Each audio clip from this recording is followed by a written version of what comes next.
I'm back. So, let's check this out. Um, alright.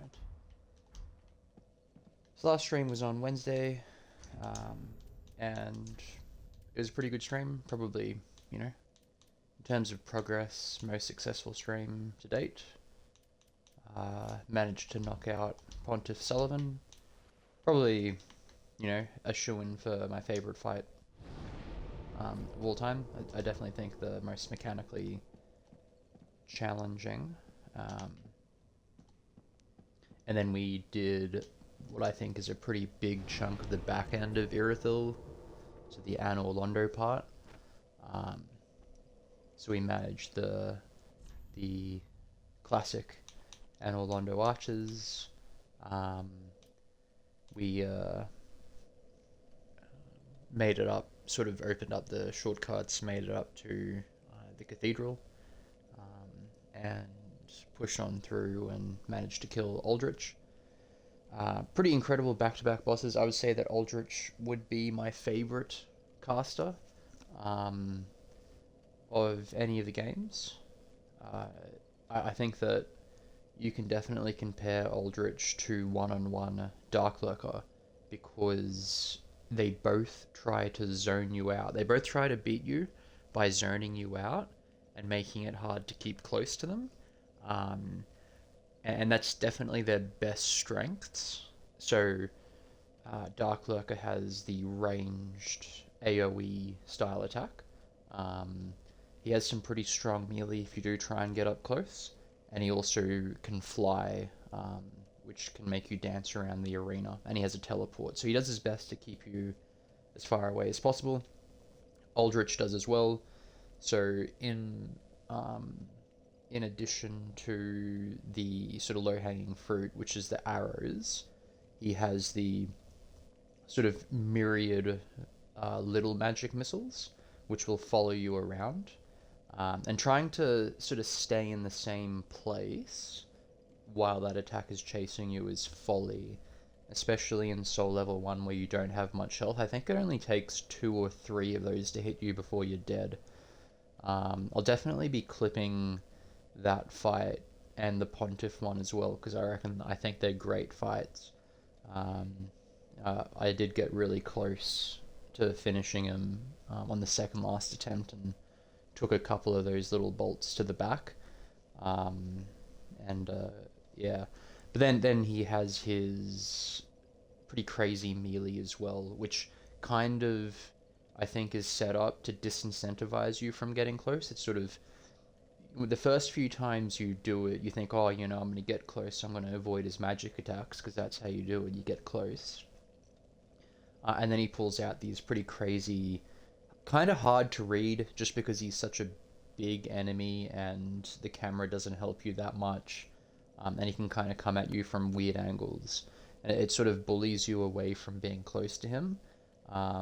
Same with, with Dark Lurker, he has some pretty strong melee attacks, but along with Dark Lurker, he, once you sort of understand the positioning of the fight, with Dark Lurker you simply need to circle strafe, it's a bit easier.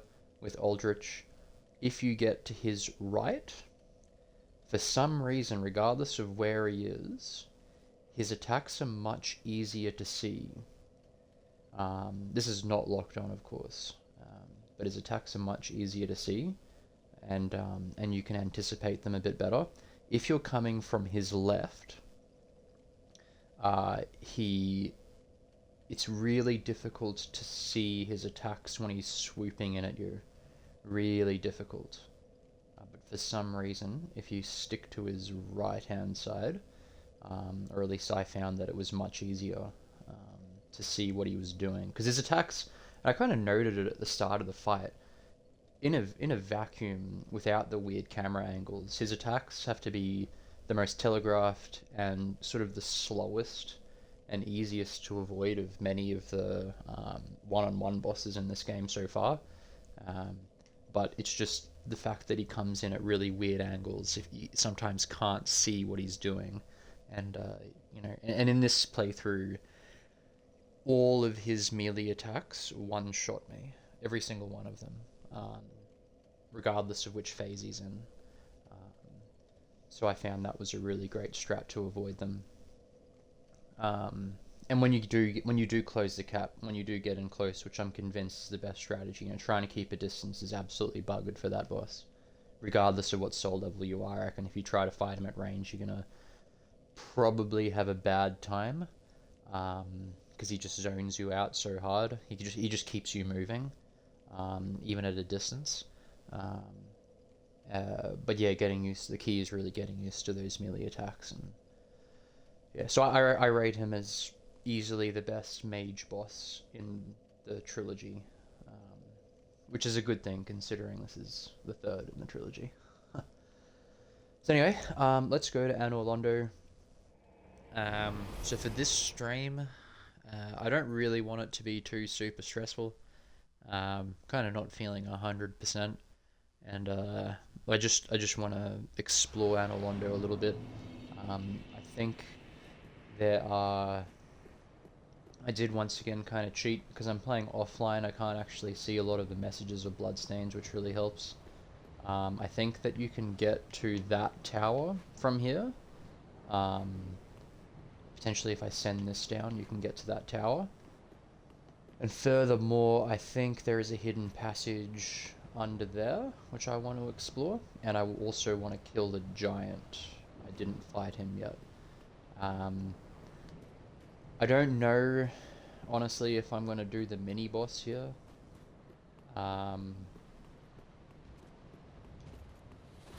It's not a very enjoyable fight, and it's not like I don't think I could do it.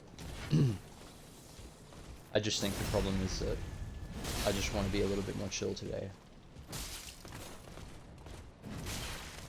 Yeah.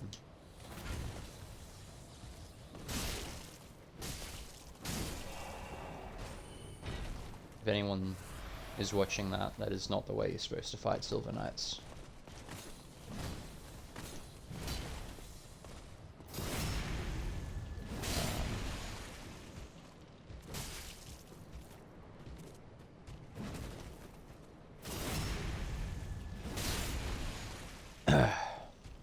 Okay. I'm gonna have so many Titanite shards. I think there was another series of enemies that would drop them consistently in a fairly hard area, and yeah, I just got a ton. Do they normally have red eyes?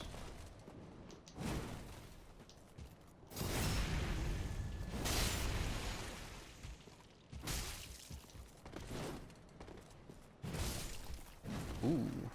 I wonder if this guy is different. I feel as though the only attacks that he should be able to one-shot me with are the lightning slams. And the red eyes stood out to me. Usually red eyes mean more hardcore. In the previous games, enemies that could curse you, often that red color is associated with some form of curse.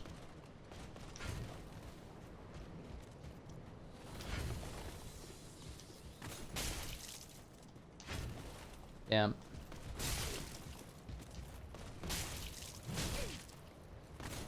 Stored roll there. Okay.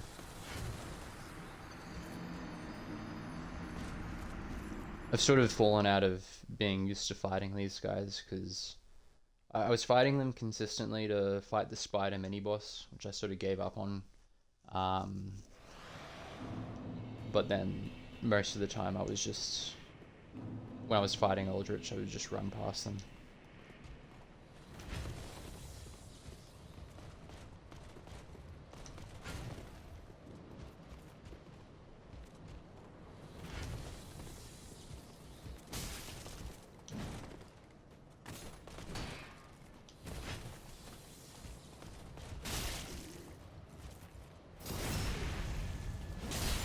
Definitely pushing it for time there. I think 2 more hits and we'll be done. Good.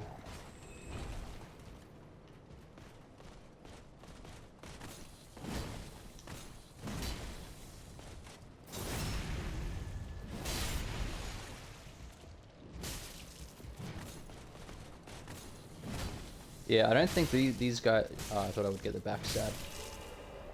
Whoops. That was a bit ugly. Large Titanite is a nice drop on them.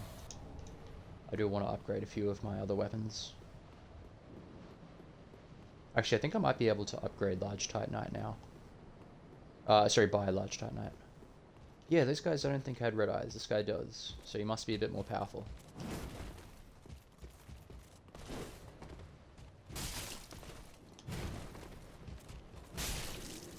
Very lucky to get the stagger there. Yeah, right.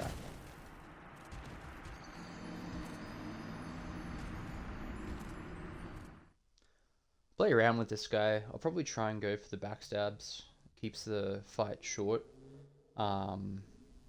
If that's not consistently working, what I'll switch to is a style similar to that of what we were doing for the Dark Wraith and the Black Knights, which are, I think, harder enemies than these Silver Knights. The Dark Wraith just has an insane moveset. The Black Knight moveset is a bit more simple, but the similarity there is that he one-shots you. Damn.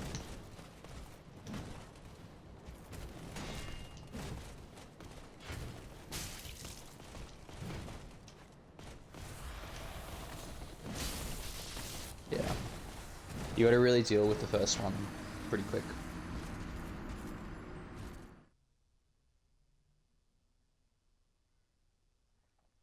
I'm just about getting into the rhythm of getting the backstabs, I think, on the first guy. But yeah, we'll use if the next attempt on the guy up there, the red eye guy, fails with these kind of strategies, and it probably will because I'm playing a little bit sloppy, I might revert to what I was doing for the Black Knights and the Dark Wraiths, which is just going for single R1s. Yeah. And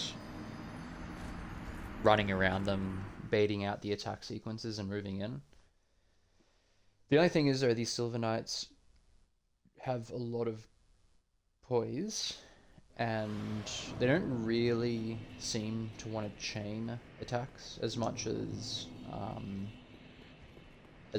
say the Dark Wraiths, and they don't have as pronounced as R2s as the Black Knight had. And that might mean that strategy, which I haven't really tried on them yet properly, might not work, because they might just be a bit too fast to react when you try and close the distance. Yeah, so we'll see how it goes. Yeah, feel right out of practice with these guys. Like, really bad.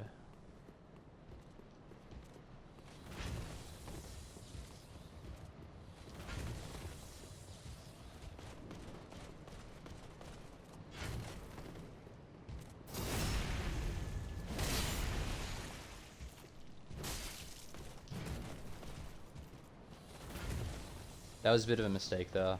I should have actually rolled backwards or something.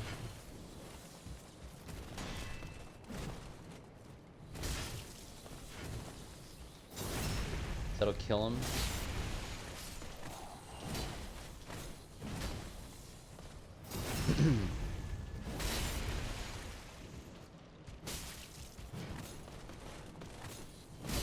Oops. Kind of lost control of my left thumbstick there. Did a bit of a weird loop-de-loop. Most R2s that aren't swings, like sweeps, should be able to circle strafe, but I really should just be dodging those overhead slams rather than trying to strafe them, because they're super dangerous.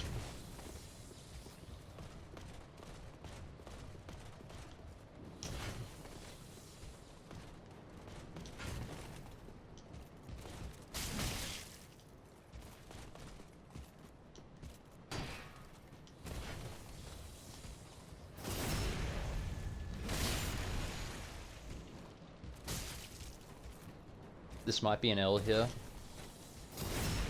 I don't think this kills him. Oh, good.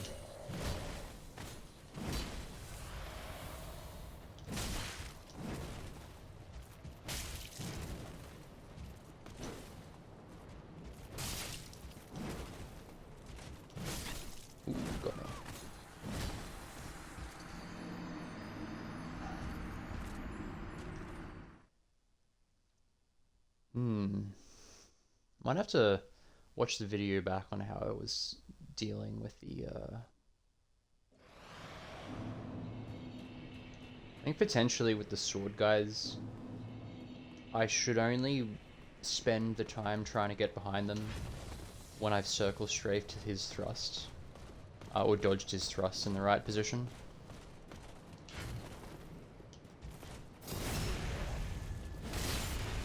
And then just dodge everything else.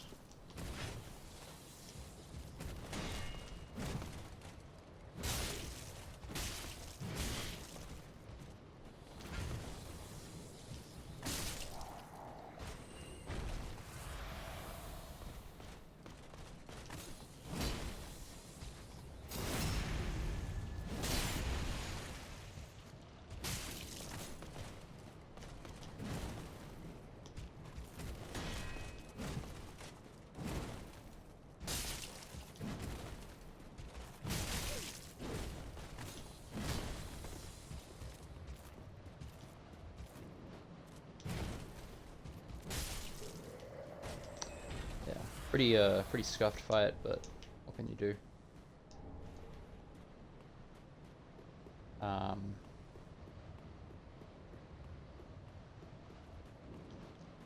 Probably will try to play it super safe with this guy and just roll everything.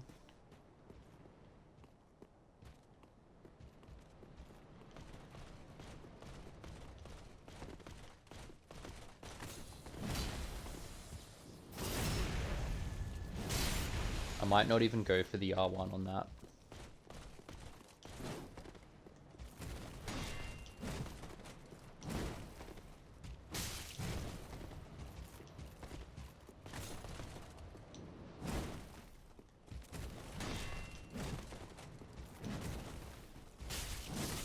Yeah.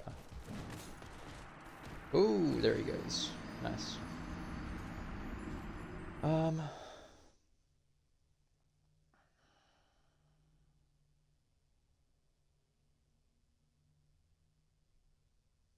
Yeah, it might be better unless he does. I reckon unless he does the overhead slam. I think just not bothering with the backstabs at all is going to be the key there, because you just sort of waste a little bit of time trying to get in position, and by that time he's recovered, and I'll just give you some of his shields. That was a bit of a mistake. I won't. Damn, that was as well.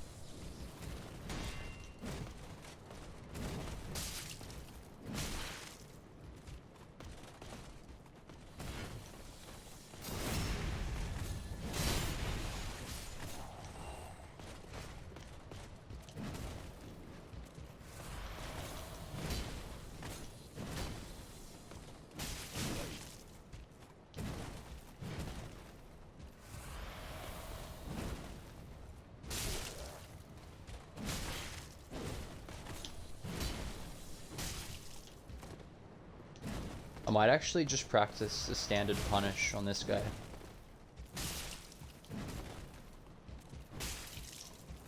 I need to remember as well that my club has surprising reach.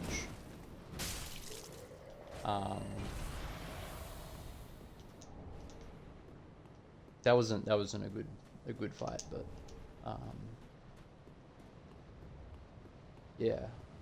Have another go at this guy, and then when we get to, if we die, coming back up here again, I'll just practice that strategy on the other sword and board guy.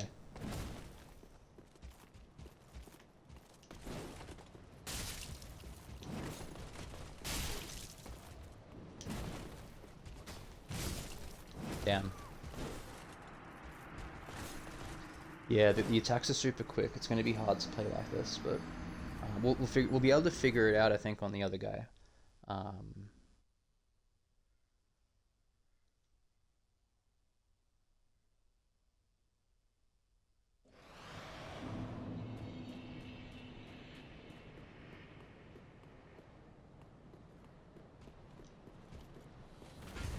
For the sake of variety, I might even play around with not rolling.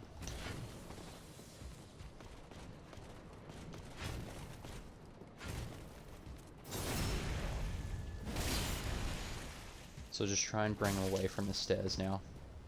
Come on. Didn't go as fast as I thought he would.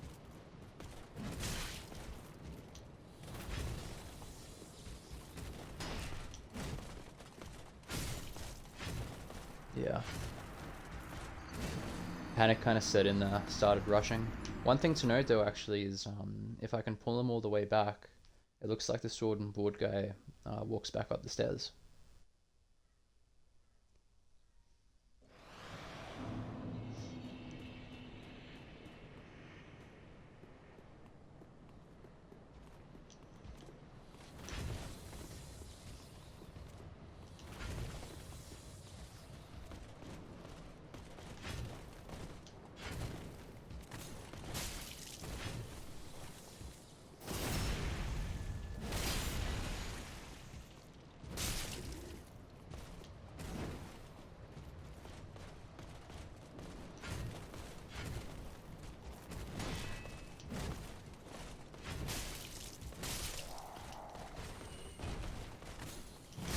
Ooh, that was really annoying. Okay.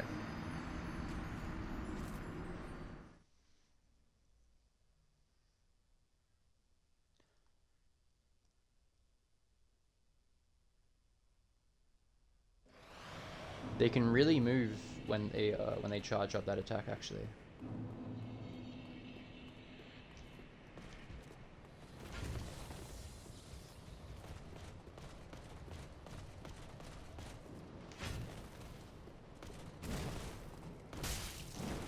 Much too high up. Come on. We'll just trial this out, bring him this way a bit.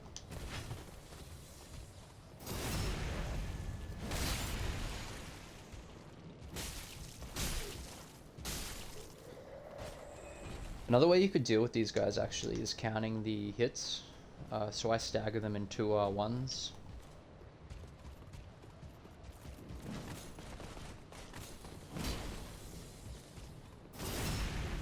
I don't really like fighting on these stairs actually, it's a bit wonky.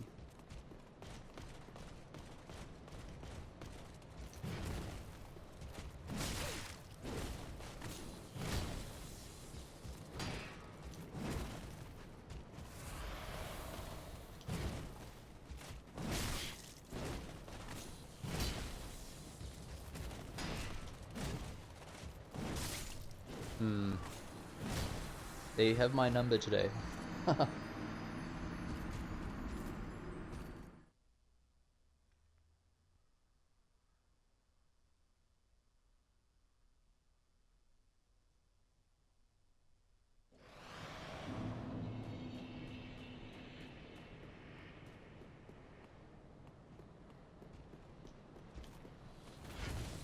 Now it probably seems as though I'm grating my head against the cheese grater here, but the reason I'm taking the time to do this is because I anticipate that this level's filled with these guys.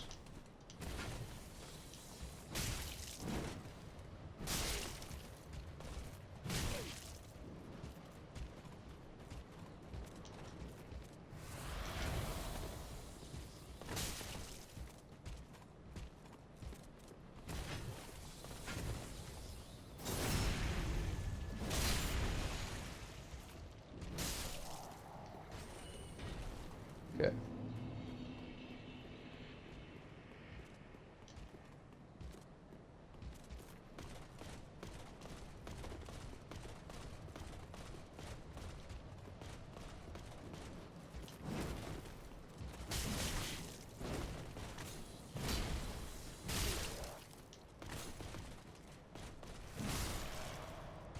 Yeah, certainly deserve that. That was kind of dumb.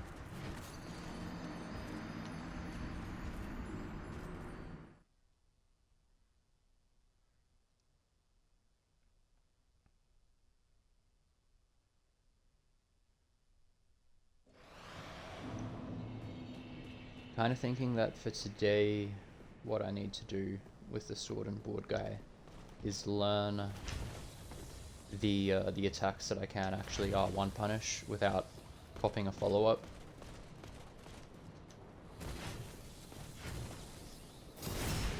the red eye guy is just going to destroy me otherwise. Come on, this way.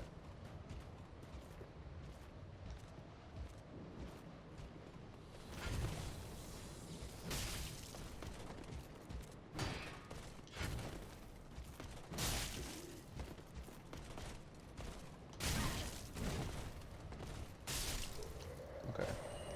An undeserved win there. Pretty serious mistake. Got very lucky with the timing.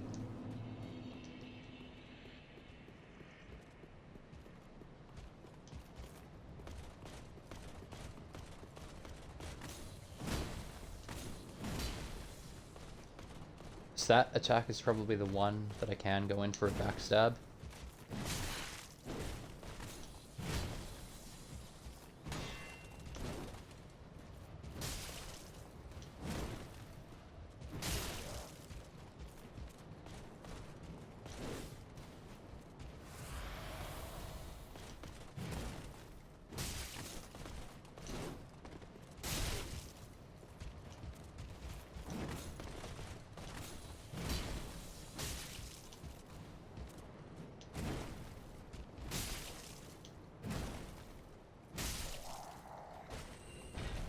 Okay, I mean that wasn't too bad, but there was still a hit thrown in there, which isn't good. Yeah.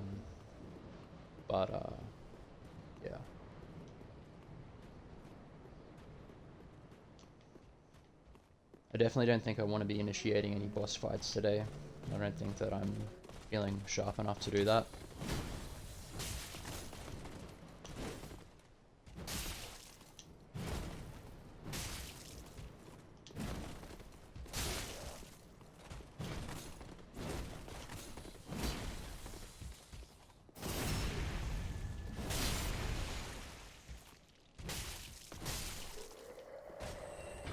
Okay, I mean not too bad, but you know, not ideal.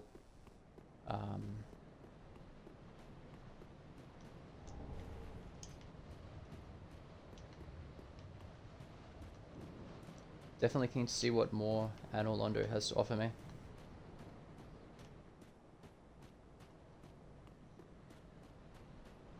I'm kind of wondering, so the other side is the blacksmith, the giant blacksmith, and that kind of did the same thing as a mirrored door in regular Anor Londo. Looks like this is closed. That actually looks perma-closed as well, because it's not even saying this is locked by some contraption, which is what the main door says. So I'm wondering if that's just a red herring. But I haven't fully explored this room. Yeah, I definitely will not be doing the spider thing today. I don't think I can handle that. And I do know that there is a double one of those beasts somewhere behind an illusory wall in this level, so we'll probably go down and have a look at it at the very least, but I don't really want to grind it out and learn that either.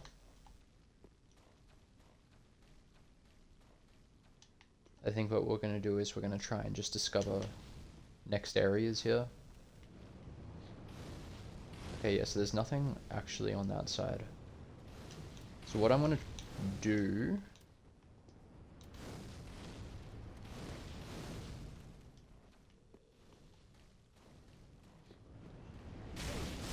Oh dear, okay. So what I'm going to do, I think, is just try and clear this room up. And see if there's any doors. Because obviously in actual Anor Londo, which seems to mimic this level quite a bit, we don't actually have... it's not looking like we actually have a way to get to the right-hand side of this cathedral, like you would in the regular one.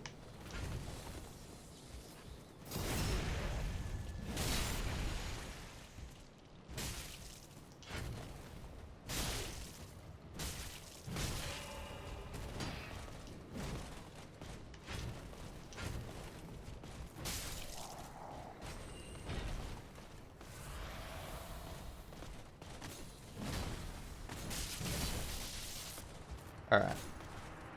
Yeah.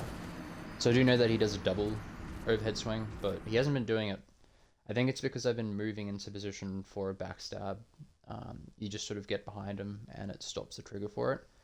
But I guess going straight in for the R1 triggers it. I actually just, for brevity, yeah, brevity, I might just skip these guys. Not brevity, sorry. Is that what that means? Just to make this succinct, I will skip them and fuck around up here.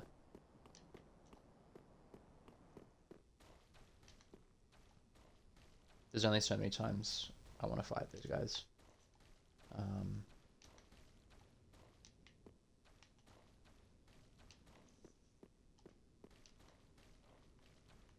Okay, so there's a heap of these guys here. Damn.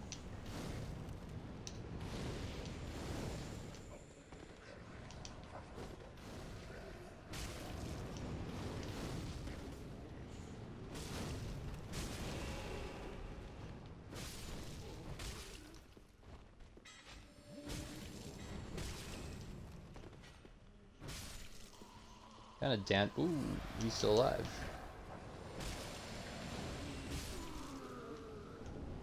Proof of Concord kept.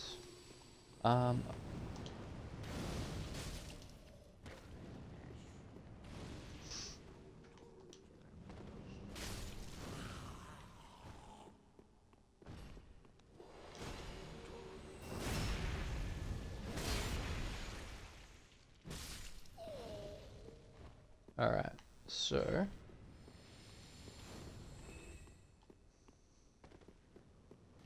god damn, I hate those poo enemies.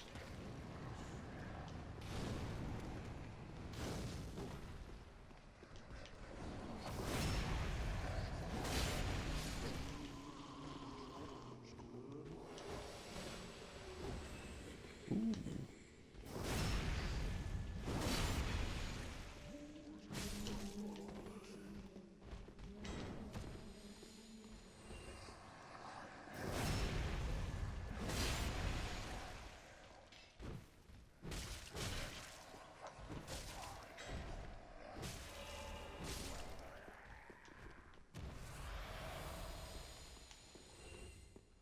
Alright, so I think that's the last of the deacons.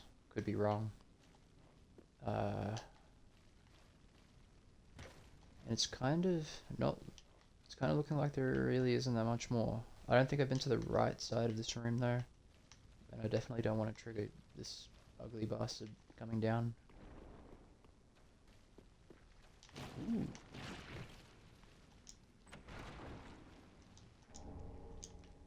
Cool.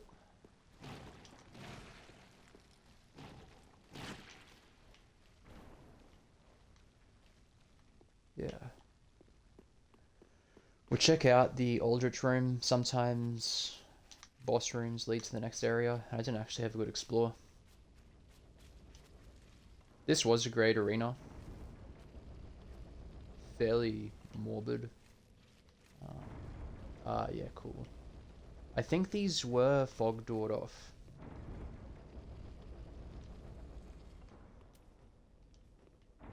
So I haven't been up here.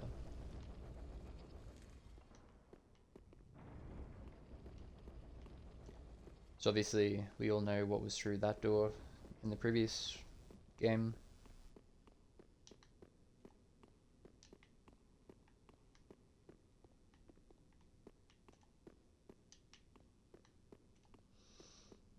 I do like how bonfires appear after bosses. Although I would like maybe a little bit more lore understanding on that. Ooh, I think this is where Ornstein first appears.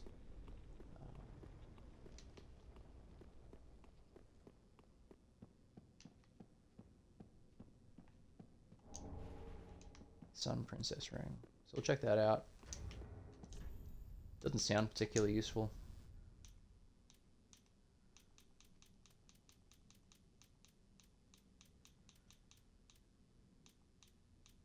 Okay. Gradually restores HP. Nah. I think that in Dark Souls 2, the ring that does that is kind of decent if you're doing the game blind. It's in particular if you do not know where. Damn it. If you do not know where. If you don't know about the ring of binding, which I didn't until Lost Bastille, I think. So I did Hyde's Tower of Flame and No Man's Wharf, Forest, Fallen Giants without it. And I will actually go dart back up here and see if there's anything else. But that life ring, I'm pretty sure it is kind of nice because, you know, you just want to be super careful about your health in that game. And so, like, I do remember, especially in No Man's Wharf, which is a huge level if you're fighting your way through it, which I do like to do when I first play through. I wonder if you can actually see the spider thing from up here. I don't understand where he comes from.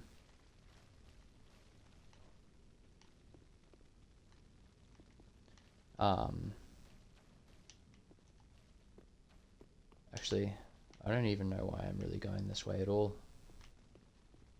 I might just throw a bone on. Yeah, okay, got it already. Got a million. Let's go bundle. Yep. Yeah, so I remember in No Man's Wharf, like I'd get about halfway through, I'd get to the top sort of stone level where you first meet the crawlers, and I'd find myself out of Estus, and I didn't really understand the life gem mechanic. I didn't understand the merchant mechanic in general. Like I didn't know, oh, these things are like unlimited or not.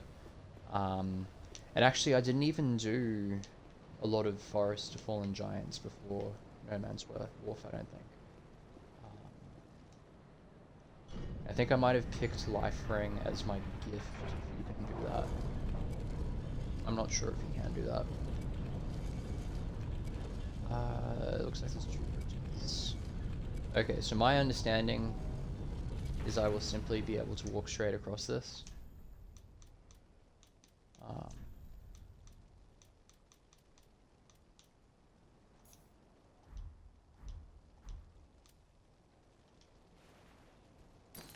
Yeah.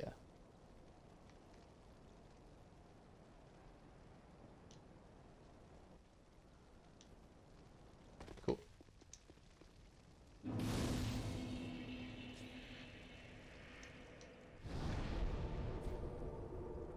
Alright, so prison tower. Nice. So what I do is I do like to, because I started playing this offline recently because my Game Pass expired. And I really want to renew it. I can't see hidden messages, which makes things like this really hard to pick up. And I do want this to be as thorough as possible, this playthrough. So I don't want to blindly jump onto something that might not actually help. Looks like it's the only option. Yeah.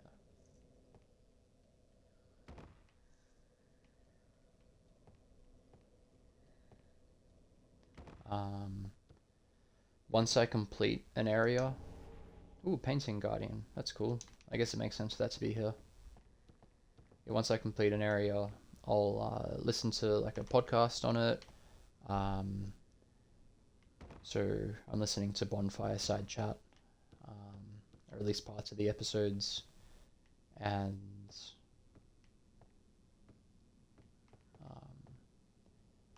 oopsie, wow, locked out there. And just making sure that I haven't missed anything interesting. Like I don't want to miss, I know there are hidden bosses. I know that there's hidden areas, mini bosses and so forth. And for the sake of the challenge, I don't really want to miss any of that. Once I finish this game this way, I probably won't return to it immediately for a little bit. Okay, interesting. What?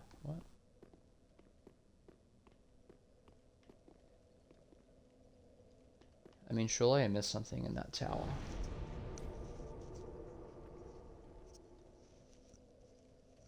It's kind of frustrating. So we'll go to Pontiff.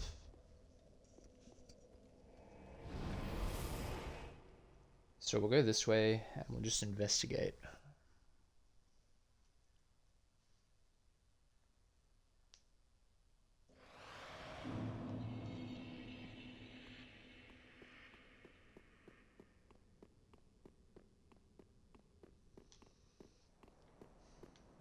One thing I really am enjoying though with this challenge is learning the bosses, being such a low level. I looked back at my Pontiff and Aldrich fights, and the Pontiff fight, I think I took 1 hit, and then in the Aldrich fight, I think I took 1 hit, and in the Pontiff fight, I didn't take any hits in the first phase.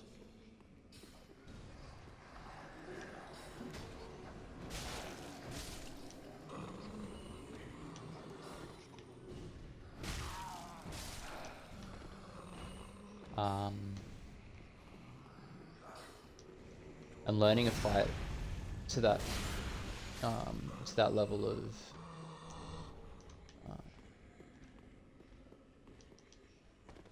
flawlessness is, you know, pretty tough, and probably not something that you're going to do on a first playthrough.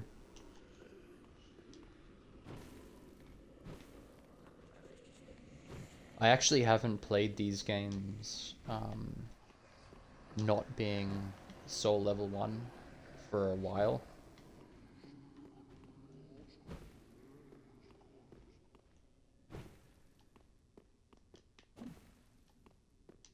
When I first came here, I thought there was an illusory wall. Apparently there is, but kind of struggling to find it.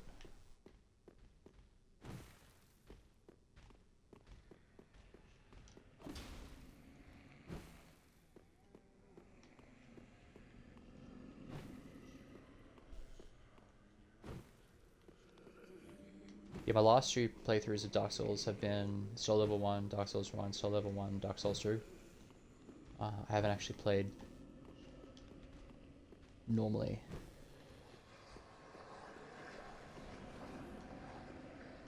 This is just strange. Might have to... I swear this is where you find it. And these noises are definitely suggesting there's something hidden here.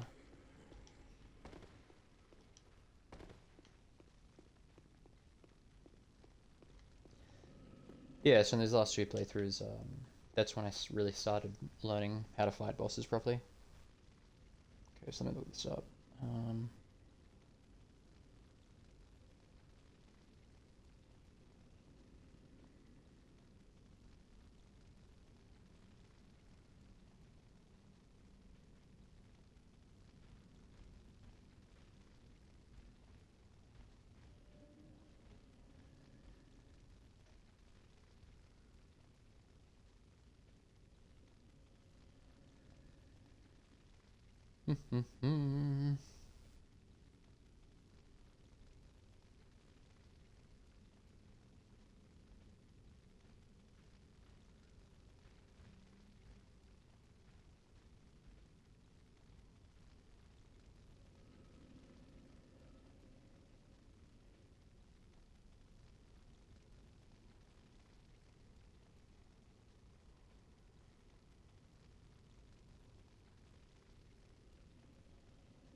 Okay, so I don't think it's actually in this room.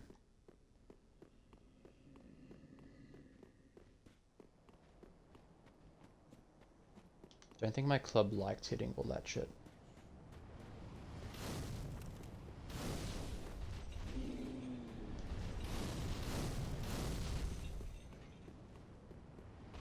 These guys just need to chill out, I reckon.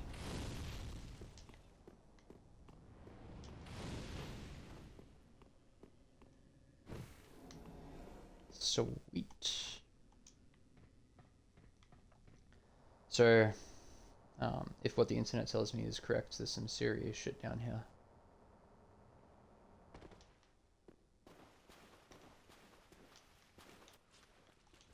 My old friends.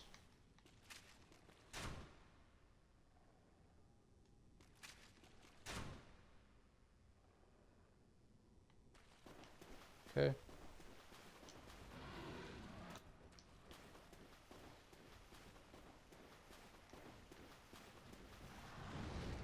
This seems like an equally shitty place to fight this fucking thing.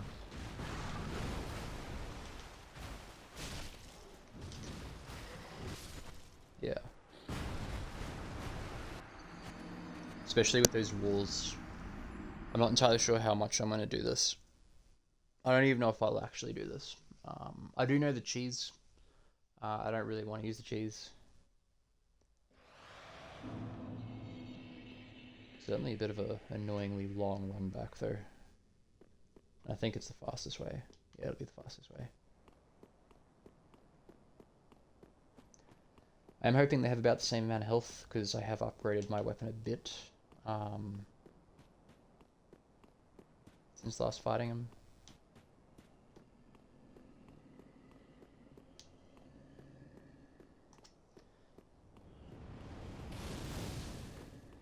But yeah, I'm definitely in the sort of mindset of learning bosses properly, which is good, because otherwise I think this would just be a flat out bad idea.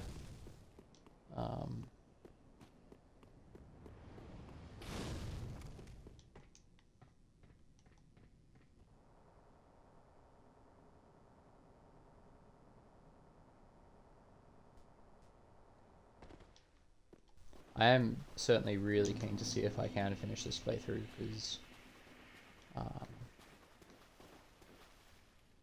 there are a lot of layers of difficulty to it.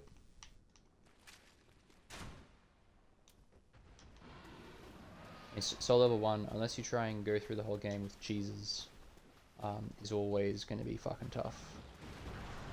Not convinced this is the right place to fight this thing, actually.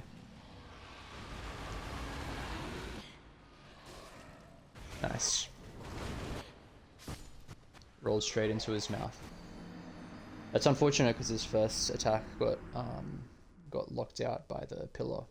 Might try and fight him roughly where he's standing. See if I can do it that way without aggroing the other one. But I might not be able to. Because this arena technically would be much better to fight these things in if it was just one-on-one. It's just going to be this first one dealing with it. That's going to be pretty fucked. Yeah. But yeah, multiple layers of difficulty, so, you know, soul level 1 is hard. Even any percent soul level 1 is probably a pretty decent challenge for, like, any 3 of these games.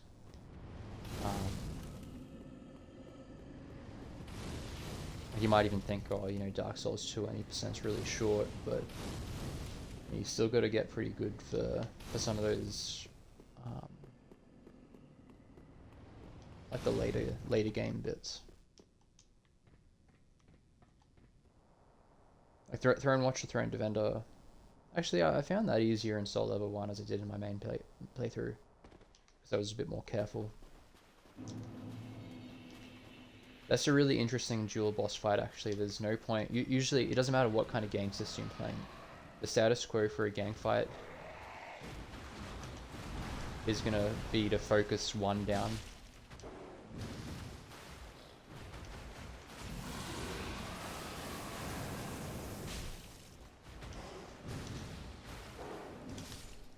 Okay. That was just too much rolling. That was too much rolling. But I think if I can fight him here, it'll be alright. I'm just hoping they don't respawn. If they respawn, I'll be pretty annoyed. I don't want to have to fight one after the other. It's a hard fight. I reckon I'd put it on...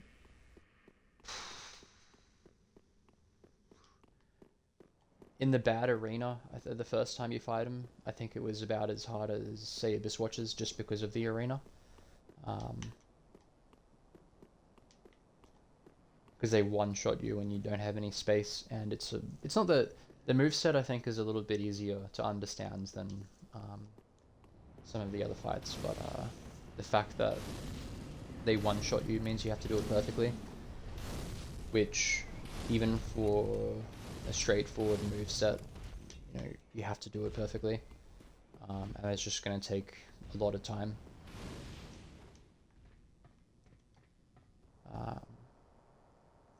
Nashandra was actually surprisingly tough, Dark Souls 2 Soul Level 1, because I kept...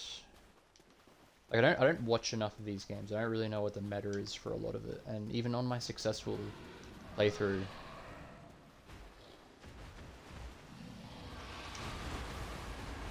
suck a dick. Fuck, that's a long way.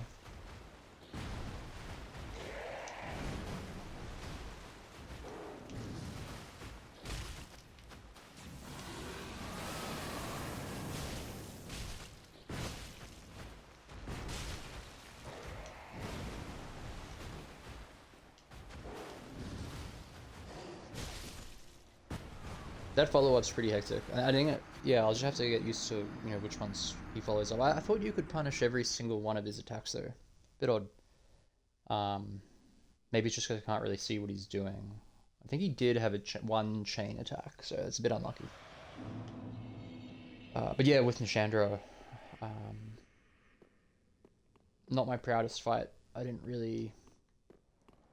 I think I've been approaching this playthrough a lot better than I did the Dark Souls 2 playthrough. The Dark Souls 2 one was pure torture for a lot of the bosses. You know, with the exception of a few, I really didn't try and change the way I play too much.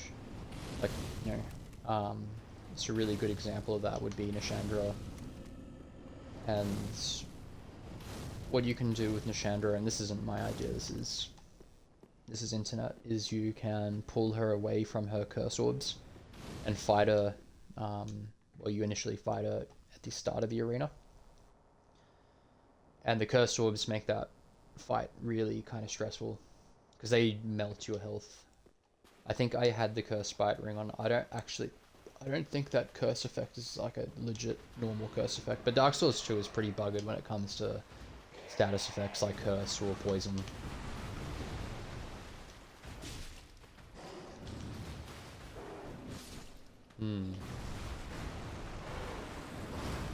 Yeah, that was a really fast follow-up again.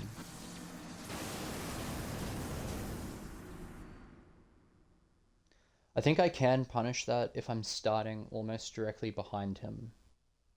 If I'm recalling correctly. The other fight where I just continuously bashed my head against a wall was Blue Smelter Demon. Holy dooly. That was atrocious. So what gets you when Blue Smelter Demon is pretty similar to what makes an Nashandra fight hard if you choose to fight her in the Curse Aura. He has a constant in his second and third phase, which come almost immediately in Soul Level 1 because of how little damage you do.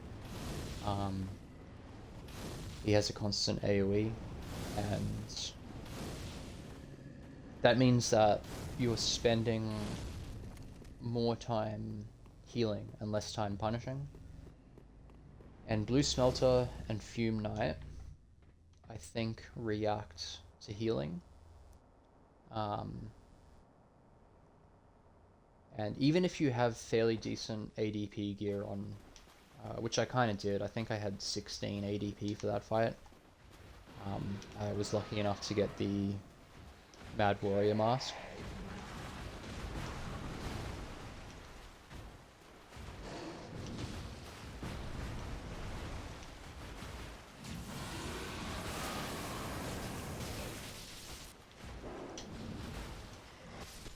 Yeah, so the quick follow-up.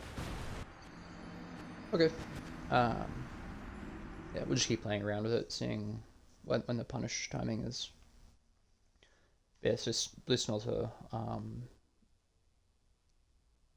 Yeah, you don't have like 16 ADP doesn't give you that many iframes, especially if you're wearing all that armor to get there, and the Mad Warrior mask. Your equip load is pretty high. You're still fast rolling, I think, but your roll distance isn't as far, which does affect iframes, I think. And even if it didn't, his hitboxes are quite large. And furthermore, attunement is pretty low at soul level 1. I think it's attunement, and that also affects iframes.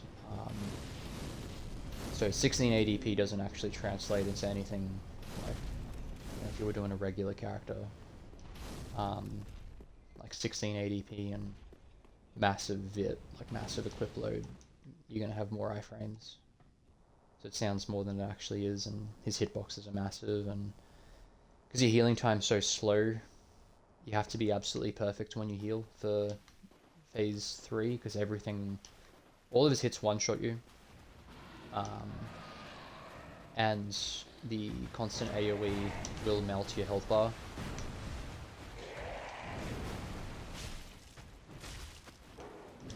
So he'll follow this up. Yeah, he did follow that up. Oh, didn't die. Okay, that was just an early roll, panic roll.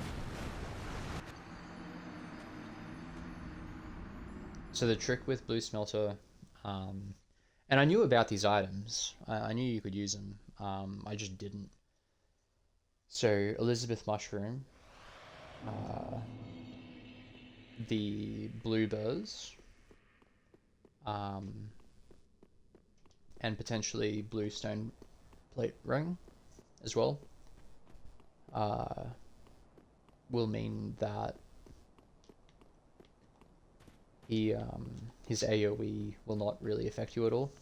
And furthermore, I reckon if you're rocking Bluebur and Bluestone Plate, he might not even one-shot you in that phase if you're at full health and Ring of Embedded. I mean, I don't know that for sure. I'd have to test it. Don't really want to test it. The way I ended up doing that is, I think I think that was the longest time I ever spent on a boss. It was 7 hours, I believe. Actually, it'd be more than that. It's probably 9 hours. And it's 7 hours, like a full day on the first day, an entire Saturday. And then ended up sort of stepping away from the game for a couple of weeks. And then it was a couple of hours, like I jumped back on and spent a couple of hours on him.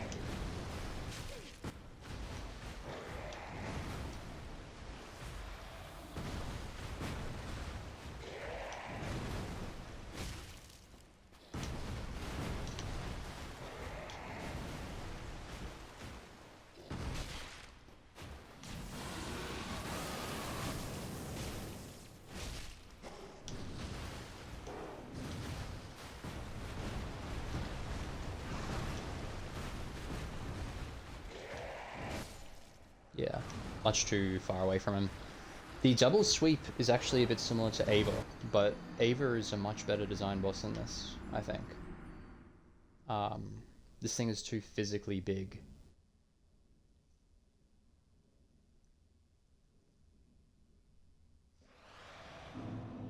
I think this thing also punishes you far harder than Ava for standing in front of it. It's not that dangerous to stand in front of Ava.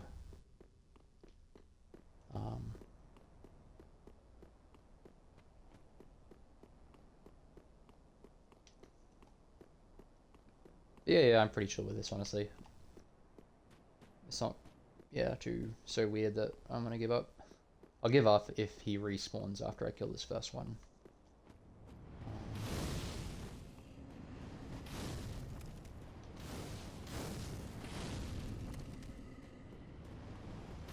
Kind of expecting it to. We previously did meet a Silver Knight in the room with the painting of the generously chested woman. And that Silver Knight did not respawn. But obviously the Anor Londo ones do.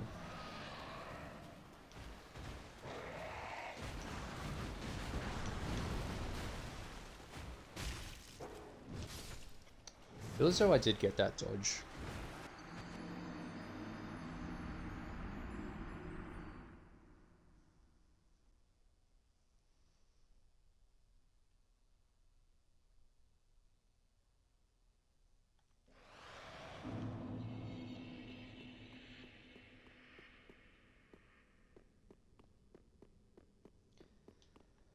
So the reason why the Elizabeth mushrooms and bluebirds are so good in that fight, I mean, you know, not taking the AoE is great, but um, the best place to be on Blue Smelter is right up in his crotch. Um, you know, which I did discover, but you can't really stand there if you're not using any of that shit. Um,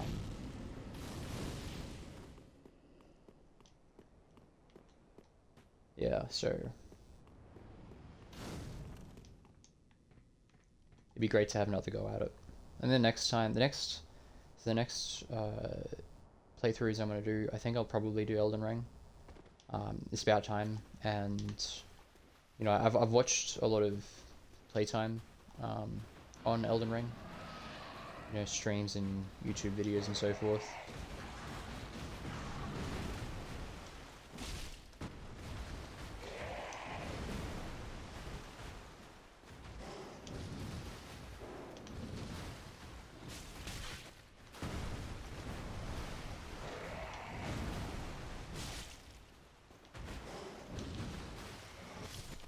Damn. I did try and go for the double jump there. I think this will probably come together now. The camera is rough in this fight though. I'll probably, if this guy doesn't respawn, I will have a go at fighting the other dude without the camera. Oh, sorry, with the camera, because I have a bit more. I'll have a bit more space. I'll bring him into the middle, and yeah. When you fight with the camera, you just kind of need a bigger arena if it's a bigger enemy. But yeah, next, yeah, so Elden Ring, but concurrently to that, because I think that'll be a really long playthrough. I'll do the whole thing. I'll just like I won't use a guide or anything, but because I've seen most of the bosses, I'll probably try and do each area roughly blinds, and then sort of do what I'm doing here, where I'm using other information to figure out if there's anything I missed, and just going back and doing it, just so I can get a complete run. I might do that. If it's a regular playthrough, I might not, unless I know that there is a serious optional boss, like Melania or something like that, that I'm just not picking up. But if I do something similar to this, where I do it RL1 as a first playthrough, I will use a guide post to doing the levels.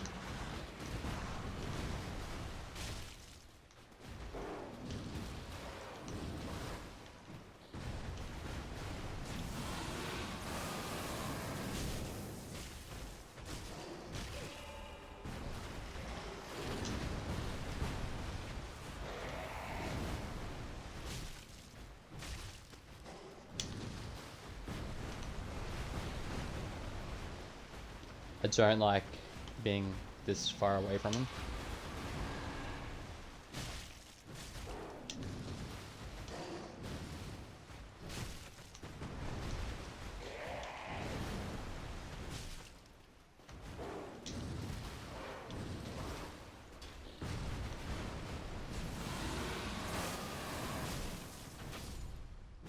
So for anyone wondering how I was dodging those attacks, how I was getting used to dodge those attacks, all it was is just timing, and he does have, for the first one he has a nice audio cue, for the second one not so much, honestly.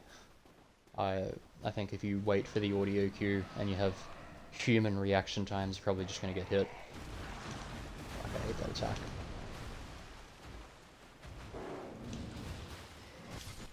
Ooh. Yeah, so I was just using sort of intuitive timings, just sort of getting used to it. Because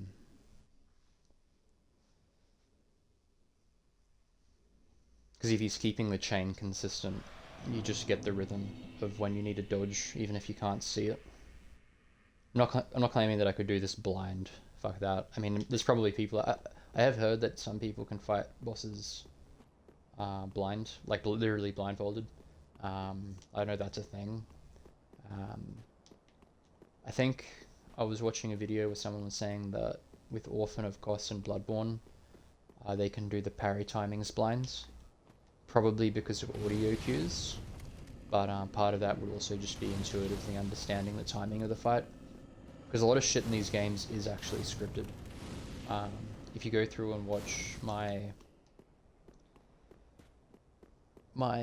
playthroughs for Pontiff and Aldrich, like if you were to really scrutinize those videos, you would really see the scripting in the fights. You just start seeing the same thing happening over and over again. Alright, moment of truth. Fuck yeah, he's not there. Okay, we're killing this cunt. I mean, this guy. I'm probably gonna die here, though. Ah, fuck. Yep, he got me.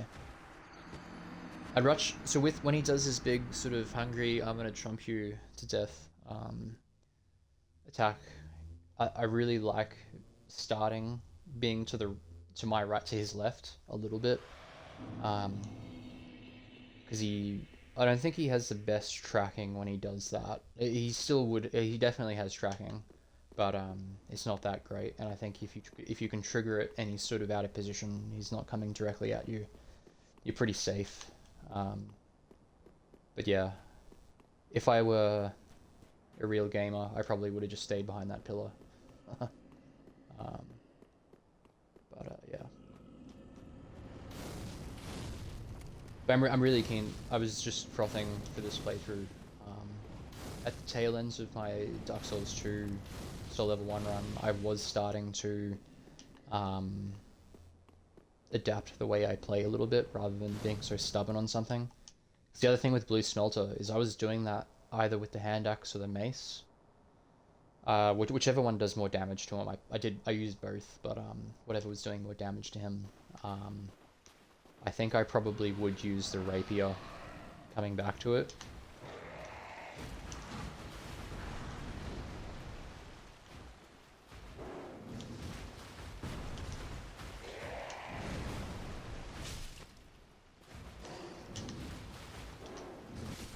Damn. Yeah, so just timing was off there. I'll get used to it again.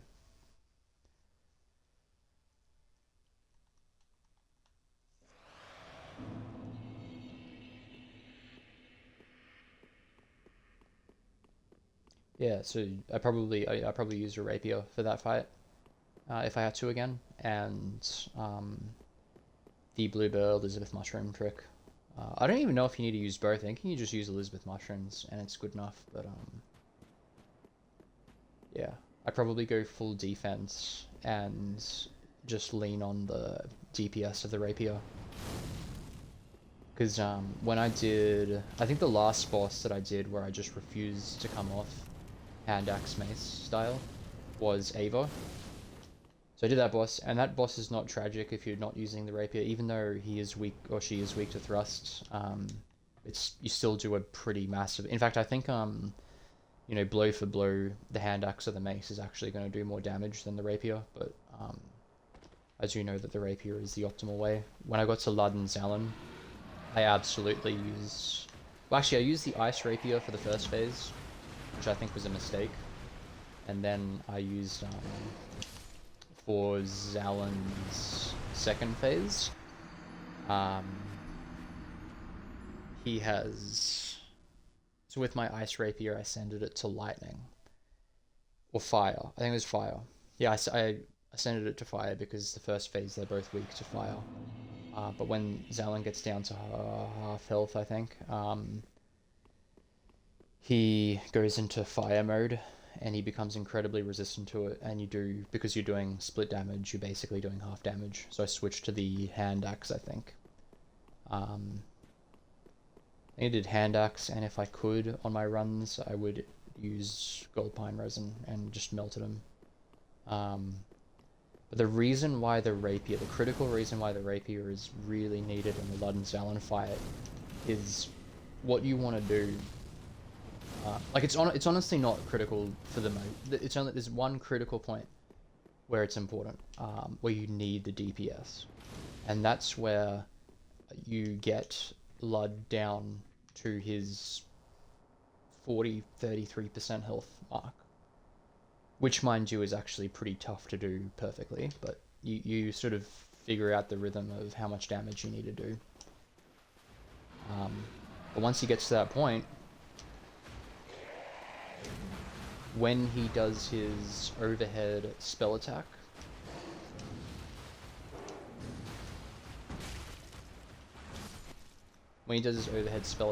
he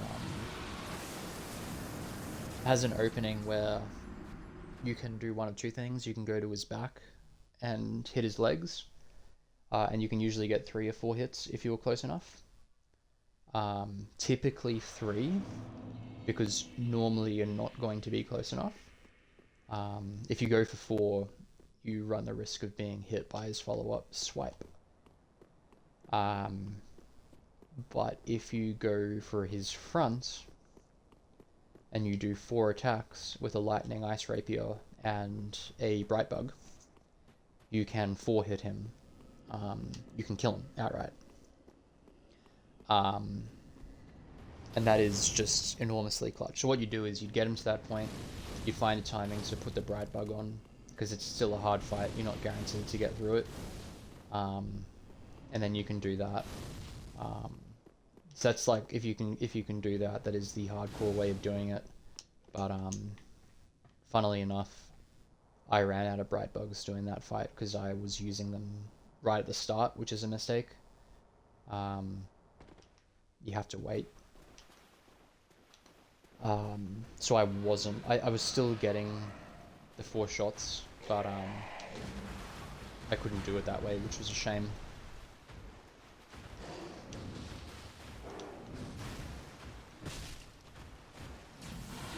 So at that stage, you just need to get good at fighting 2 of them at the same time.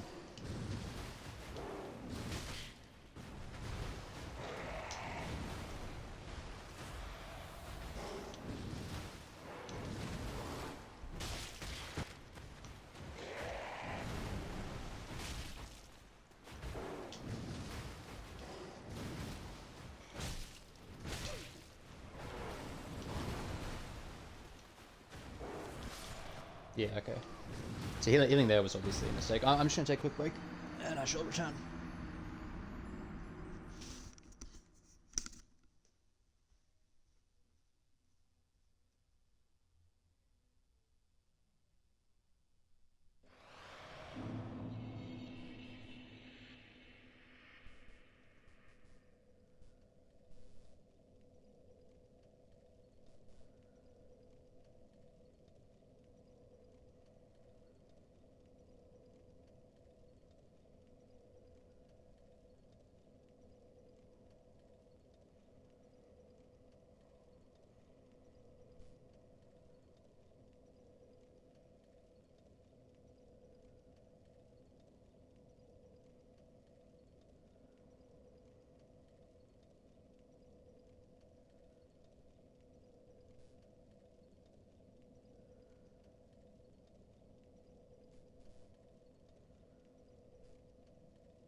Okay.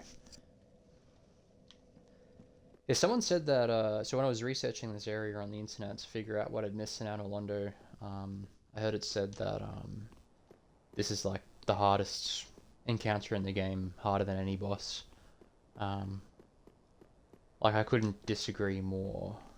I mean, whoever said that and whoever believes that must have skipped fighting this thing on the bridge, because that's way harder than fighting it down here. And my understanding is if you don't fight it on the bridge, you have option 2, which is fight them in the slowdown lake. And that would be fucked. That would be hard. That would be legit hard. That would give either of the 2 hard bosses we've done, like the 3 hard bosses we've done so far, easily a run for the money. Like, I actually thought I put the first encounter on the bridge about as hard as Abyss Watchers. Because of the bridge. You try and fight this thing in a swamp with, you know, slow move, That is just gaped. That is hardcore. Maybe next time I do that, I might have a go. Do this game, I might have a go of doing it that way.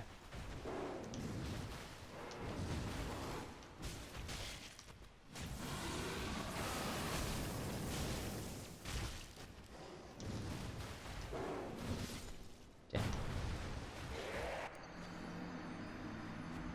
What I'm trying to do with the second jump is, to the best of how I can judge, go in the opposite direction or directly underneath him at the very least, as well. I think that probably is a better way of doing it rather than timing the jump perfect, dodge perfect.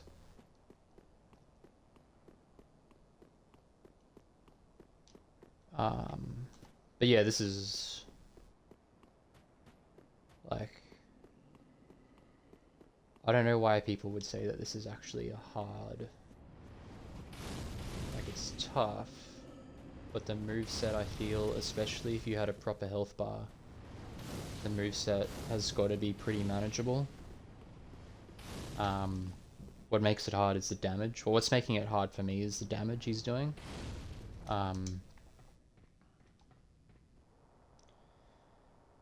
I think he probably does a lot more damage than Abyss Watches, which is maybe why people think that this is... Actually, I don't know. Yeah, he does more damage than Pontiff Sullivan as well, which means that I reckon a lot of people get down here, and maybe this boss is just doing more damage than they used to. I've got to start focusing on this fight.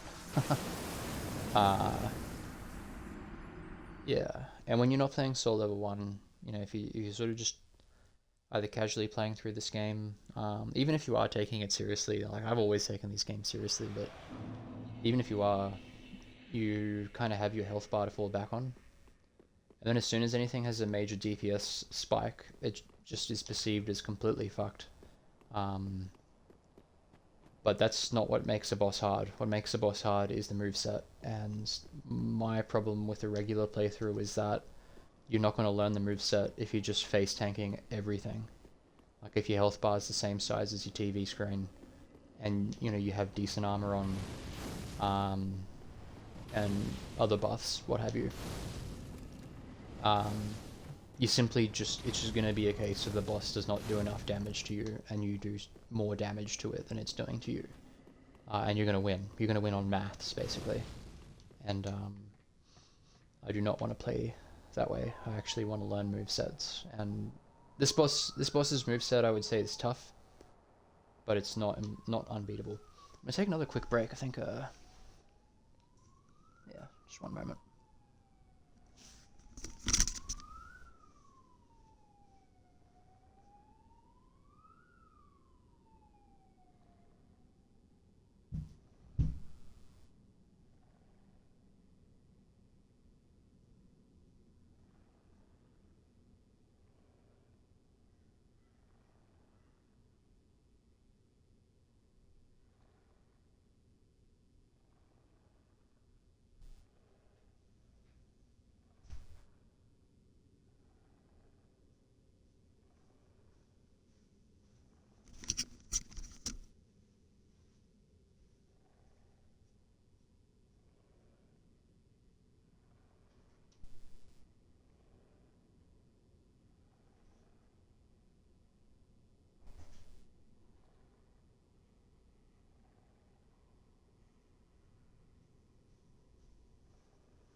I think my neighbours are having a bit of party and someone's smoking on the balcony.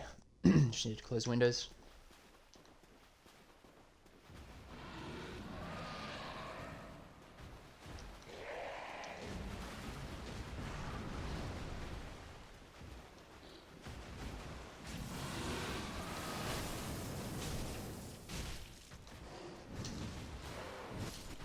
Damn. See, I reckon he has, I reckon now that I'm sort of looking at it a bit more, I reckon he has two follow-ups to his first Ava swing, let's call it. He has a second one which is identical, usually in the opposite direction. Although I think it tracks you, so it's whichever direction is closest to you, I believe. Yeah, that'd be right. And then he has just like a simple bite attack that he can do, and I reckon he does it if your dodge ends up too close to his face, and the timing on it is much faster than the second attack. Which is really interesting. That's pretty tough actually.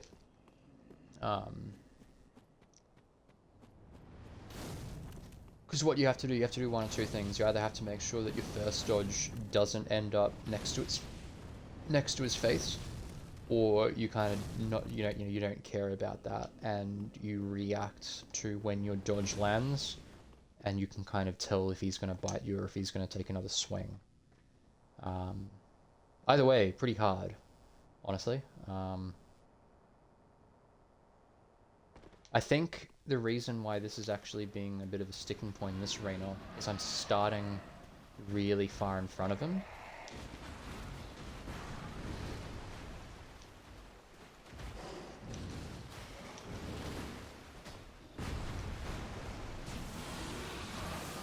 He's doing this a lot more than on the bridge.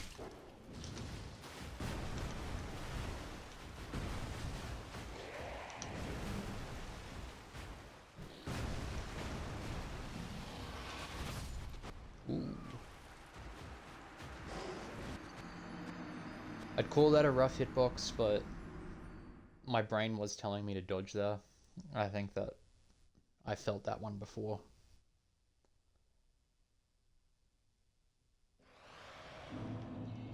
And what they do sometimes with these beast enemies is when they have a charge type attack, to make it actually impactful, they put a hitbox over the entire enemy. So even if you dodge into what you think is like a face-based attack, like a chomp attack, you dodge into the enemy, and you sort of end your dodge on the body, you'll still get hit. And I think this boss does it. I was really... Not for all of his attacks, only the ones where he really starts fire in front of you when he does some kind of charge. Like that one. And I remember Shine is like that. Calamite, on the other hand, I don't believe is like that. I think Calamite's hitboxes are far more generous to the player. Some weird shit in the corner here that I'm really keen to look at.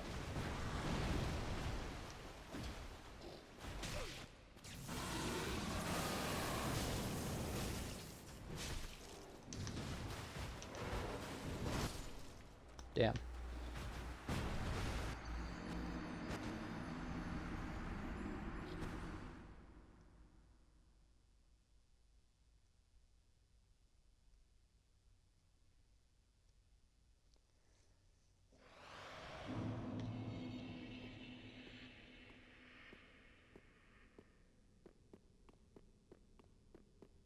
I think I am basically playing this the same way as I did for the first one.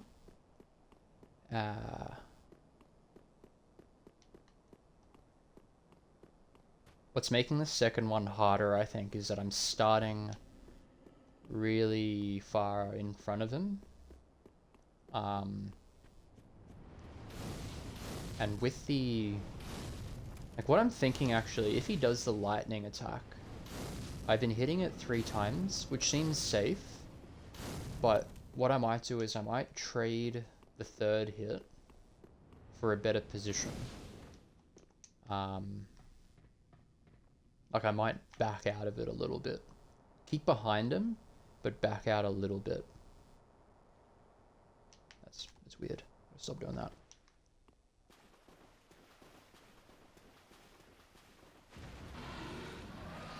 You know, I'm metagaming where I'm just running directly to where he ends up landing without looking at him. Wow, okay.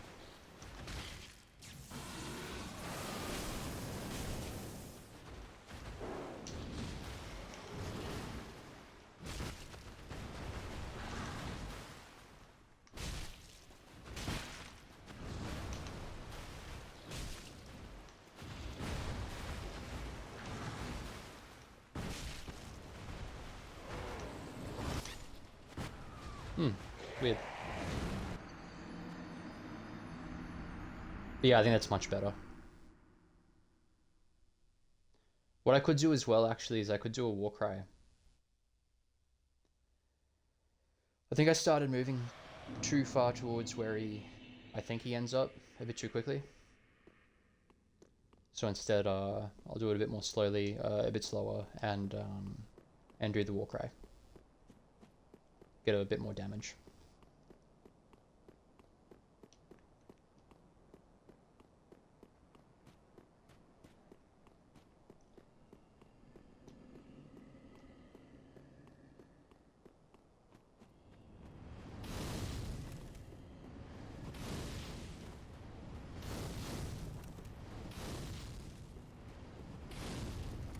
Yeah, I think the other trap, the other reason why I think I really rate Soul Level 1 as a way to play is that if you decide to skip, like if you decide to not learn certain movesets of either bosses or mobs, you're gonna get really punished when you find a boss where the moveset just does not vibe with you off the bat.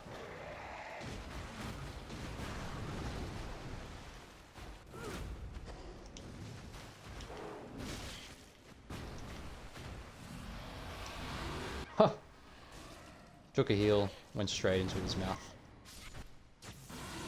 I'm wondering if Warcry actually gives you damage resistance, damage absorption. I think it just says it powers up your attacks. I might have to look that up. Maybe I just got lucky there. I know that for some reason he doesn't always one-shot you.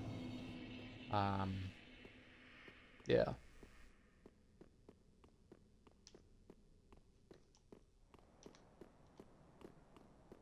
Yeah, if you get to a boss where the moveset kind of just doesn't suit the way you think the game should be played, you're going to get absolutely wrecked and frustrated, and honestly, you're probably not going to have built up the either mechanical skill to play it out properly, or the patience to wind it back and learn the moveset, or change the way you play to suit that moveset. These games are incredibly deliberate. If they put anything in the game that seems like it's unfair, it probably means that there's a good solution to it. And even if you look at, like, one of the reasons why Dark Souls 2 cops a lot of shit is that they put in each of the DLCs an area made for co-op. Could not see a fucking thing he was doing. Annoying. Yeah, they put an area in each of the games specific for co-op. And the yeah, the reception for that's pretty bad when people stumble across them. The enemy placement is far more myriad and kind of aggressive. There's more, basically there's more of them, and they're placed in a way that they can really engage with you in awkward ways that seems difficult to respond to. And then the bosses themselves are typically either designed for, or seem designed for co-op, so they'll have either multiple enemies, or the boss will just be very difficult mechanically, like Blue Smelter Demon. And it's clear that one of the intentions is that you can do those co-op. Like, it's, if you do those games co-op, if you do these games co-op, a lot of the time it's going to trivialize an area, or it's going to trivialize a boss fight. So if you're someone who really likes co-op, I think that it's pretty awesome that they decided to put in that game areas specifically to add challenge to co-op, like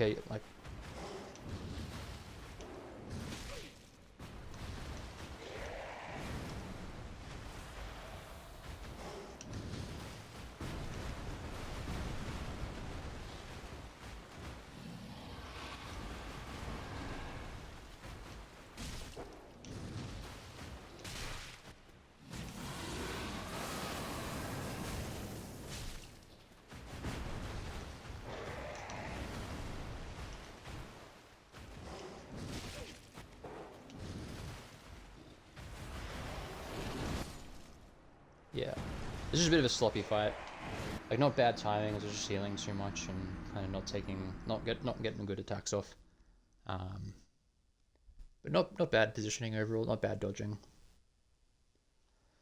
But yeah, I reckon it's pretty sick that they put areas in that are designed to be fun as a co-op challenge. Like, I've never done it personally, but I'd be pretty keen to do it either with mates or you probably have to do it with mates. But what you could do with the Iron Passage is have a race to see who can clear through the top path or the lower. Like, one person takes the top path, one person takes the lower path. And you sort of have a race to the end. Because both of them have their... Like, you can run through both of them. The top path, I think, is harder to run through because of the first bit. But, like, what you could do if you were the person doing the top part is clear out the cells first. Like, take that a bit slower. And then you can really dash through the rest of it. Whereas the person who goes the bottom path, if they're good at it, they can just run through the whole thing, but it is longer. And harder as well, like it's a risk.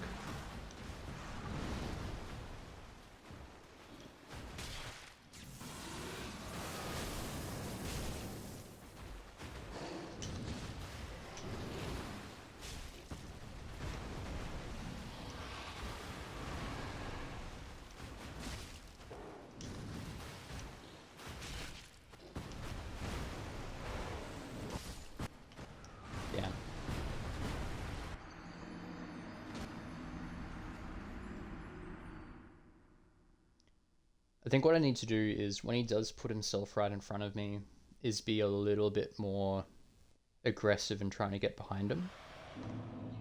Like, just sort of feeling for it and then preemptively start rolling or sprinting so I can get behind him again. Yeah, but that'd be a fun way to do the Iron Passage. And obviously, if you're doing it together, taking that high road together would probably be pretty legit. The Frigid Outskirts is a bit of a different one. Like, obviously it's going to be easier with co-op. I just don't think if co-op solves the problem of Frigid Outskirts, which is that it's long, and that the reindeer have a really specific way of how you should deal with them. And that is, you can flatten them, you pancake them. And you don't really... Like, having a co-op partner doesn't really add anything to that. Gank Squad is an example of where I think doing it co-op really adds something to the challenge. Each of those NPCs in a vacuum are tough NPCs to fight. And I think a 2v3 with them would be pretty fun.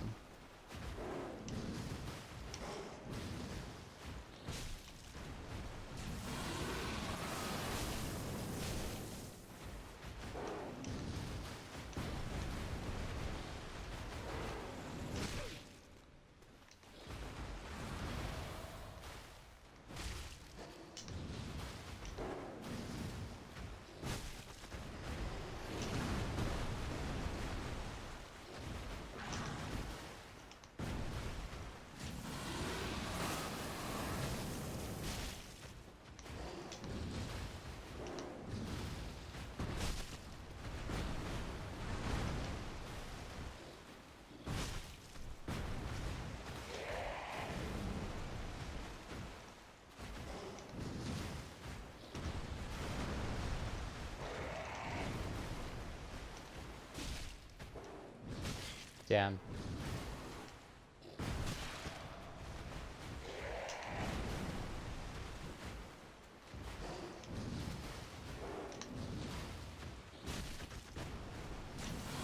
Okay. Ring of Favor. Fap?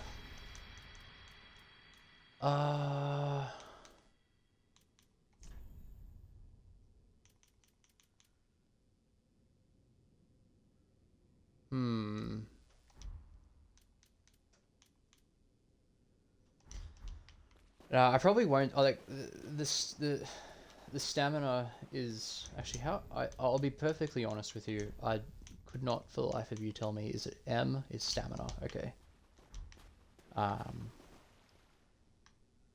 Yeah, I'll probably put that on if I'm really starting to get knocked about. And I don't want to have to deal with the tedium of being one-shot by mobs. But I'm feeling as though the first fight where sometimes stamina management was a thing was Pontiff, because he just has a crazy moveset. But once you learn the fight, you don't really need stamina, honestly. He's not that... Like, I read online that people find his moveset absolutely crazy and he has unlimited attacks, but if you're doing it properly, he does not have unlimited attacks. Like, absolutely does not. He has so many. In fact, if you get good, pretty much every single one of his attacks you can punish. The obvious contradiction to that is his big combo, but that is one attack. If you ask me, like a real sort of... If you're going to say something has infinite stamina, I want to see it do multiple movesets multiple times. I don't think I've encountered anything in the game. The closest thing maybe is those beast enemies like crabs. You can't just stand in front of those and expect to get hits in. They're just going to keep hitting. Yeah. Like even that, like once you get good at it, you don't... It's not really... That fight's not about stamina management. Dark Souls 1 and Dark Souls 2, like if you came across something which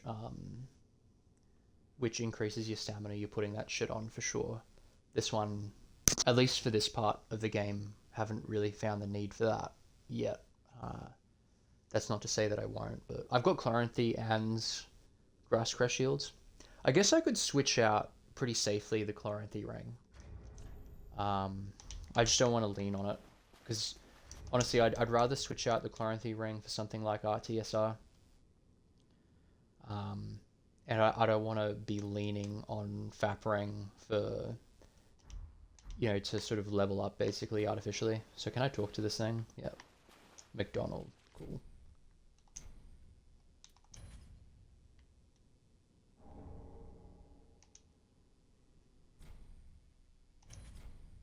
Nice. I want to actually read that before I give it to him, because I think I picked that up over there. Ooh, there's a bonfire. That's weird. That's weird. Maybe this game is kind of treating this like a pseudo boss. Nice. Suspect it's consumable. Here we go.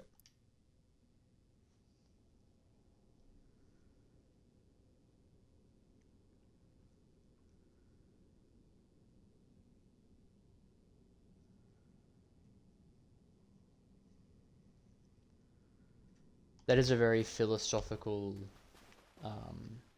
description, and I was listening to a podcast about this area once I completed Aldrich. That's how I learnt about this place, and it did mention human dregs actually, and how that is a very Japanese concept. The flow, they were saying that flowing water is harmonious water because it's pure, and as soon as it's still, it becomes stagnant, and you get like algae, you get disease, and you get dregs. So, and there was some... I don't know where the flow thing comes into it, but apparently it does. So what I'd like to do actually is next time I do this game, in fact next time I do any of these games, I'm probably going to do it a little bit more lore sensitive. I feel as though I have a basic appreciation for the lore. I'm not one of those sort of, I don't even know who you are type meme people that just want to go bashing things. I'm probably more that than a lore fiend, but I do like the lore, and I do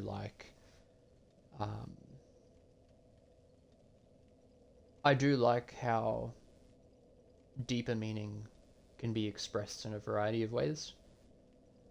Well, I suspect I just got a shit ton of souls, so let's go back to Firelink.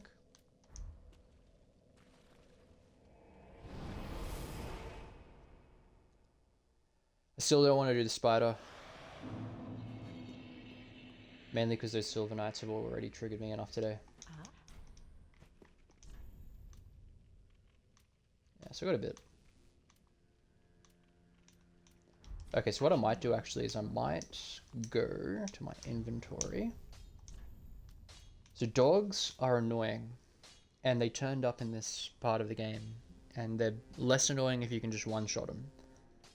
So what I'm going to do is I'm going to upgrade Raw Club +3 and try and upgrade it to +6. So I'll just double check. I'm pretty sure she still has large Titanite now.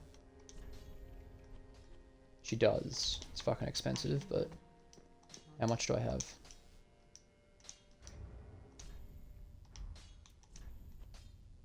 $14. Okay, that's enough to get it to +6.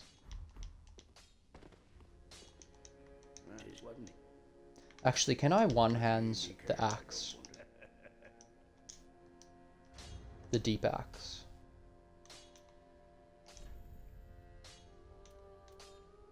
No. I'd also be keen to take that to +6. Because that does a heinous amount of damage as well. That does 252 damage, and my Raw Club +6 does 258. So that's ridiculous. I might actually, just for the sake of variety, because I'm... Yeah, I might actually take the Raw Club, the deep axe to +6.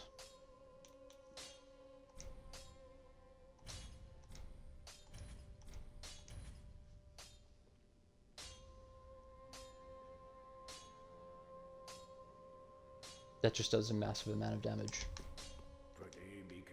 And I think if you two-handed it, it'll go up even further. So let's put that on and kind of mess around with it.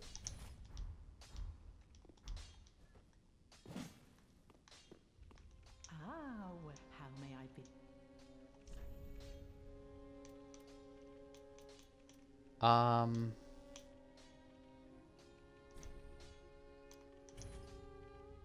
I haven't really had to use any of this stuff before. I've got the poison bite ring, but being able to cure toxic might really come in handy. Okay, so I'm pretty... Actually, there's one more thing we'll do in Anor Londo, because I think it's going to be not as hard as... That's a cool shot, actually. Which one is it going to be? This one, probably. Yep. We'll do the giant, and we'll see how the giant goes. We just have to kill all those deacons.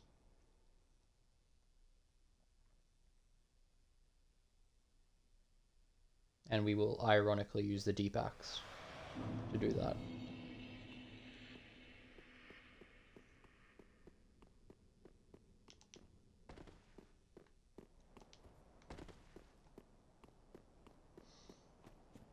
Yeah, I sort of recap that double beast fight. I wasn't even taking it that seriously. Like, I am not in the mood to be challenged today. I almost wasn't going to stream, but then I thought, I've got to do this. I've got to do a bit of exploration anyway, so I might as well.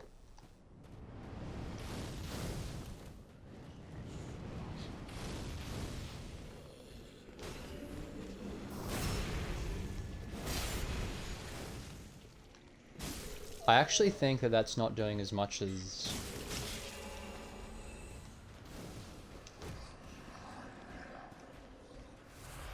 the Raw Club. Let's see. 191.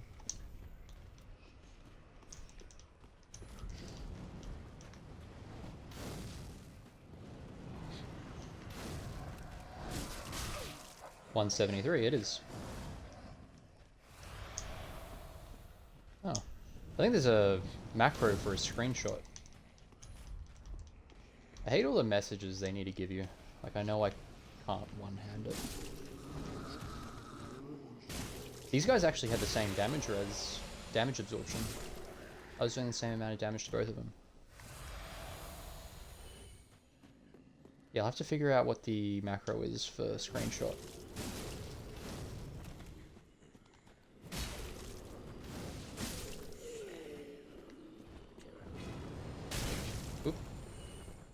Had my eye on something else.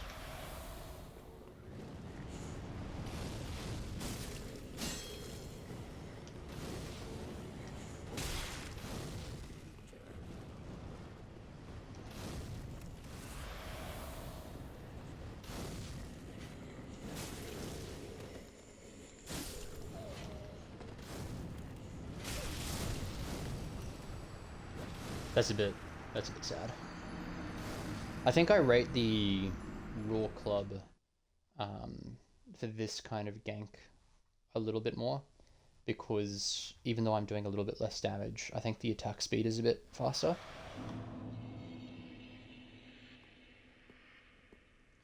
But what I'll do, I won't go for just R1 spamming. I'll actually go for some backstabs here.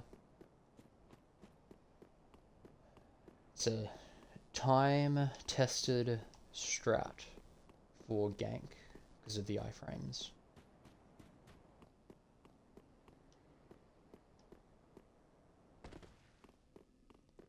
The other thing I learned about Pontiff Sullivan is that you can parry him, and I guess that's interesting. I don't know why they make certain bosses like that now. It's interesting that that doesn't actually do damage.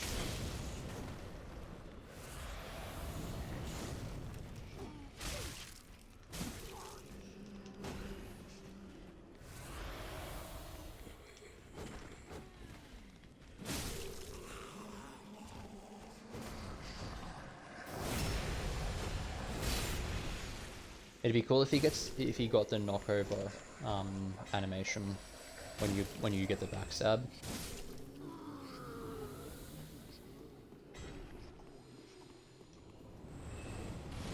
So what we'll do is we'll go after these guys first.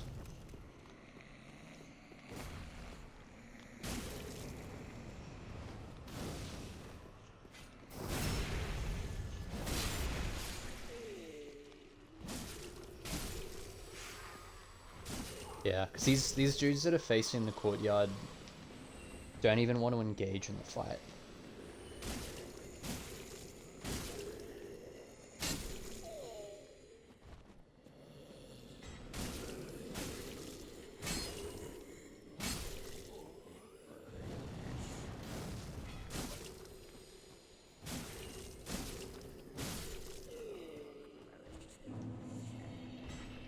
Well, I certainly hope I first try this giant. I think, you know, if I had big old health bar, I probably would, but I have no idea what the moveset's going to be like.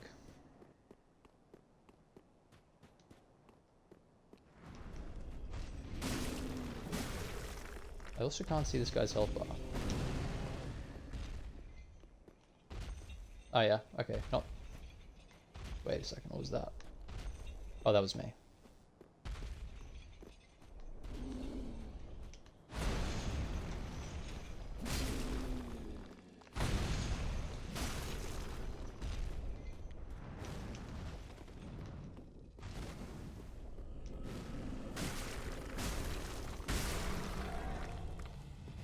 Alright, well I guess he was just too slow. Stalk dung pie. What? What is that?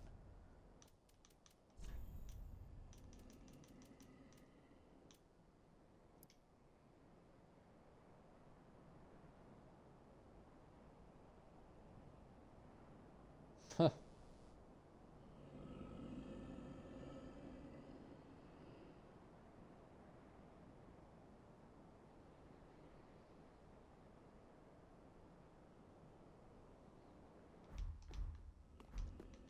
Well, there you go.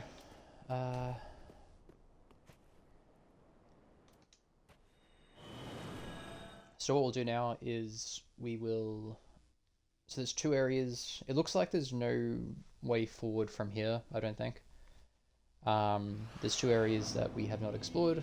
Under the catacombs and under Irithyll. So distant manor, but also abandoned tomb. So we'll do this now. So we'll explore this for a bit. I'm not keen on doing a boss fight, really. Like, it kind of depends on what it is. If I don't want to have to start a Pontiff style boss fight. If you get that, just don't have the patience for that. I think this area is going to be pretty hectic. I know what's about to happen.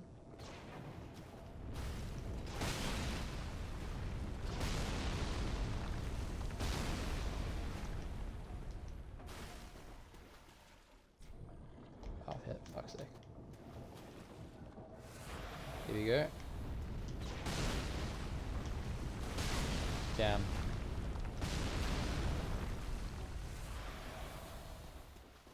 I thought that the arrow was coming faster. Yeah, there was a little rock that looked like the arrow. Huh.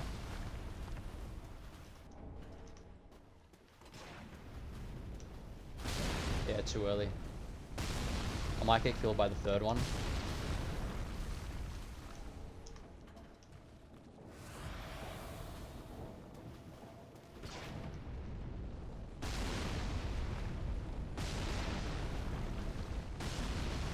Easy.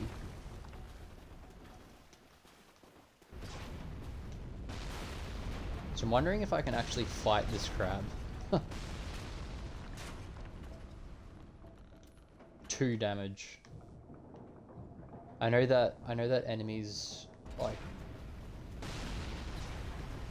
an enemy that might look the same, they do scale up.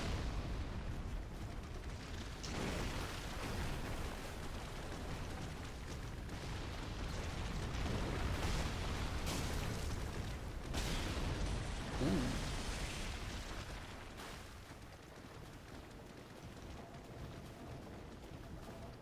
Fuck.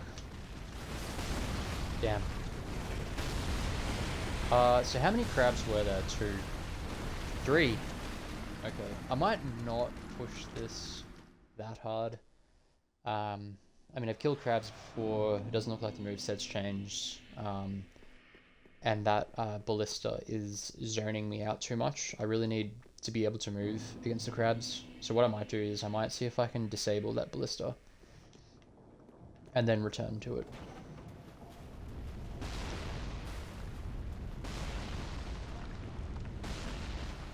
At least you can kind of cheese your way out of this.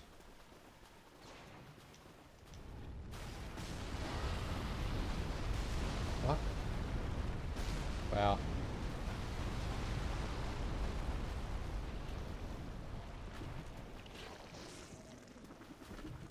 Is that an enemy? I mean, of course it's an enemy. It ain't there for show.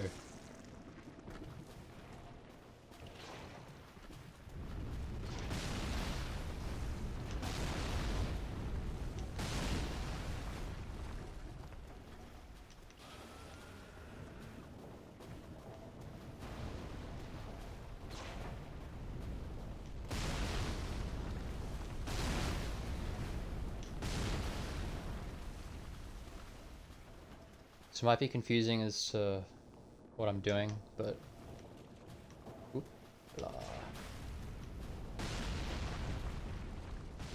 I'm trying to find a way around this one, and I just have to be wary of the ballista as I do that.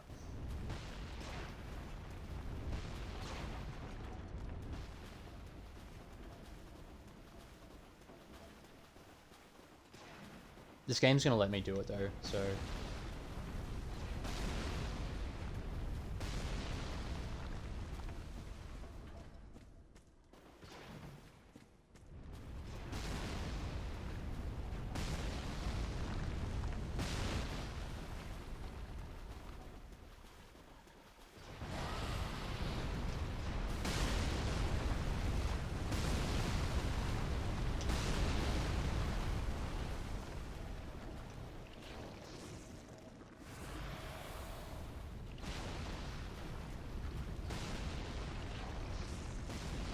So it looks like the worm wants to kite me a little bit.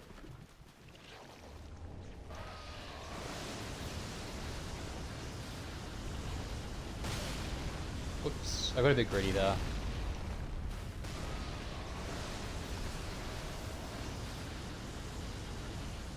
Wow.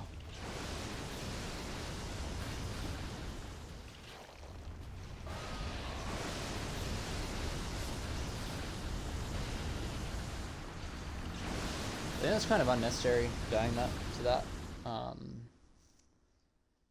But what can you do?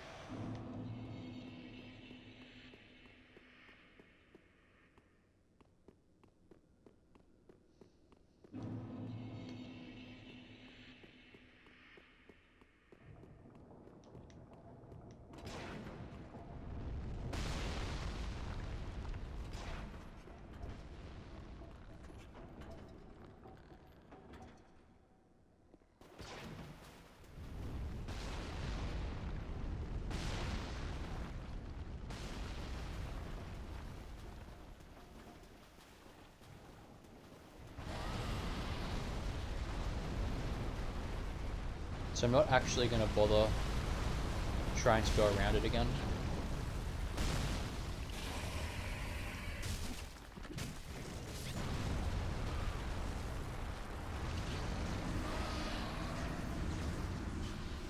Okay. Okay. So one little opportunity there will be to get in, hit it, and then fuck off a little bit and let him sort of crawl back down. Because it looks like if he can't engage with you, he'll crawl back down.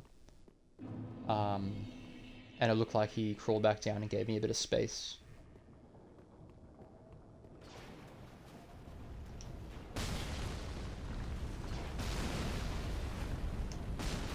It's a lot harder to dodge them than the Giant's arrows.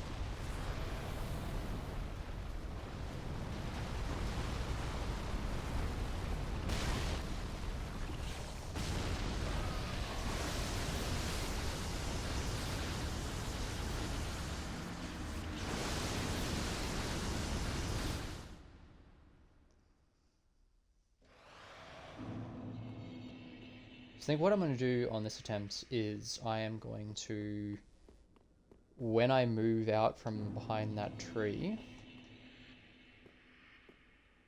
figure the angle to keep the tree between me and the arrows. God damn it.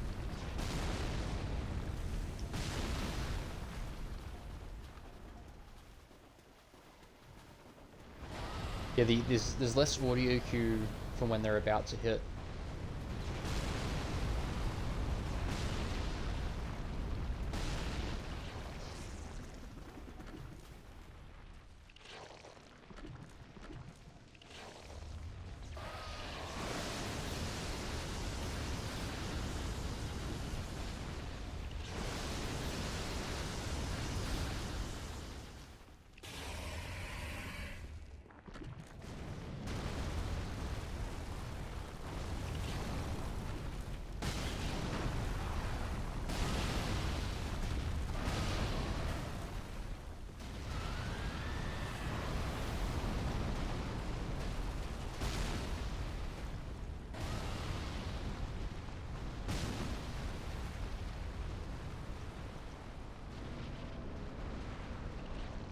This does look like a boss arena. Fuck.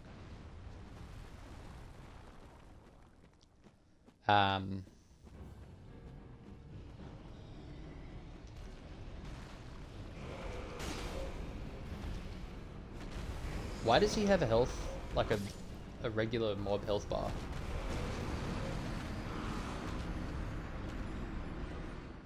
I don't understand. That's kind of weird.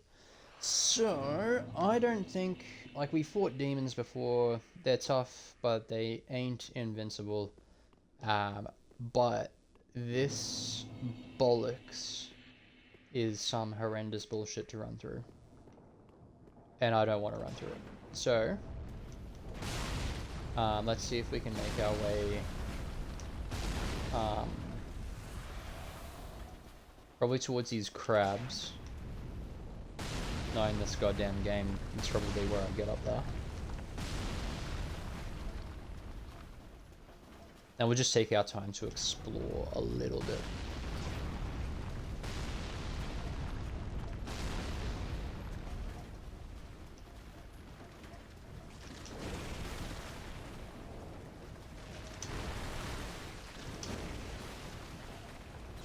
You know, it ain't looking like it. Holy dooly, there's a lot of crabs.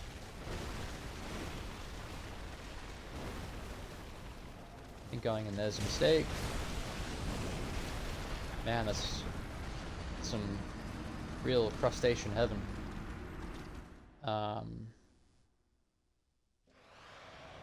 But I'm wondering if that actually revealed itself, revealed a little shortcut to me. Not a shortcut, but a different part of the level. That's what we're kind of looking for here.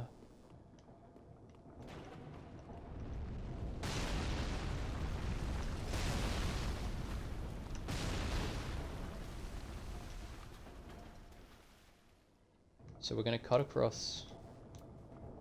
Oh, what am I doing? To that thing, I think. Even though I've been...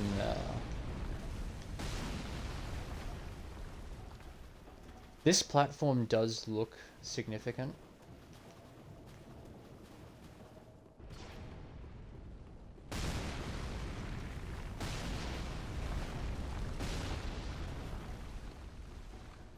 Yeah.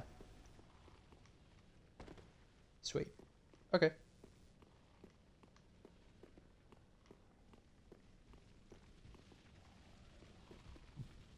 How that looks intense.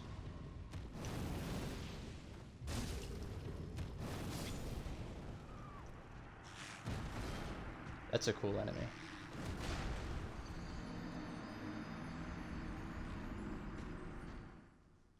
But yeah, we'll just have to learn the moveset. Doesn't seem super fast though, which is helpful. Quite a bit of health. I'll have a couple of goes with my D-packs, but if that's not going to do it for me...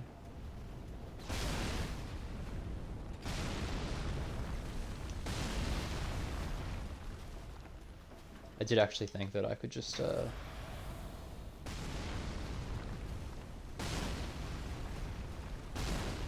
think maybe if you change directions abruptly.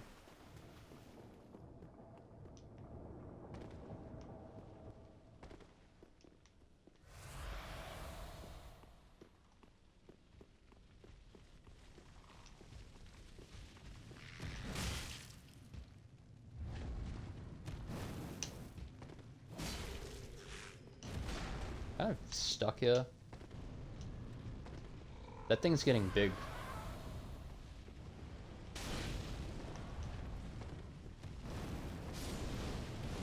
Guy thinks he's Dark Lurker or something. I think the trick with this guy is going to be to blitz him, get right behind him, like hit him once, get right behind him, and then just wail on him. Might even be able to backstab him.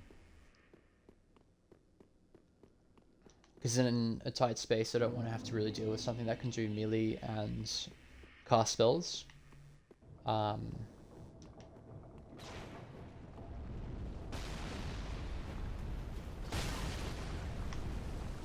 One always seems to hit me.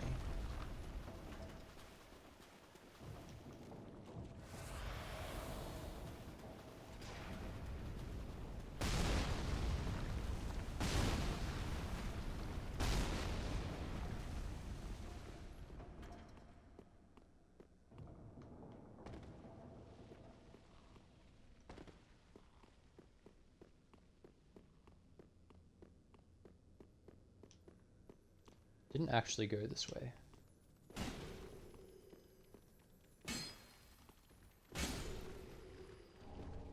Chaos Gem. Cool.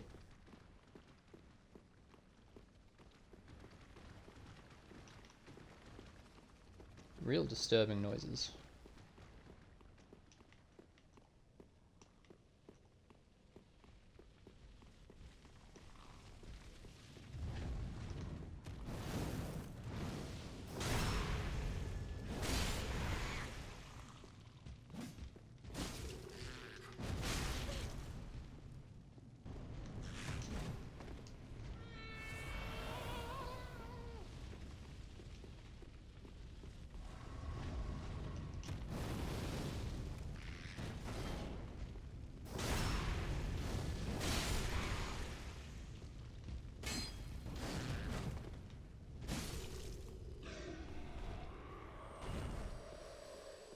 Cool.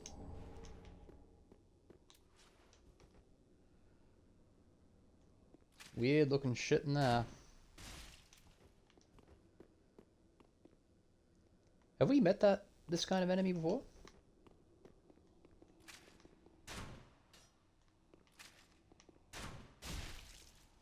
I don't think that thing there is an enemy, so... Oh dear.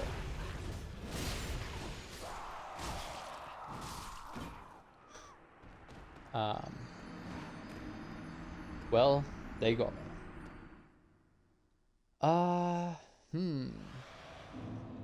If I can aggro the first guy, that'd be good.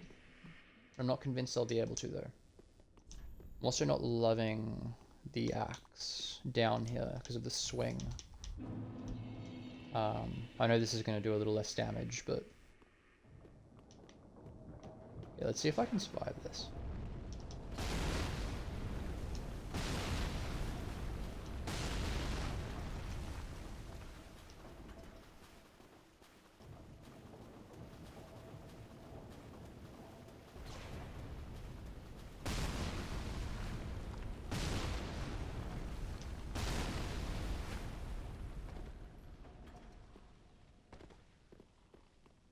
I just like the swing speed better as well. And it's also not a sweep weapon. Oh, damn it, wrong way.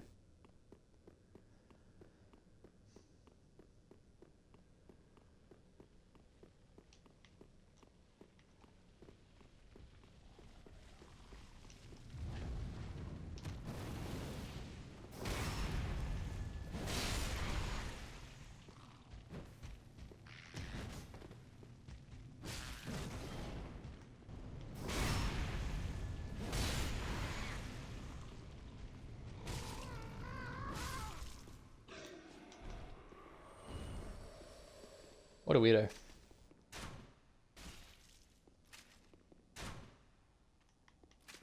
So he's gonna behave a little bit annoying.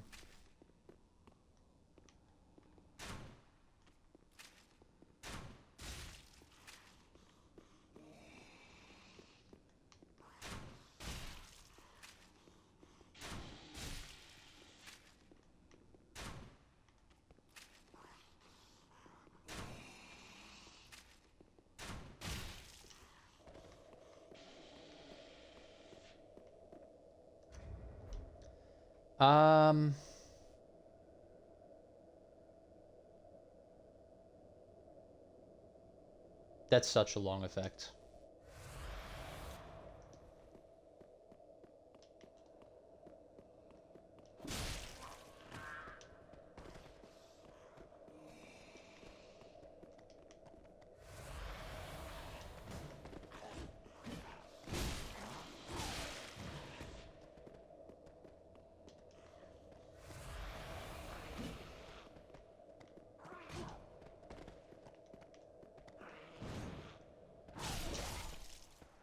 Okay.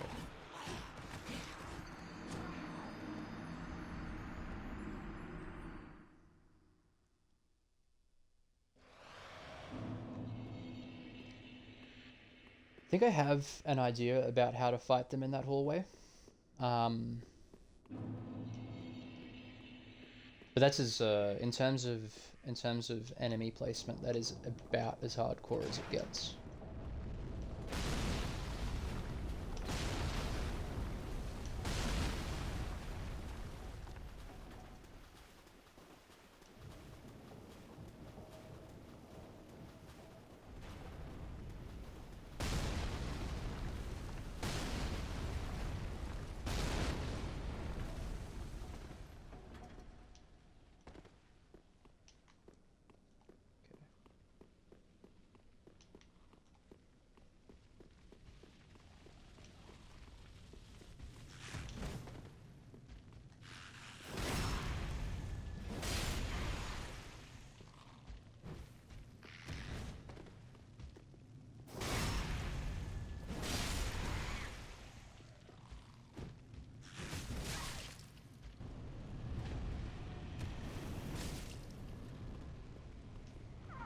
Oh wow, okay, not dead.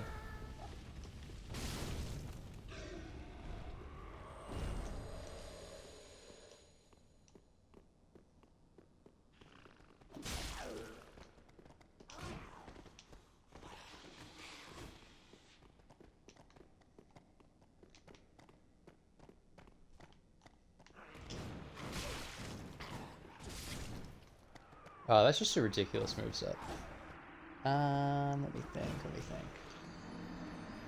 Do I really want to have to roll that back every time only to get done by a combo like that?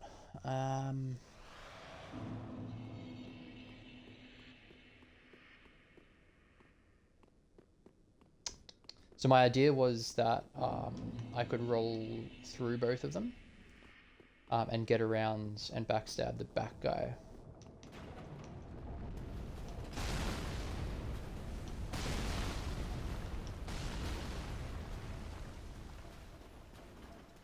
I have a feeling that's not the critical path anyway. It's a bit annoying. That was really lucky.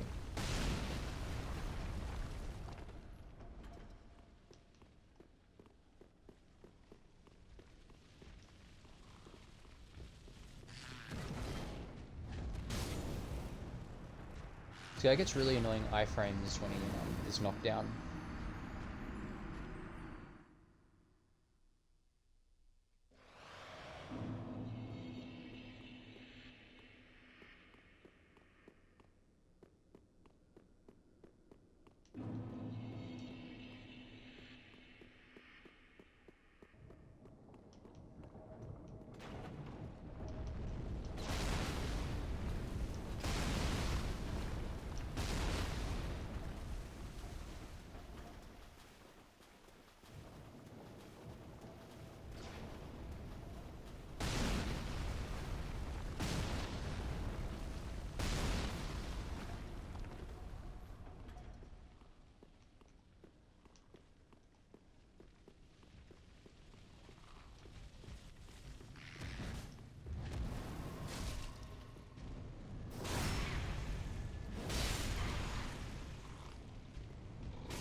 Alright, so I think that's going to be the strategy. They start sitting down, so...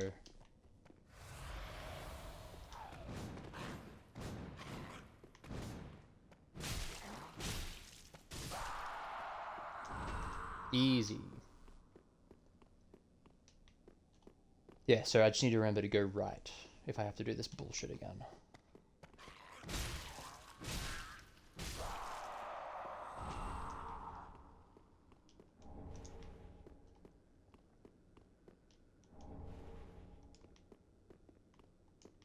Huh, thought this would be like a covenant or something. So we got an Izalith tome, so... And we also got a Chaos Ember.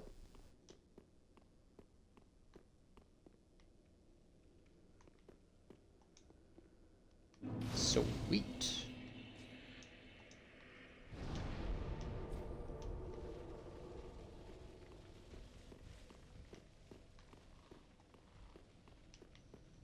Strange room.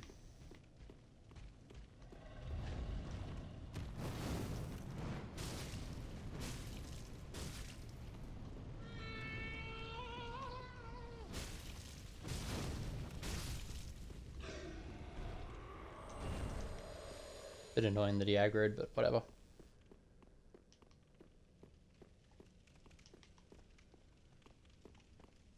Trap. Definitely a trap, right? Like, surely.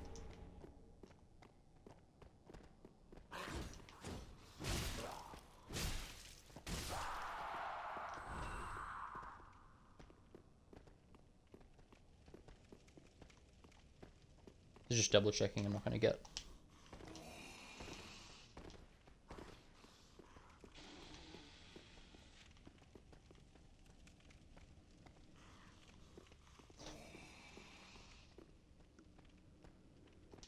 Wow.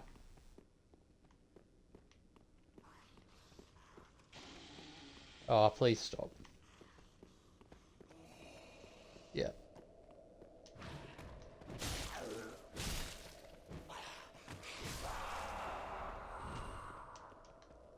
What an asshole. Toxicking me.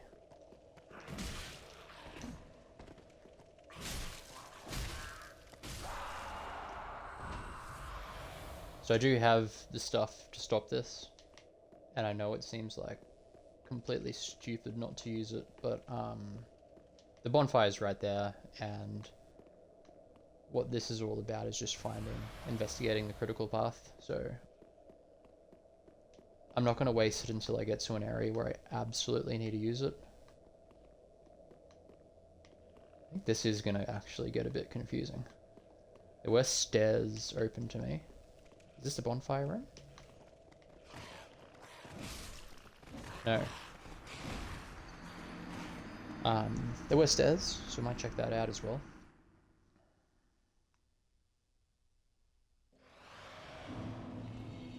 So I think if we turn right, then right again. Quickly. Not immediately, though.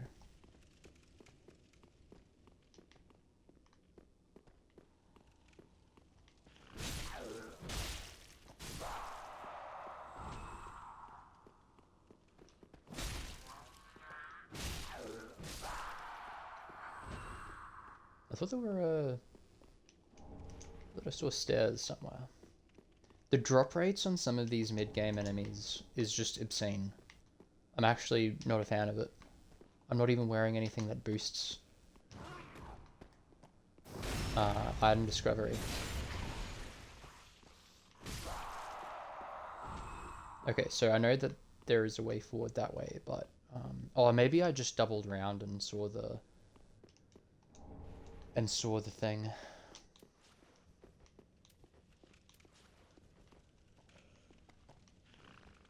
Ooh.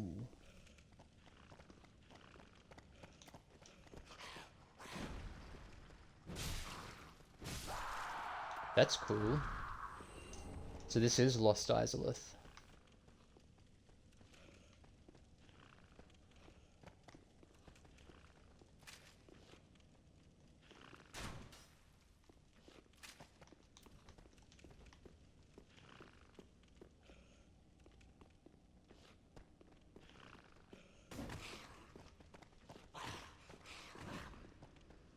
Ah, this stupid AI.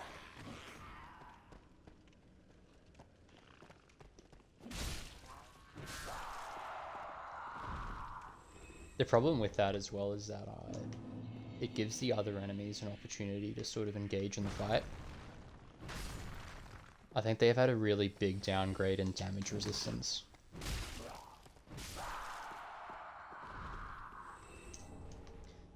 Curious that that enemy disappeared though. That looks like something we're gonna fight. Is that a Taurus demon? Could be. And they're Capra demons, or mini Capra demons. The first enemy we encountered in these hallways did actually... Oh, no, it was kind of furry. It was like a mix between a Capra demon and...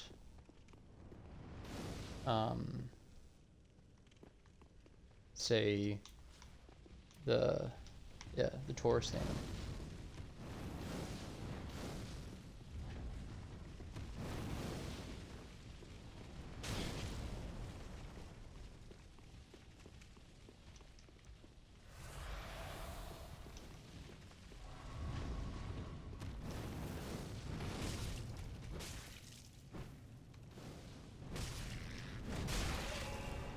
Okay, I need to remember that he does have that delayed attack.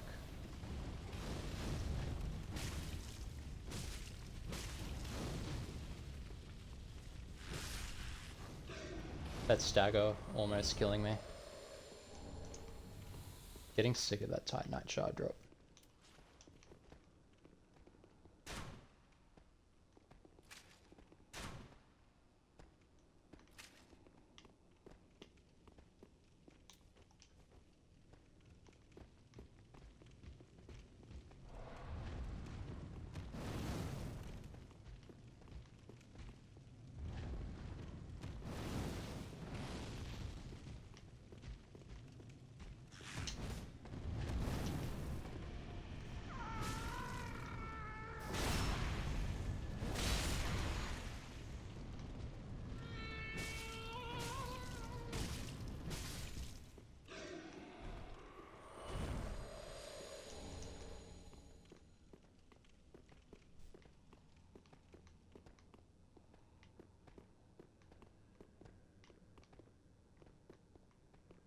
Must be one up there. Yeah, that's a Taurus demon for sure.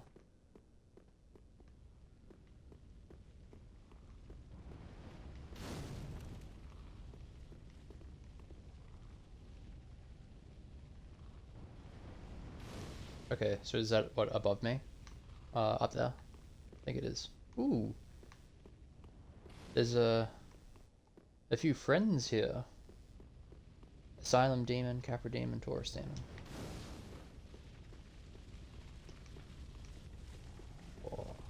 Oh.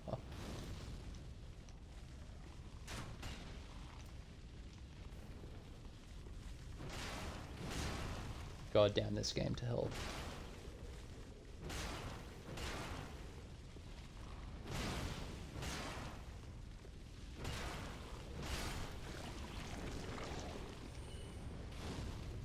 Nice to have another bone shard.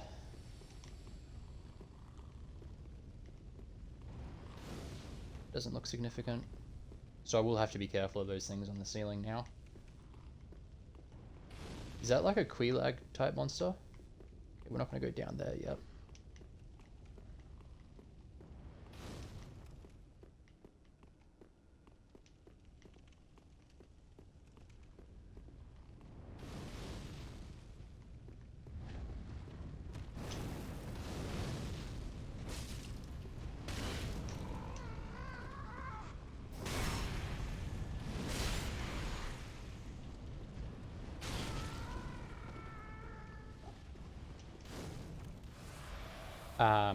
The reason the bone shard is kind of nice is that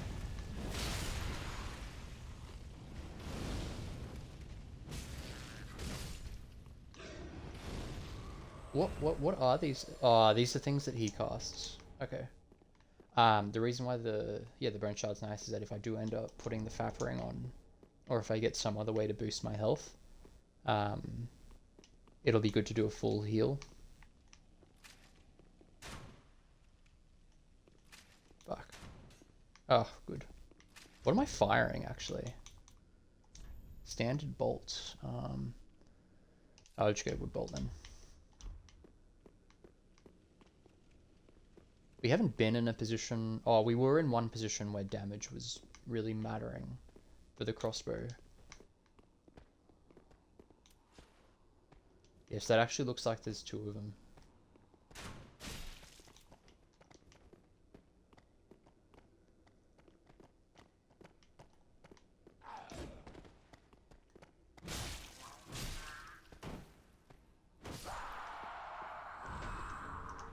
Definitely muscling through that fight. Ooh, fuck ton of them.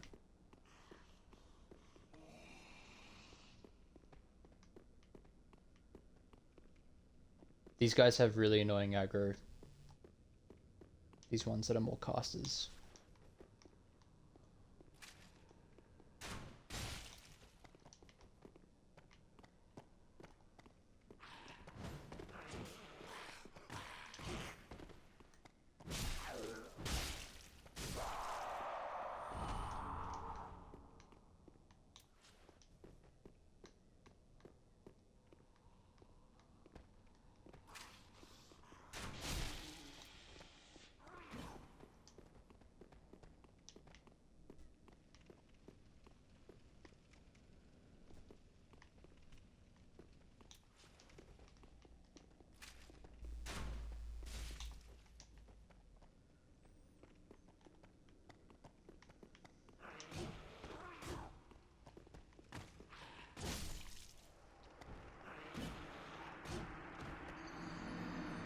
Oh, that is actually quite annoying.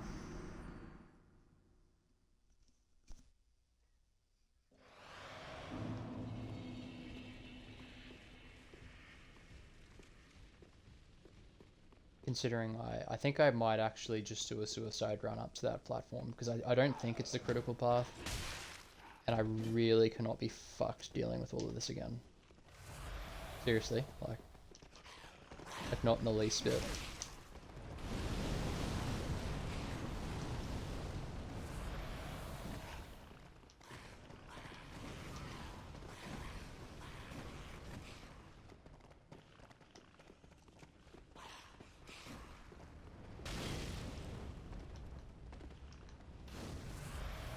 Actually, I don't know if it was this way.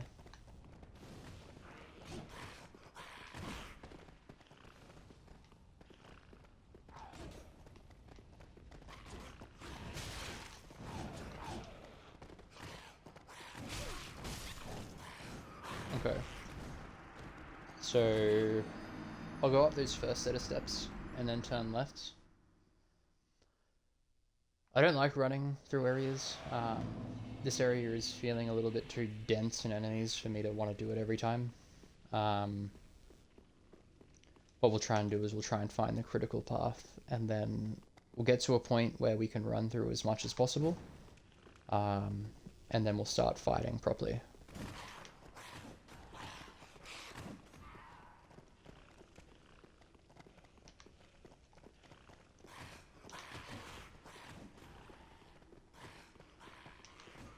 If these guys chase me up, it'll probably end up being, not getting hit by that will be a good step. It'll end up being a case of killing them.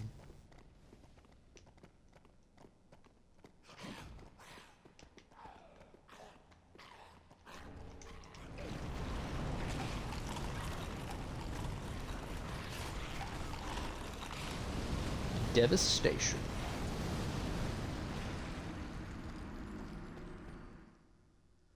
But yeah, I don't want to have to go through the process of pulling each and every one of them and then get poleaxed by the spear guy.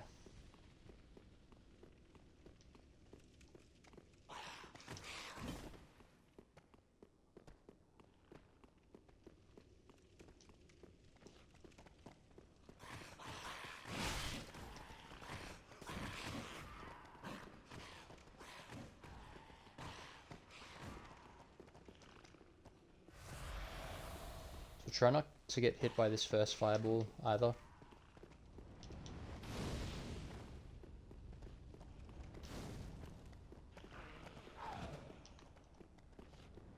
So hopefully we'll be able to dodge this slime. I think we will be able to. Yeah.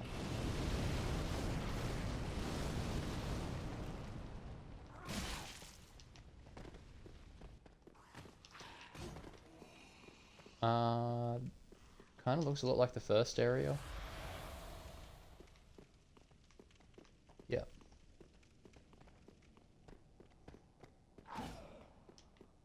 We will go back and try and jump that. This will be interesting. Yeah, because this guy's in the hallway now.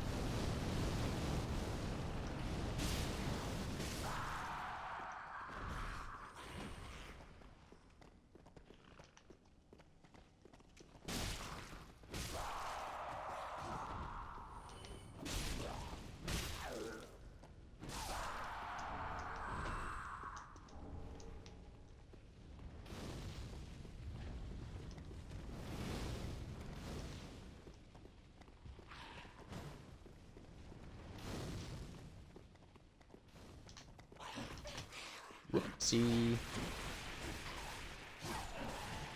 I was half expecting him not to be there, because when you load in enemies, they'll have some pathing, and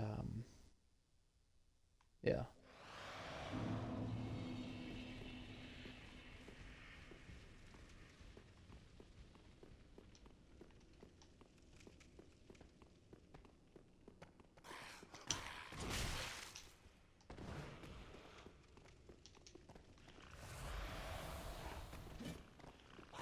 Really got to be careful of that, actually. That thing has huge reach.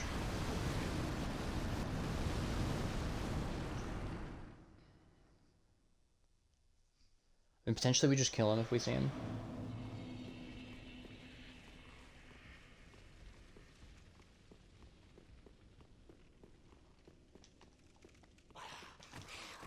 I do like how they gave us a boss fight and then said, haha, no, I don't think so.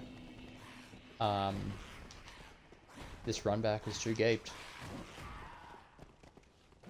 Try another way. So I'm hoping that's where this is taking me, if that's a legit run back for that boss. Thought I could circle strafe it.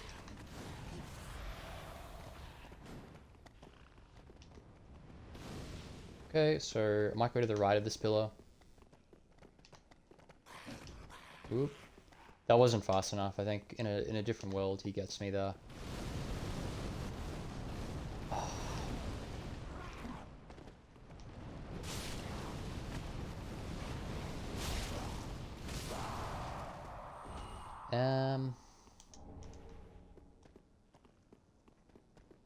Alright. I might not go for that jump again.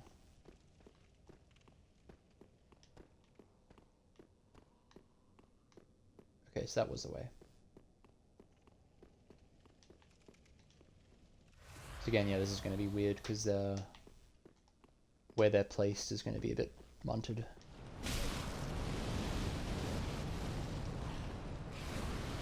So we'll actually kill this guy.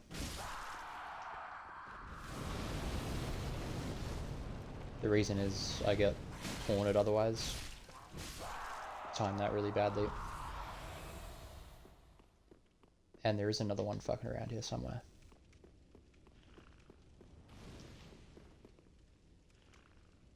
Okay. Rat.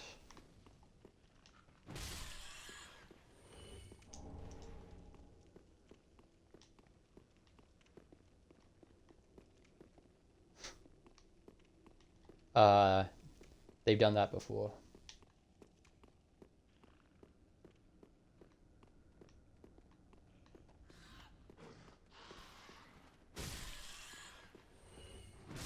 The area's starting to change a bit.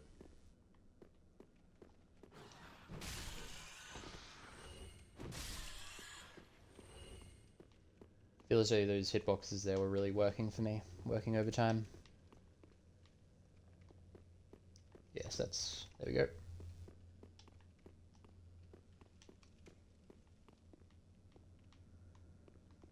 Big rat.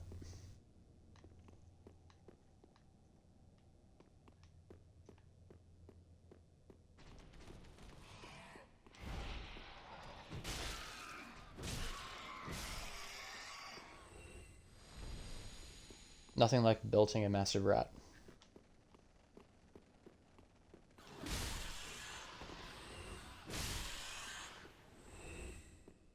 Cool. So that's a little bit depressing, but they'll be back, I guess, when I die next.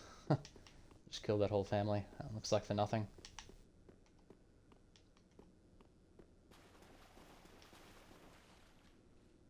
This area is really beautiful, actually. I take it back. Fuck this area. And they're tougher too, I reckon, than, maybe.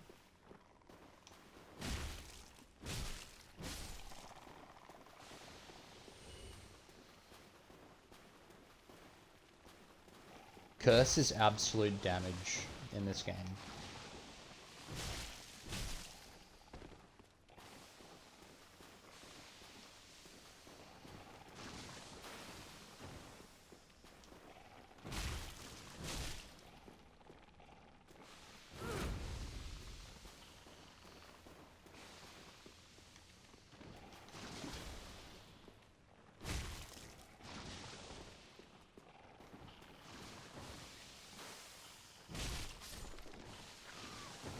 Yeah, a bit greedy there.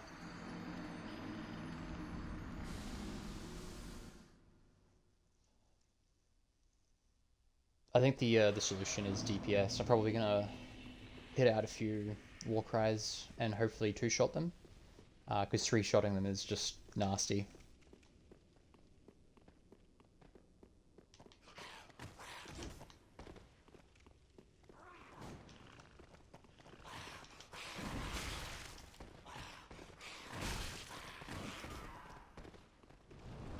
Definitely getting lucky not dying there, but I'll take it.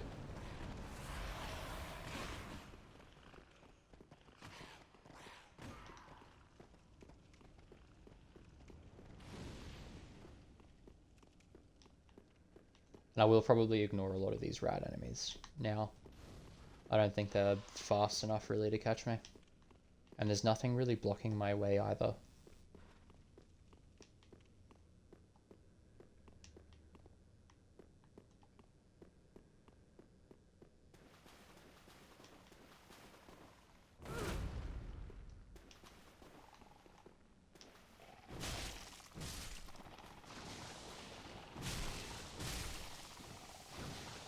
Fuck, I'm probably dead. God damn, that builds fast. Ooh. Shit. Kicked.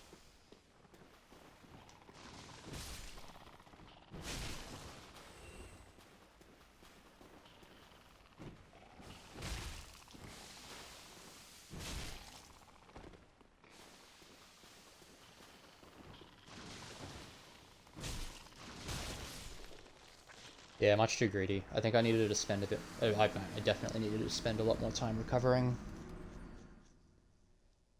It's certainly one of those moments in the game where you really start being like being at level 1. I could run through it, but to some like to a greater extent, I don't really want to run through areas. That should have gone through me for sure. Yeah, I don't want to sort of lean on just running through areas. I kind of explained this already. I think that if you run through areas too much, you start losing a grip on the rhythm and the nuances of the game, and how it works. And you're just doing yourself a disservice, because you're gonna get to an area where you can't just run through, and it's gonna be hard, and you're just not gonna have the dexterousness, the like physical mechanical skill to get you through it.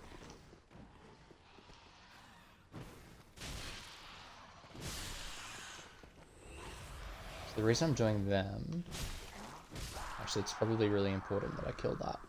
It's following me far too much. But yeah, you're just not gonna develop the rhythm to do the really hard parts of the game. So no, it probably seems like I'm doing this a bit unnecessarily, but I don't think so.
Disgusting enemies.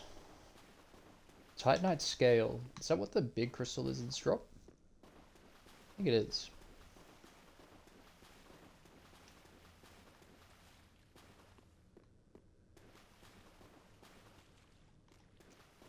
Okay, might as well. You.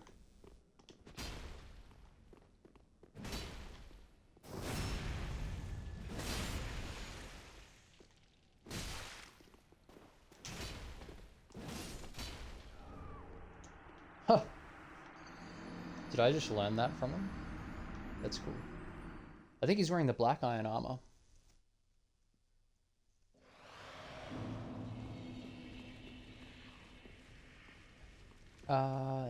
If I can figure out... I'd be keen to fight him.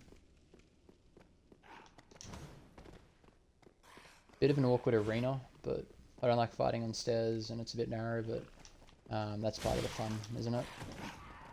God, if I die here. Alright.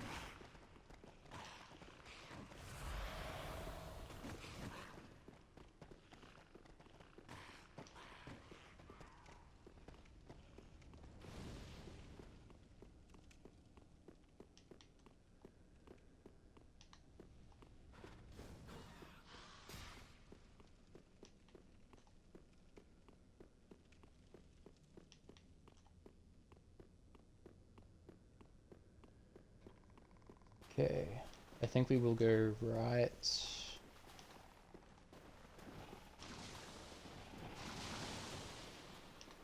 Keen for them not to chase me too much.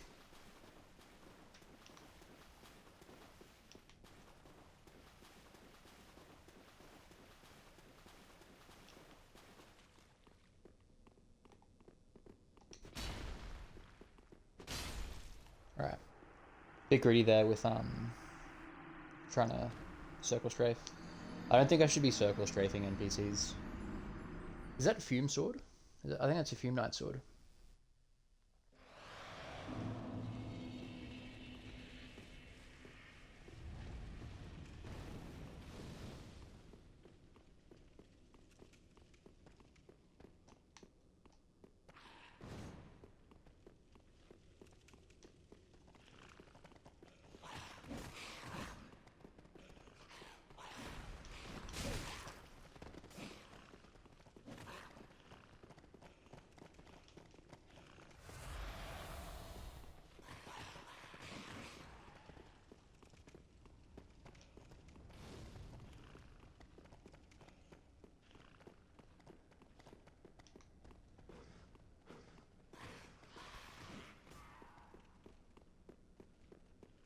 Hopefully that thing stopped chasing me.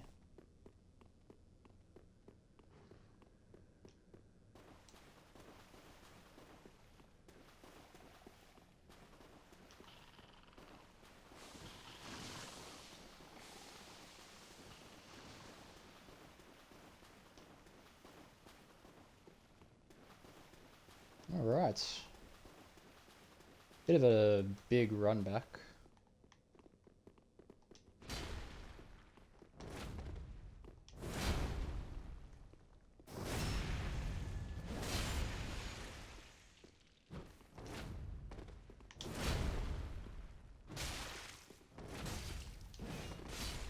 Ooh.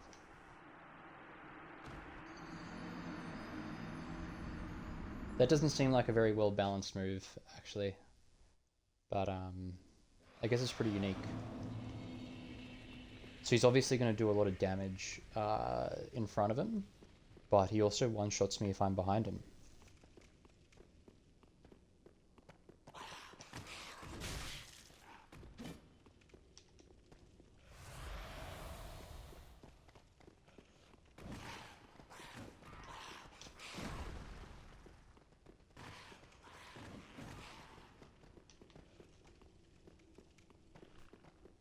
Probably power up before going into that again. From memory, Black Iron Armor has some pretty good fire resistance, so I won't bother resonating. I don't think this fight calls for that, honestly. I think this fight calls for getting good.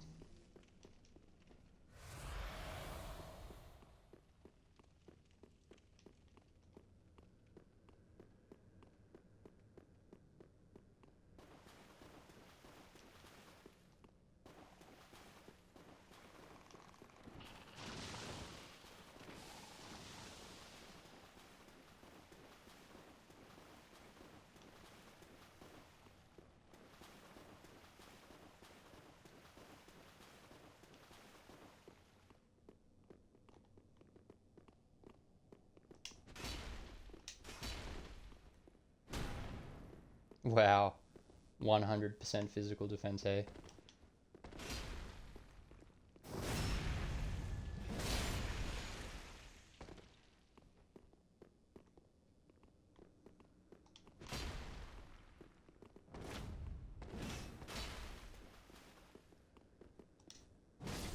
Okay, just really poorly timed roll there. What was I gonna say? I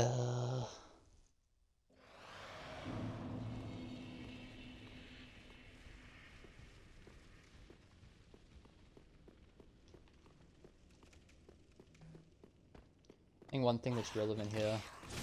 Oh damn it! Every time with that attack, it's just delayed, and I don't get it. Very similar to Pontiff. Very similar to Pontiff in that I know you can parry him, but I feel as though with parrying, if you can parry absolutely everything that an enemy can throw at you, like if you know how to parry that particular enemy, then it totally trivializes the fight.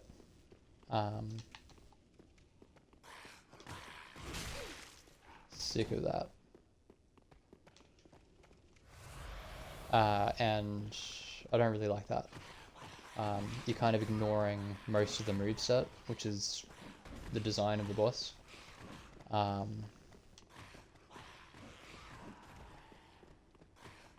So yeah, so I don't, in general, I don't really like parrying in these games. That being said, I've never killed Gwyn without parrying, so there's that.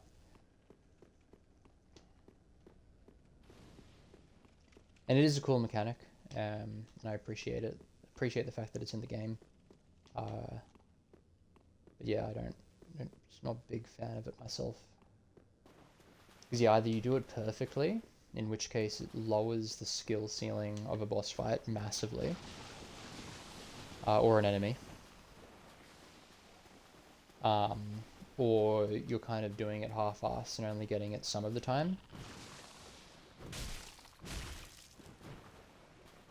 God damn these enemies.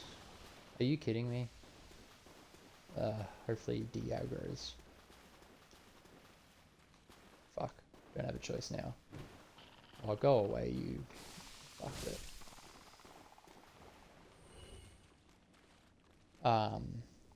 Yeah, you either do it perfectly, in which case, you know, you're not really... You're kind of almost cheesing the boss. Or you don't do it perfectly. And you get completely fucked. But eventually you get it, right?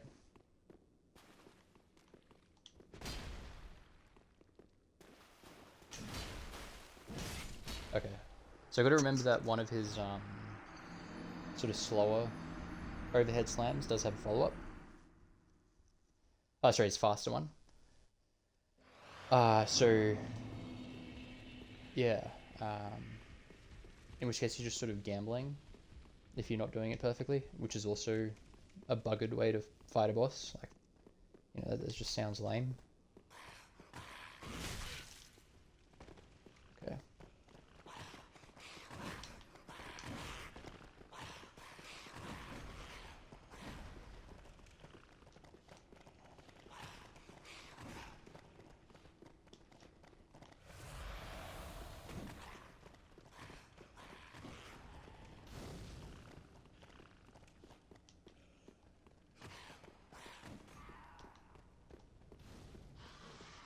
But yeah, it's good that they put that kind of variety in the game. Otherwise, I think it becomes a bit stale. Like occasionally, I'll throw down a parry, just for fun, and I'd be keen to learn at some stage in this game how best to do it, because I think it's a little bit different to the previous games in terms of the timings. With the previous, like with Dark Souls 1, it's very simple. As soon as the enemy weapon starts moving towards you, that's the parry timing. And I'm pretty sure Dark Souls 2 was basically the same.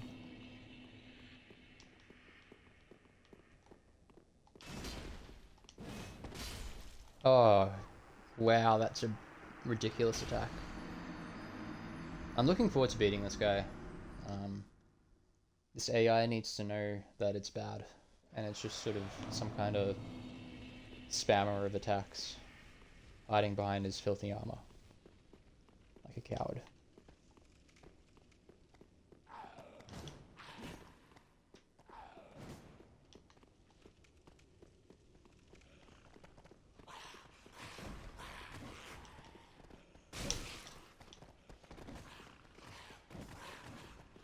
Yeah, it also gives an opportunity for people who prefer to play the game in a hyper optimal way. You know, like what is the absolute best possible way of dealing with the situation, and you're gonna do that every time. Like that way of that mentality is definitely very valid, and it's fine. But you know, I guess there's two sides of the coin. If you play that way, you do lose quite a bit of the experience. But then again, if all you do is sort of make it hard for yourself just for the challenge, you're also losing out on experience too. So having a bit of like the best of both worlds is going to be good, and it's good that the game gives you the opportunity to do that. Like I don't think there's a right way of playing these games, other than to have fun. But I'd also extend that to, you know, being open to variety.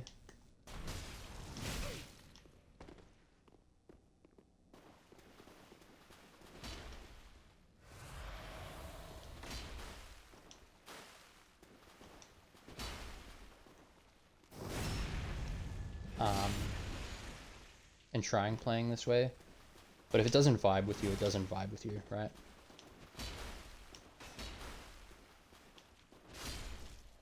Okay, I didn't really like fighting this hallway. A bit of weird nonsense. And this guy just controls the match completely.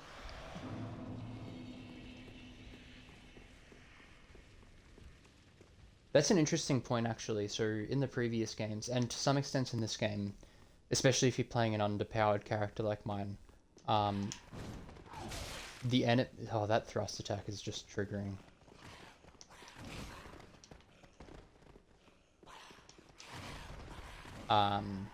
Is that pretty much all enemies are going to control the fight. They're going to control where the fight takes place. They're going to sort of push you around. Or you're going to follow them. If you're playing like this, at least, and probably for a lot of, like, most builds, the enemy is going to choose how the fight occurs. And I think that the poise in this game gives the player character an opportunity to take back a little bit of that control. Whereas in the previous titles, and one of the criticisms of the previous titles is that fighting bosses is like fighting brick walls because they just don't react to your hits, which is, you know, perfectly fair assessment. I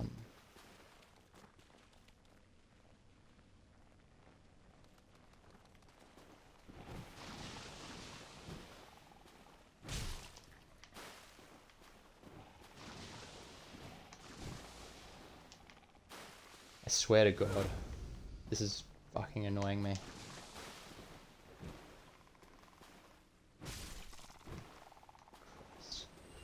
Anyway. So this guy's definitely pushing me about.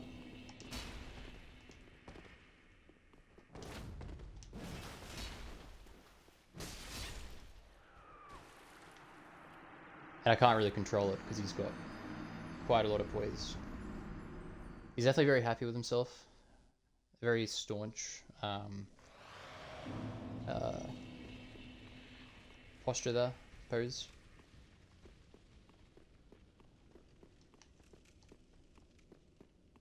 Feels as though I need to take this fight a bit more seriously.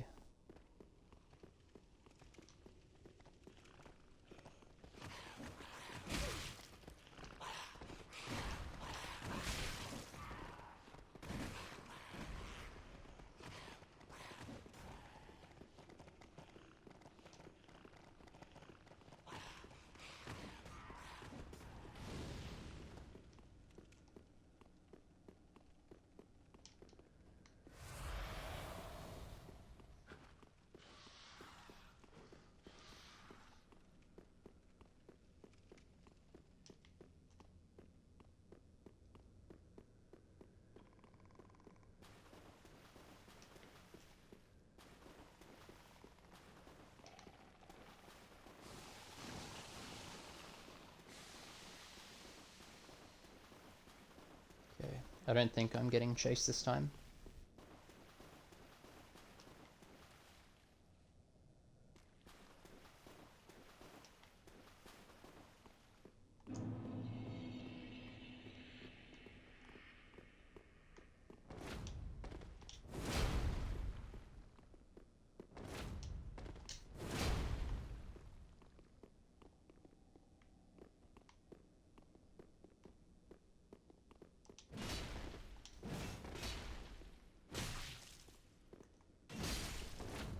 God damn it.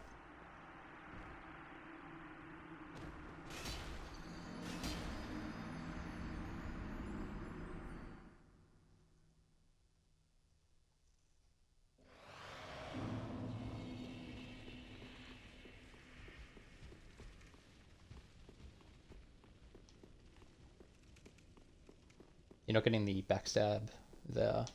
The backstabs. Quite frustrating.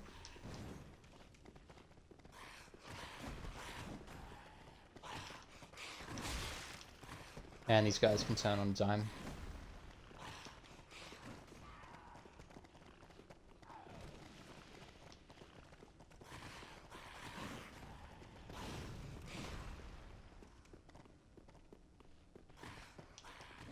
They're really chasing me as well.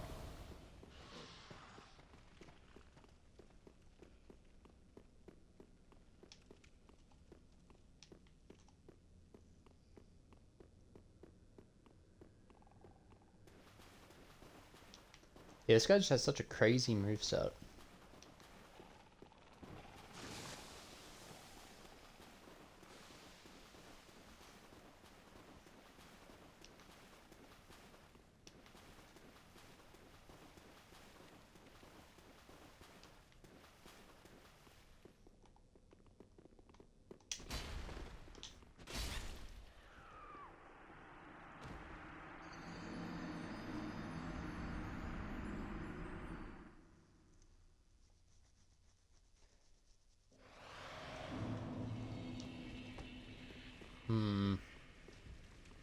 Oh, we'll keep at it.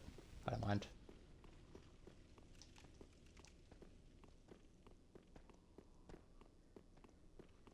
I suspect as well, though I haven't experienced it in this game, that if he hits you with his two-handed attack, I suspect you can't parry it. That was definitely a thing in Dark Souls 2. Oh, go away.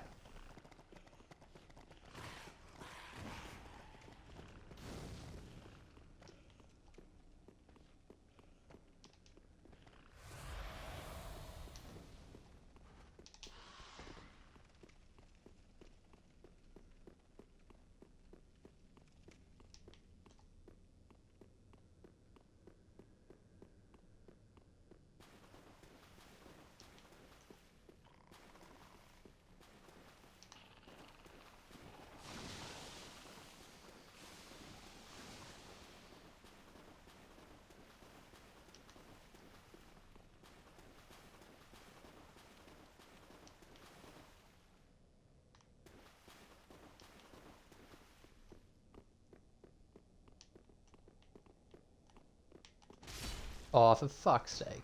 Stupid game. Goddamn camera.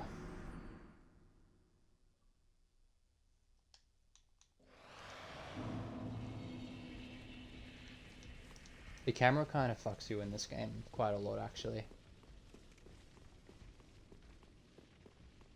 That's really frustrating.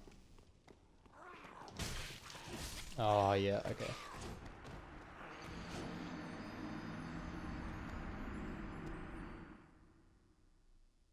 I'd be keen to see if anyone's been able to do... I mean, you can just ignore the mobs, to be fair.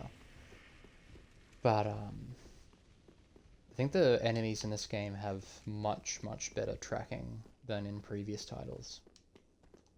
I wonder if anyone's done a no-roll, no-hit, all-boss run of this game. So I know it's been done for Dark Souls 1, and it's almost been done for Dark Souls 1 melee only, too, which is crazy. Because you got to do Bed of Chaos the proper way. Which is ridiculous. But I feel as though I've gone the wrong way there. I feel as though this game would be pretty hard to do it.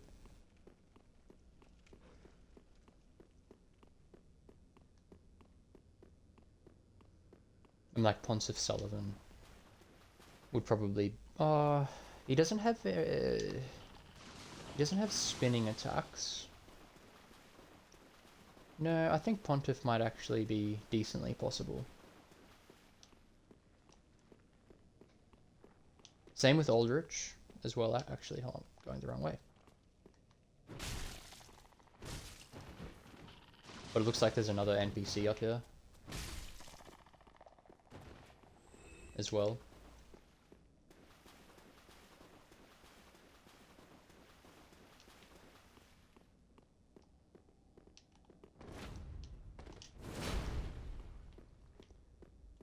Have a go at fighting in this part of the arena.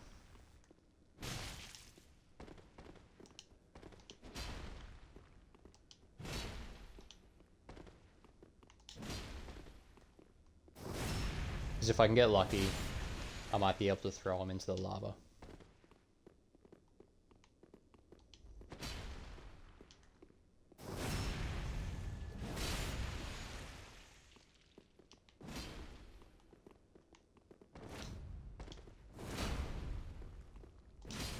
God damn it. That was an intense follow-up to an R2. That was incredible.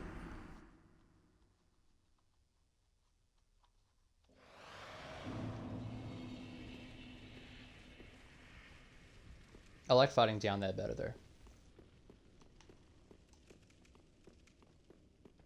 And if I can get lucky, yeah. Push him into the lava. I'll take that for sure.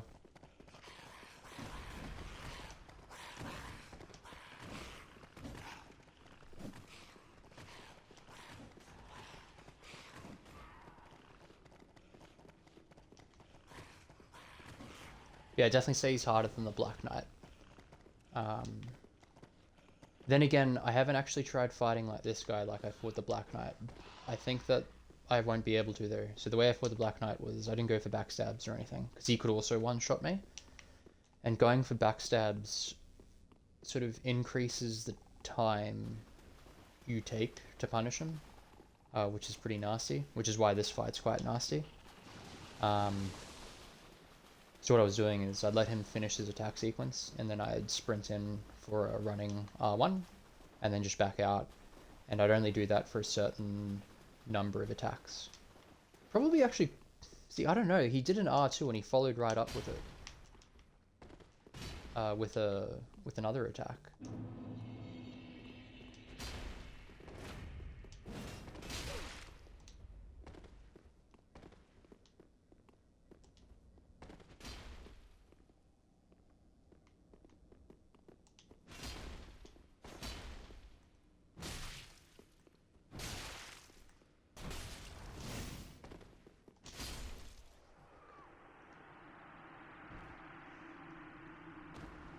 He's I think if you gave this guy the Fume Knight health bar, he would be harder than Fume Knight.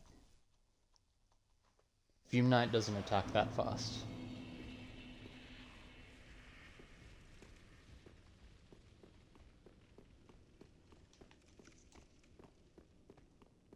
I am kind of tempted to have a go at him not backstabbing.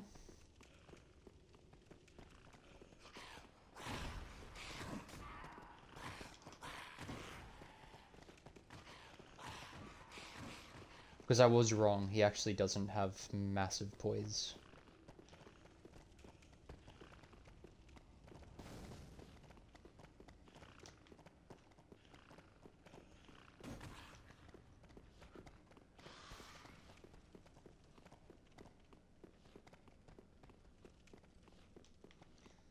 One concern is that he has a lot of sweeping attacks, and he also closes the gap really fast. So sort of running around him is a bit weird. It seems like it's going to be a bit weird. And it's not the arena to do that. It's quite narrow. And the problem with that is you have to throw in dodges, and doing like a mixed strat is pretty hectic.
It's a good night for Night Slayer Tsorig.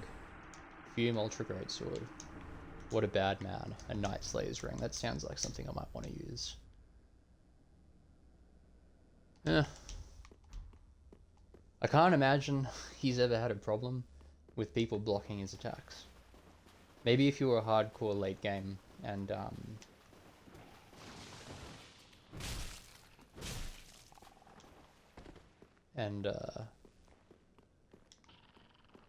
It's so hard to figure out if he's going for that stupid wind-up attack or if he's going to jump. Okay, so there's another NPC up here, I think. Yeah, there he is there.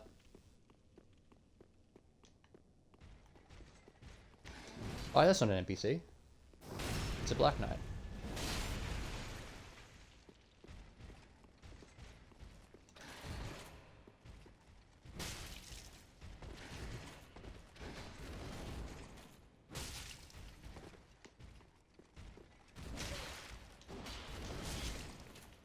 Okay, he got me. That staggered me for much longer than I thought it would, and it stored one of my rolls.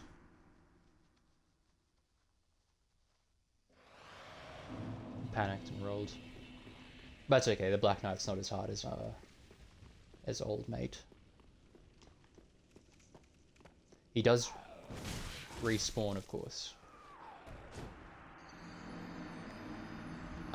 Well, I mean, you never know, but the other one was.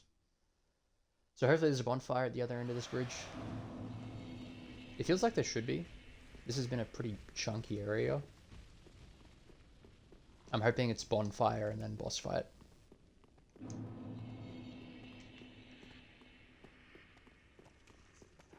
Because that'll be an interesting boss fight. I think that he'll be the first boss fight where there's a good chance that everything one-shots me.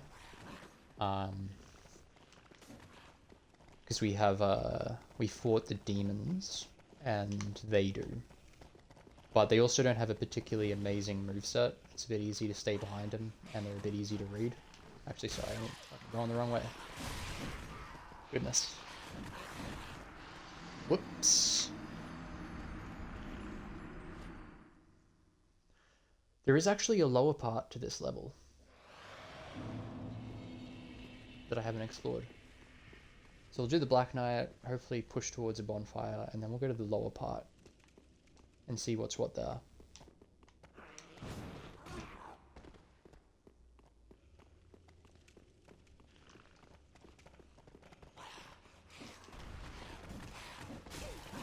What?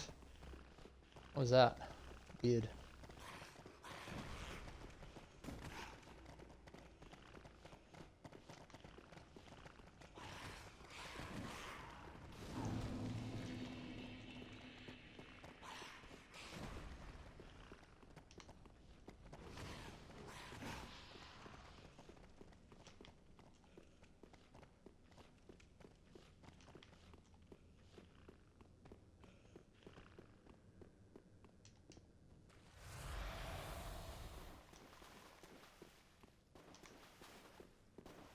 It's a cool tree.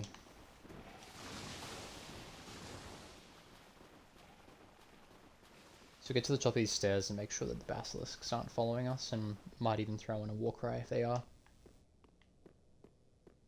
They're not. But we'll do the war cry anyway.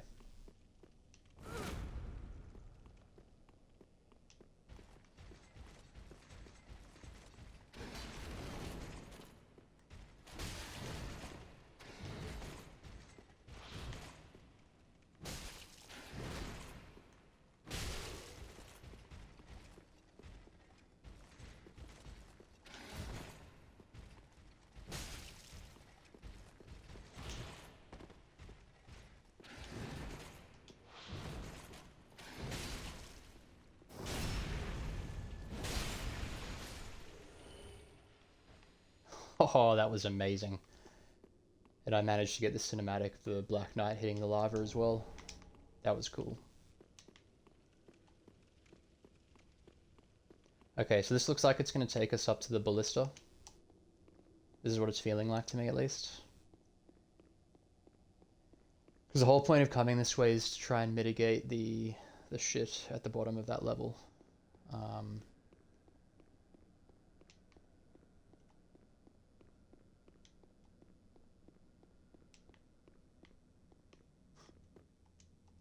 What, they just didn't have a ladder asset long enough for us?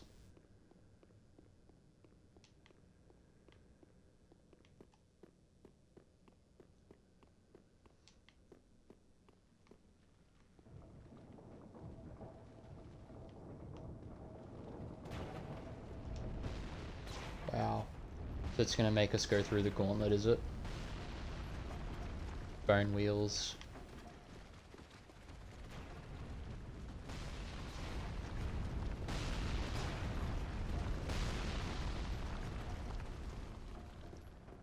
Are they just the crabs that I can hear?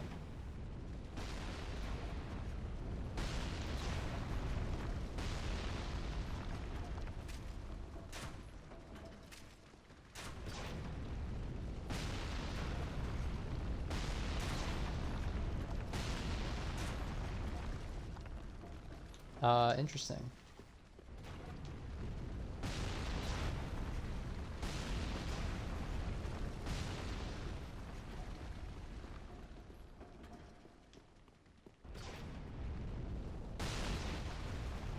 I hope it can't see me here. In Woodbone.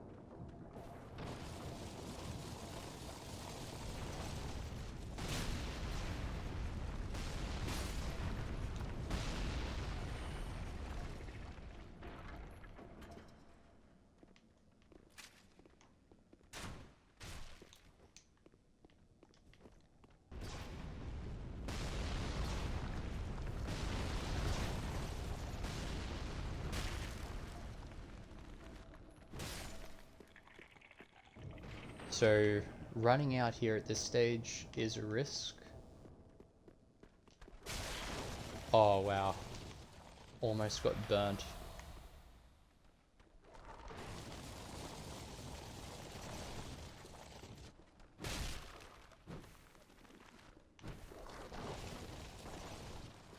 We'll take that.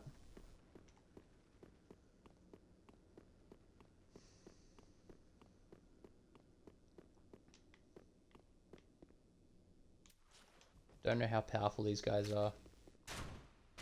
Also don't know if there's any shit behind here. Come on. He does have a buckler. Pretty sure that's what that is.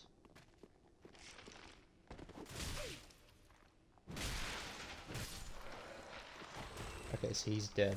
That was pretty decently powerful though. So...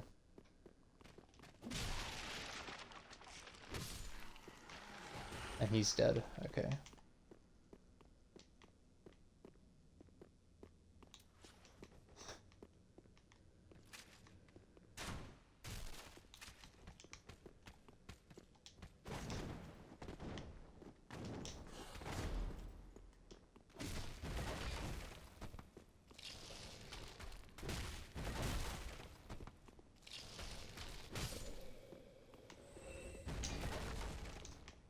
Okay.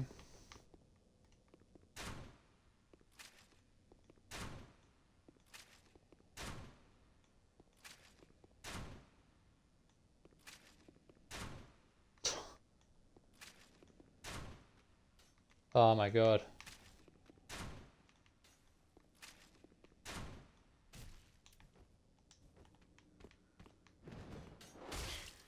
Shit.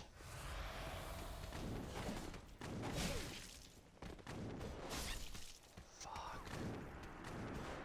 Oh, that's gonna be a nightmare to get back through. That was a real shame too. Those enemies are hard. We encountered them in Catacombs, and I rate them actually as the... I mean, I think I kind of have them figured out-ish, but you gotta running R1 them, but they were the hardest enemies I've had to learn how to deal with so far. God damn it. Okay.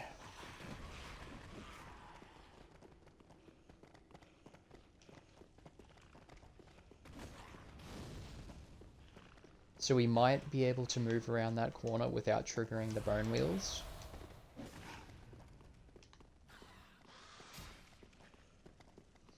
obviously can't be sure. We'll just test it out. The big challenge is going to be the dealing with the Black Knight, actually.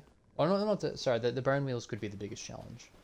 But I will have to be really careful with the Black Knight.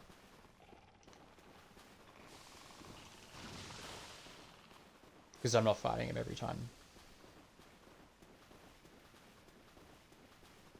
I don't think I think this guy has the greatsword. I don't think I've encountered the other weapons yet. Wow, that could have just been finished. That could have finished me right there.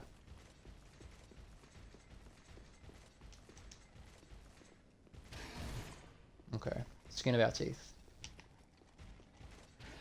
And I don't think he can climb ladders. No.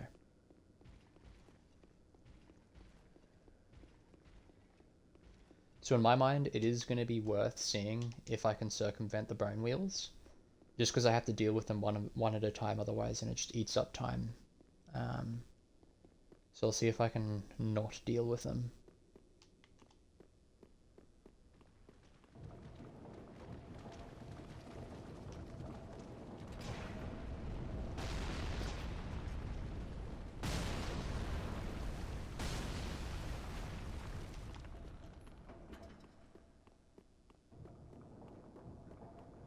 I'm going to have to double tap these skeletons carefully though.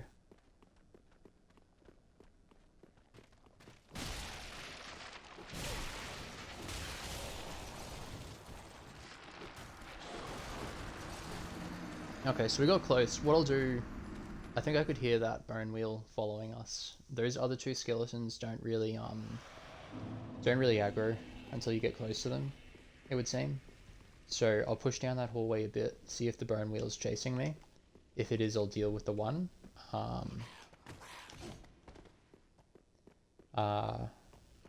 Yeah.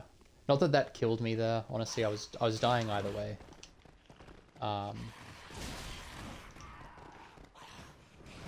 Did run out of stamina there.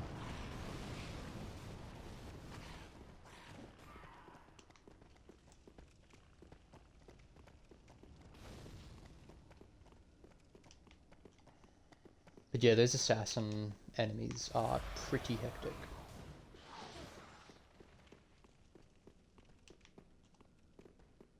Pretty much anything that's significantly faster and more agile than you is going to give you a really hard time Soul Level 1. I suspect they're probably not too bad on a regular playthrough if you can tank through one of their hits. But Soul Level 1, you sort of... He out-muscles you as well. So not only is he much faster than you, but he's also significantly stronger than you as well. Okay. So we got through the Black Knight that first time.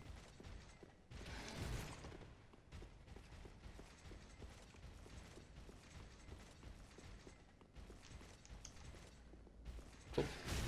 Oh, geez.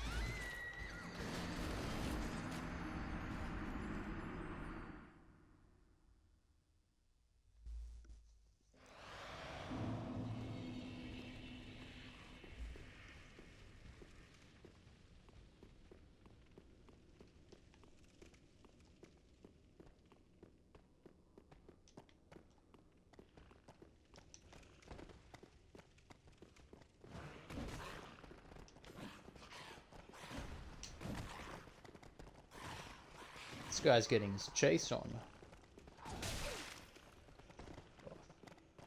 My god, this guy's fast. That is insane.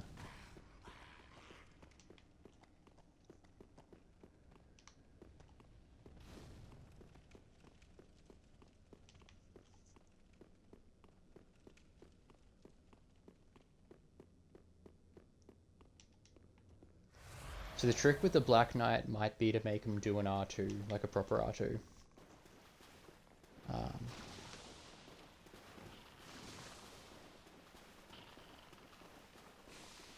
Before sprinting away.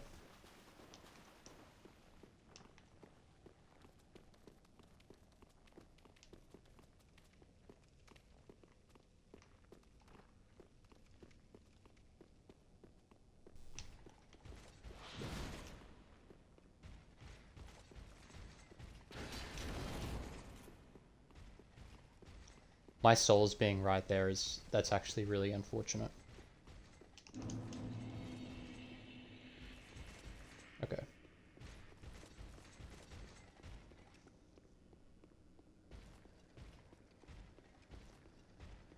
Alright, so it is Bone Wheel first. We'll check Bone Wheel first. And then attempt the skeletons. But I might pull them one by one. And I also won't get super aggressive. These ones seem to be able to attack a bit faster.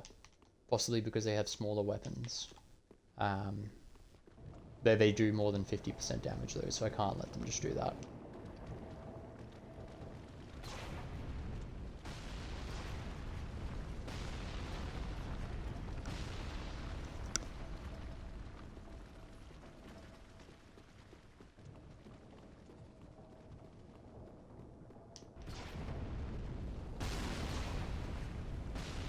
So what we'll do is we'll have a look at where they are.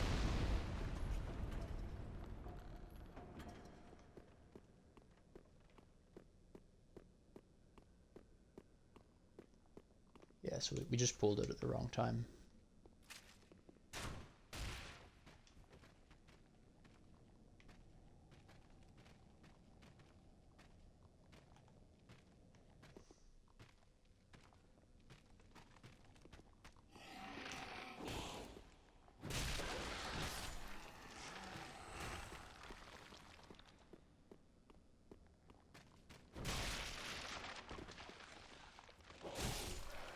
Yeah, that was a bit silly. I should have just gone in for the kill, but works out.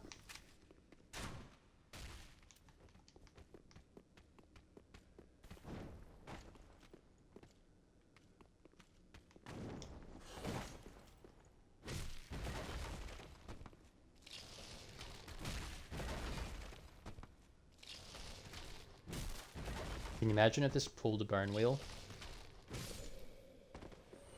Fuck that noise.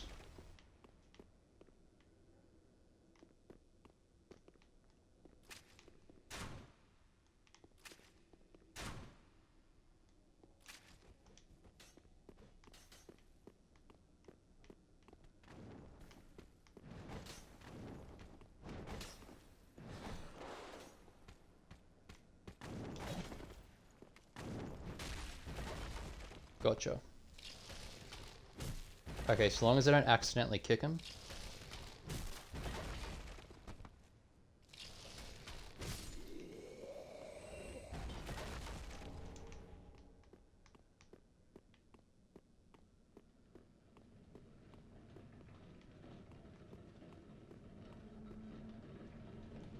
There's no way there's, you know, some kind of, like, there's no way there's no serious bollocks operating this. Like, come on.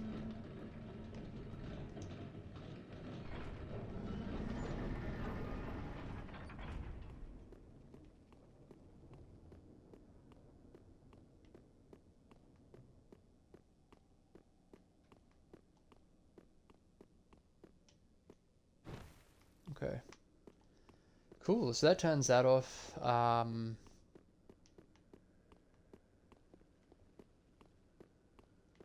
I have a feeling though. I have a really strong feeling.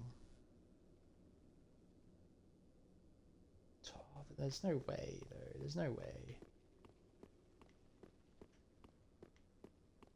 I was gonna say I have a strong feeling that oh, that's oh, Shrine Bonfire. I wasn't supposed to do that.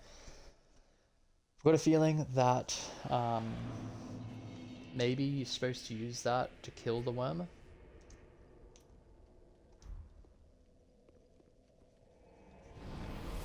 I don't know, it just feels like there's supposed to be more bonfires in that area as well, but it felt pretty linear. Okay, so let's try this.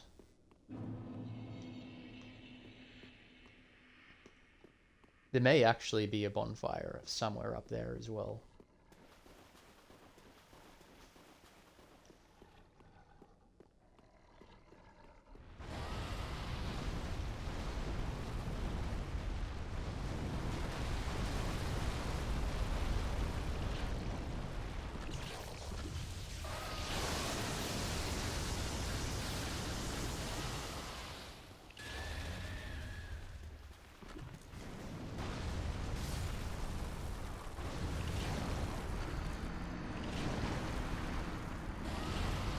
think I had more success running past it when I was more to the left of him.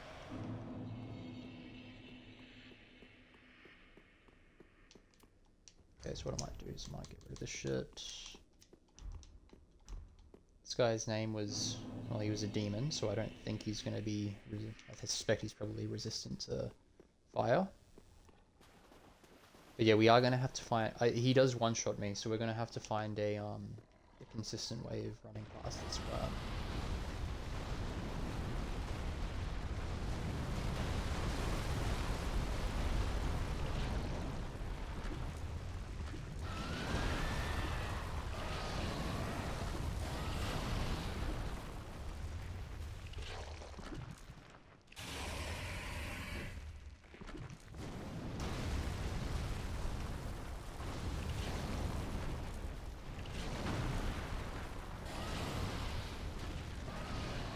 Okay, so maybe that just works.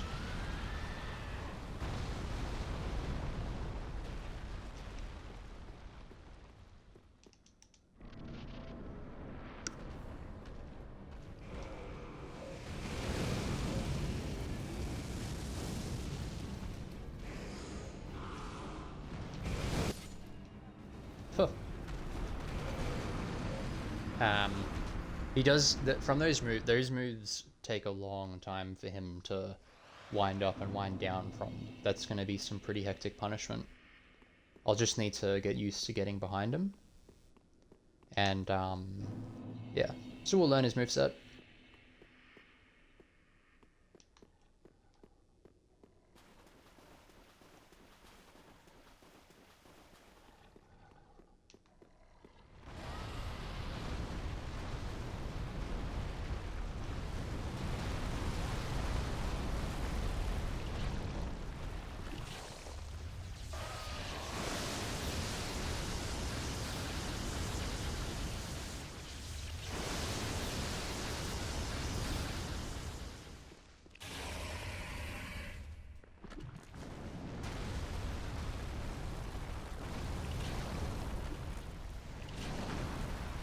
Okay.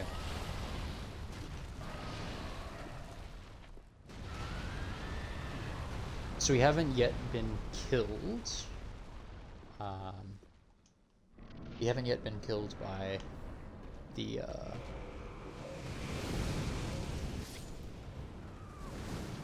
Okay. He certainly creates quite a zone with that. The trick I think is going to run to the right, his left, because he starts from his right. So we'll see how that goes. Because I really want to try and get around him as fast as possible. I might actually start following some of my own rules. I don't think I will need that.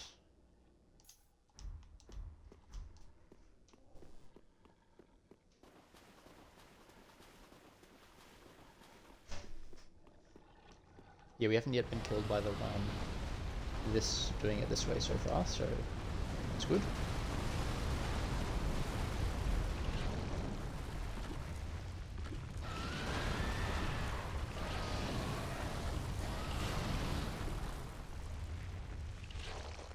I think he'll do it again.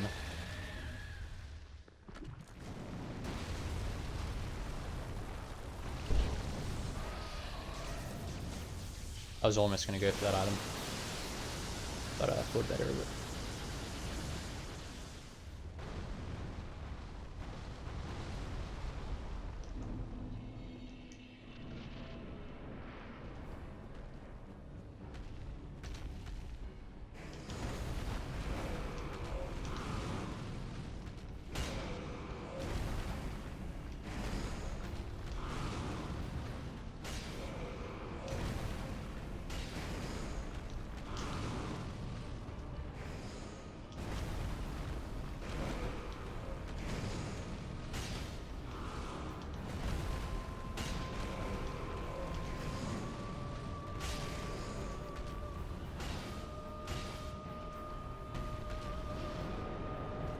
Okay.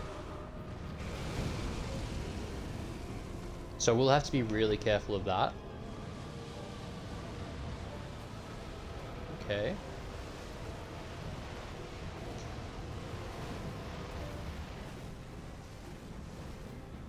This guy's had fun.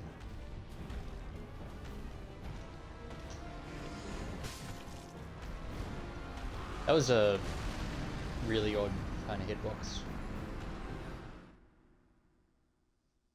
Kind of annoying that the game didn't give that to me.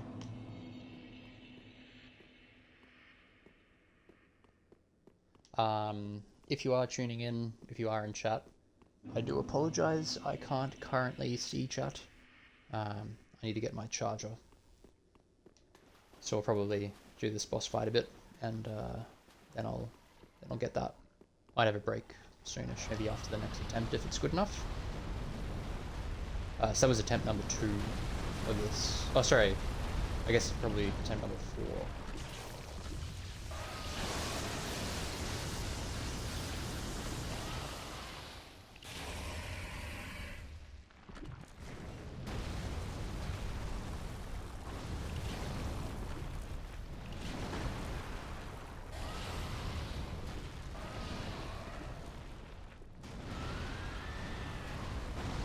So it looked like the game didn't really want me to get behind him, but sort of being around his crotch and to his like left leg seemed to be okay.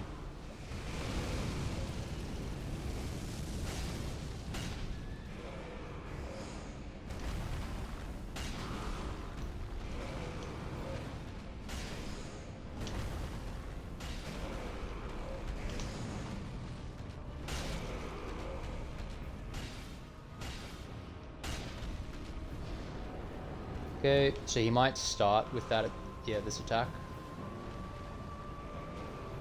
Okay, so that's new. I think whenever he does anything funky with his staff, I'll just fuck off.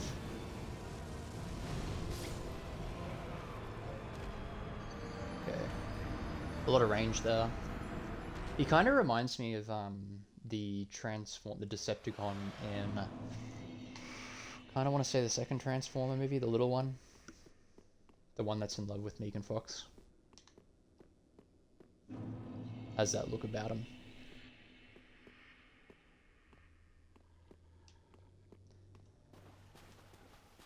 But yeah, I don't really think that this... I mean, don't want to speak too soon, but I don't think this fight is going to be too much trouble.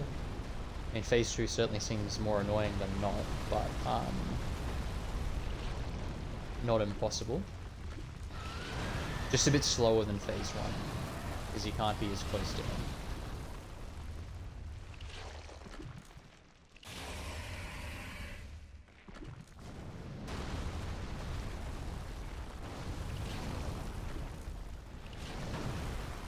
He just creates more of his own, which is fair enough. I think if he were just in this, if he just had his first phase, he'd be easier than the Gatekeeper demon that you fought to get to the abandoned tomb bonfire.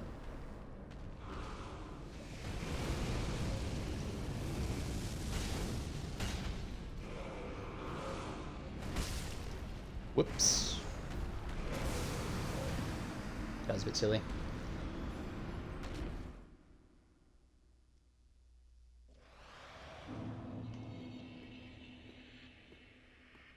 So yeah, Phase 2 will be interesting to navigate, because it'll be... so there's... In Phase 1 it seems as though you can spend the entire time around his crotch and his left leg, and you should be fine.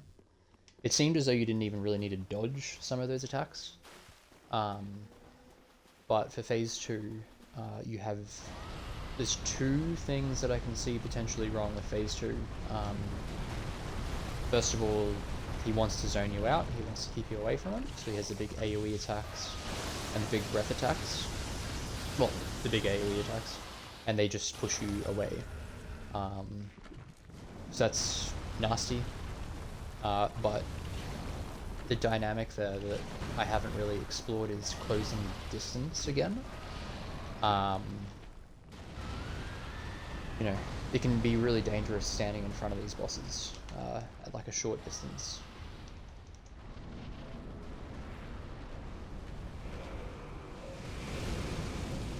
Try and get 3 attacks here.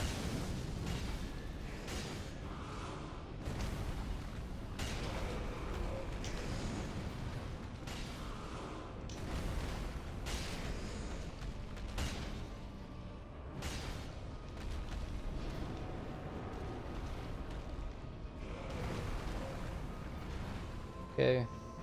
There's nothing weird there.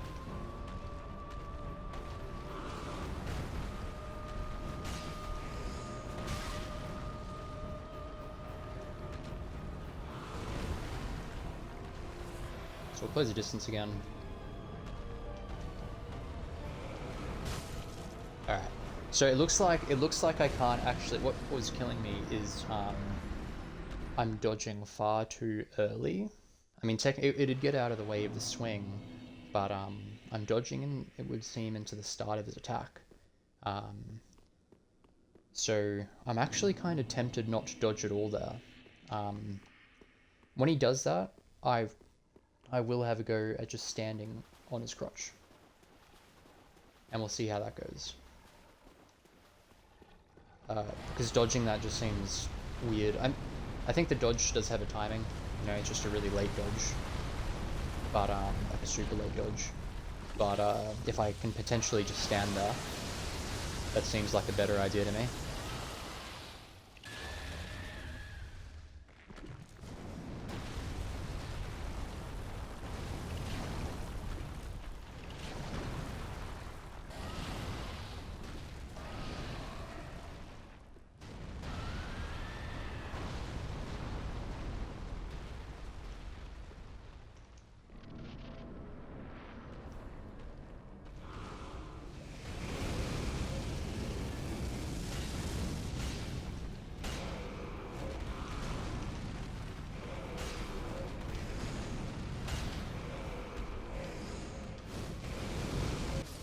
Ooh, okay.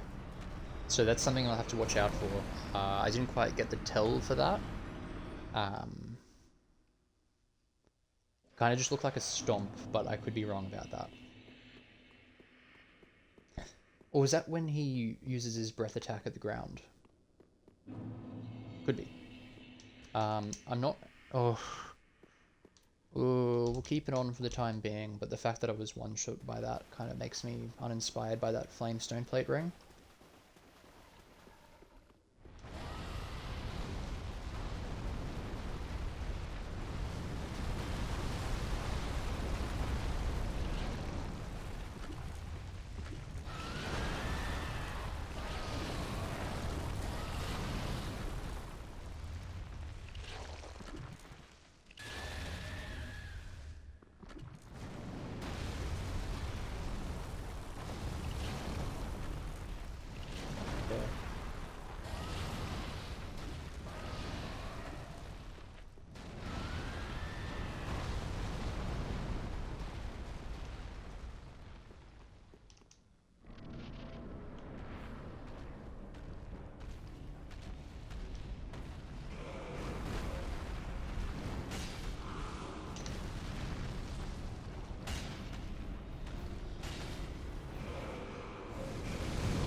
Yeah, okay. So that was that attack. I think I'll be able to recognize that again. He sort of inhales, breathes in. So if he does that, I'll just get the hell out of there.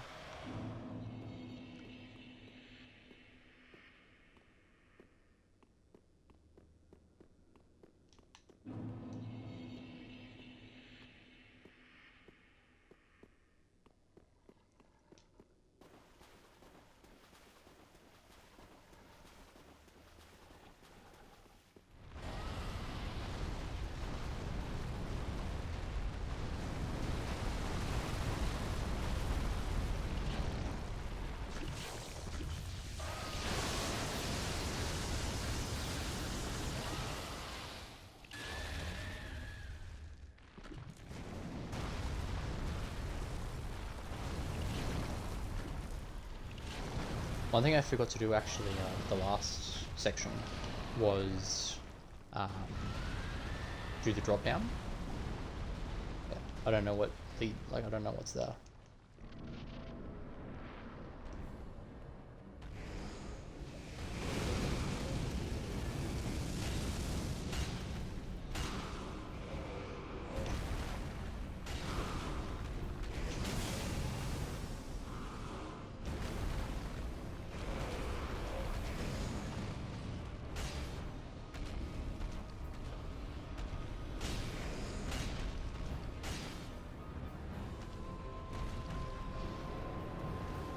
So for this first part, we'll keep our distance to see what he does.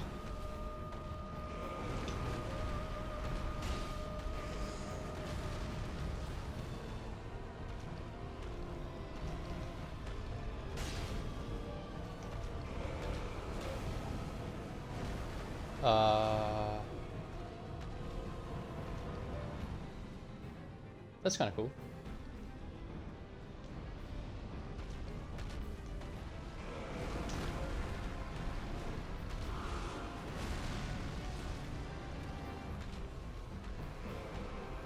I'm not... Okay, so this will emanate.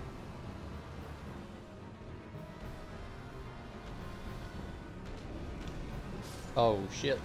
Whoops, I thought he was going for a big swing.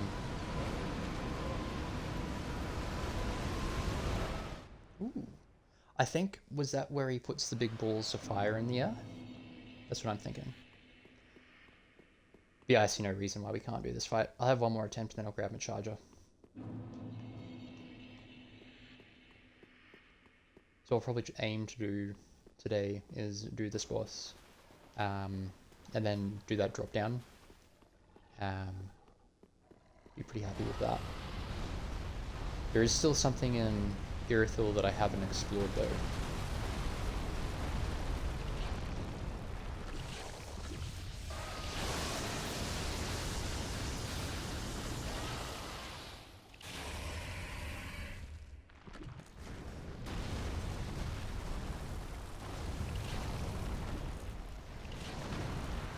There's also the mini boss in Irithil, the spider, curse guy. Curse guy? I think it's curse. Yeah, I haven't done him yet.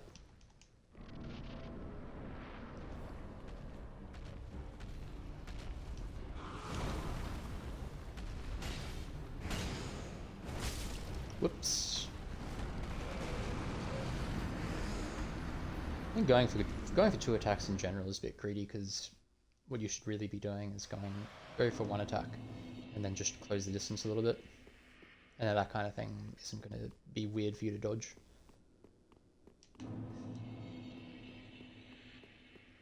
Said I was going to get my charger, but we'll have another go.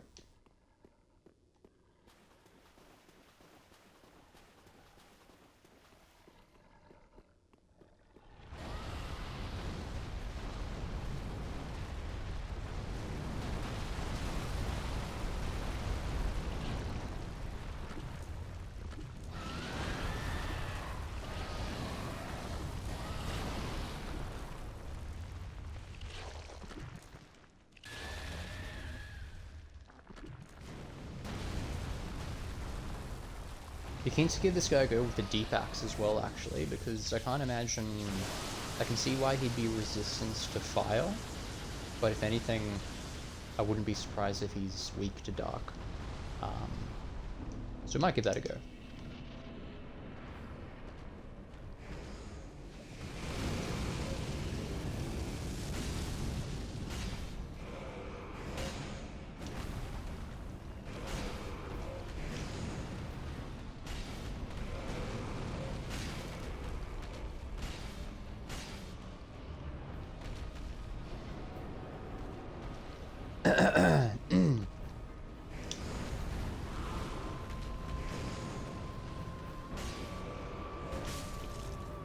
Yeah, it is.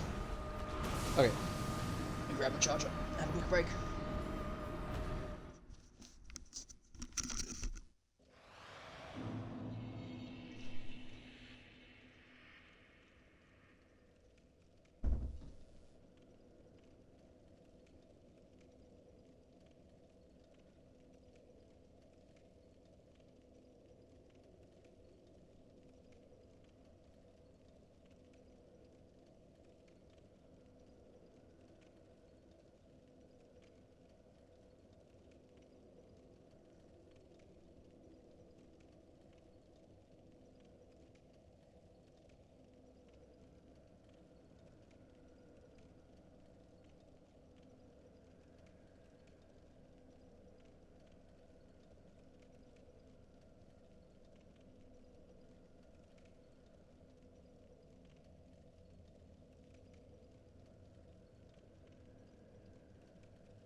my phone is charging, so if you're in chat and wondering what's happening, I will be able to see soon.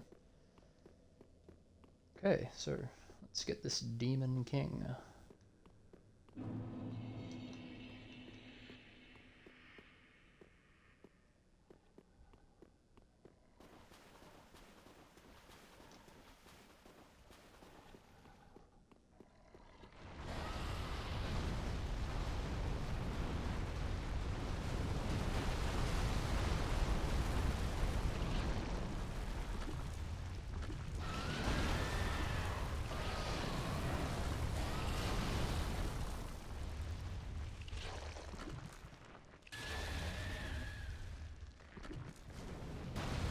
I am a fan of this boss. I'm also a fan of the sort of smaller demons. And I do like how the Demon King has a super varied moveset.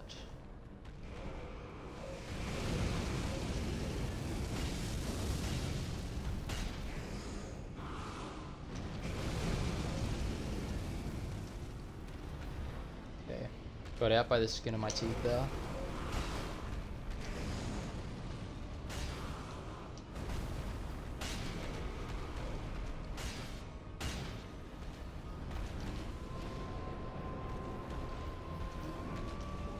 Ooh.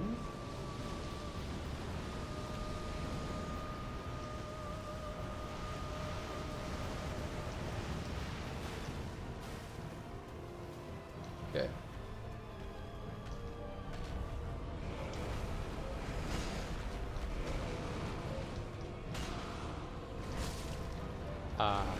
Feels as though I didn't really deserve that.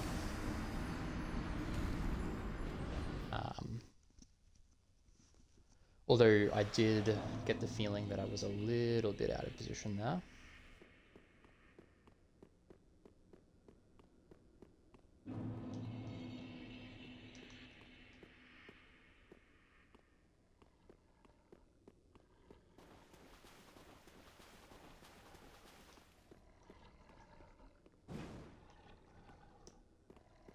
Might be able to throw some R2s in there. I don't know. It feels like I can almost go for 2 R1s.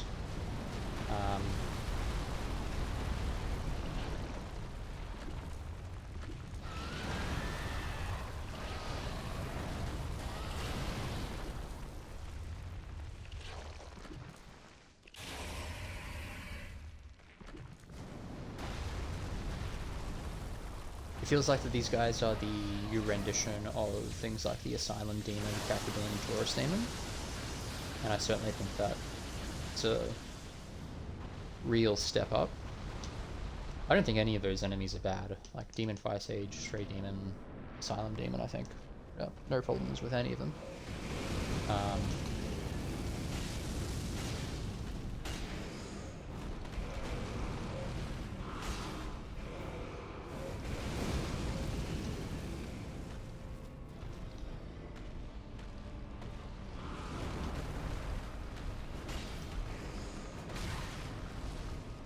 It's interesting that that doesn't kill me.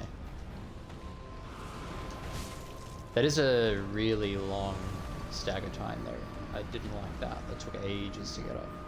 And then I healed, so totally deserve that.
Okay, just a moment.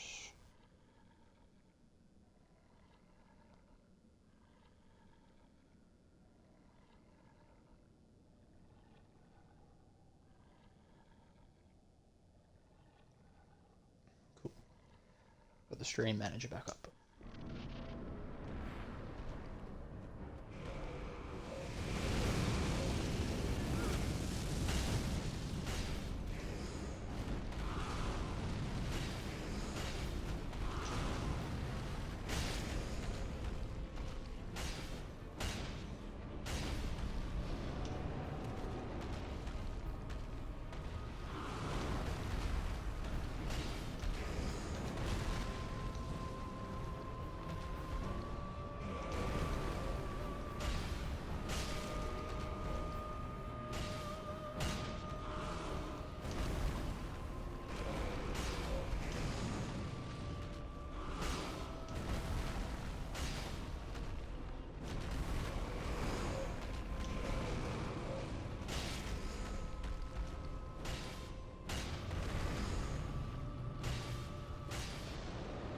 I feel as though if we get him here, yeah, okay.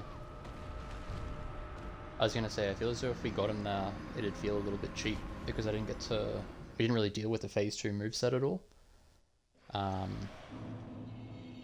But maybe he has a phase 3.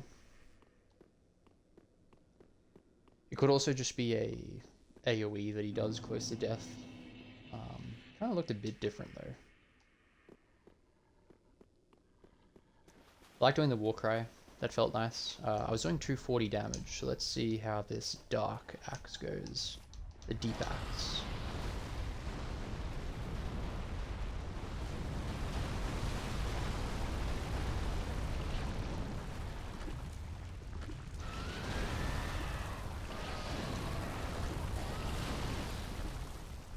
It's got Warcry as well, so...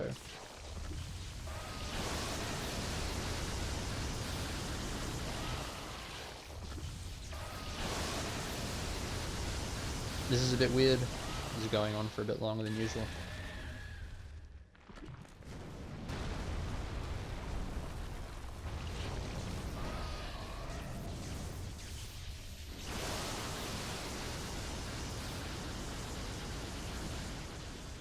I also really don't rate this.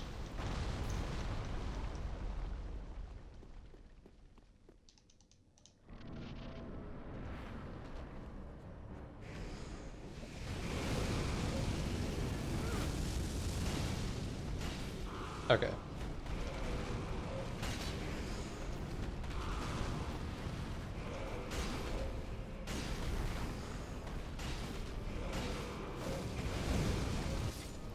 Alright. Well, you know, anyway. That was not as good as the, not as good as the club. So he must be... I suspect he must be resistant to dark then.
I don't know how far I can stand towards him when he does that power up.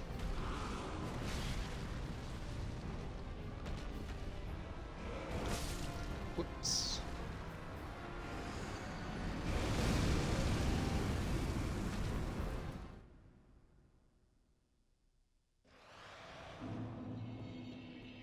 I'd be keen to find out. I might actually this time, because he doesn't do any damage to you when he is powered up, in terms of AoE on his body. So I'm kind of hoping that he doesn't when he is actually doing the power up. So we'll find out this time, I reckon. Because if I can get him down to half health before phase 2, that's pretty decent.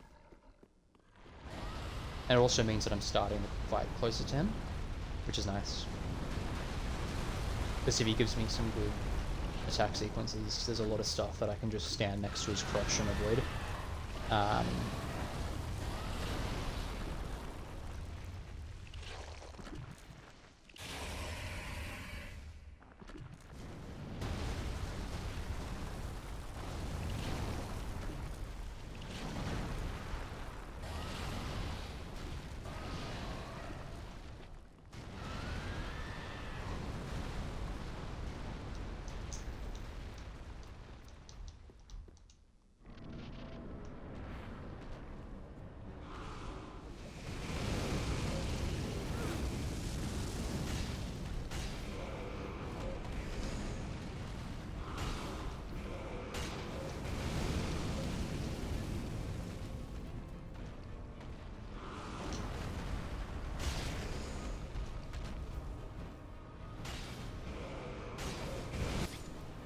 Okay, well that I thought he was powering up, but he wasn't. He was just doing his weird breath attack. I think yeah, it was a bit weird. I think he was about to, and then it triggered. So what I'm gonna do next time is, instead of trying to punish him from the front when he looks like he's going to phase 2, get around the side.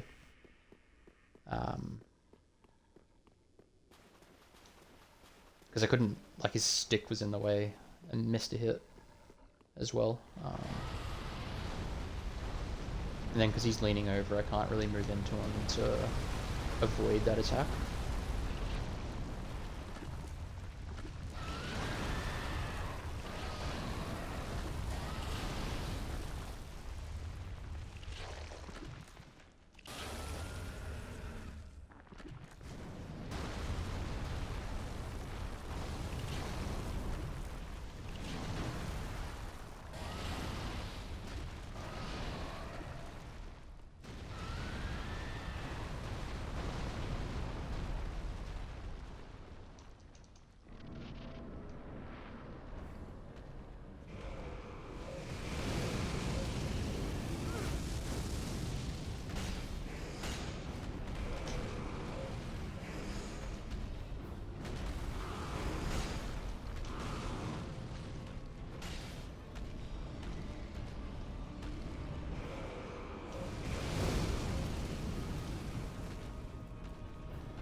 Got me again.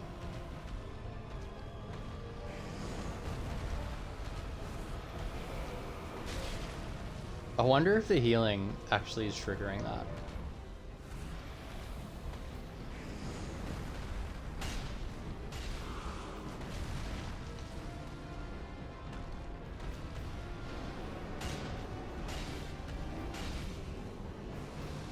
Okay. Ooh, I don't think there's a tree for me to get. Oh, here we go. Well, not a tree, but the bodies of his enemies.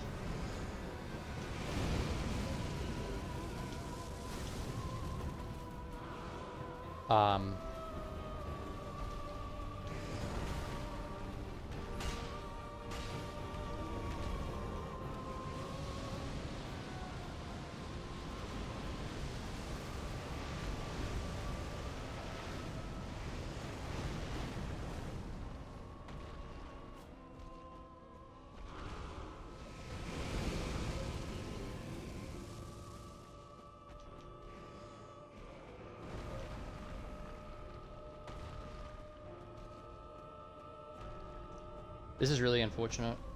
I think being closer to him is better.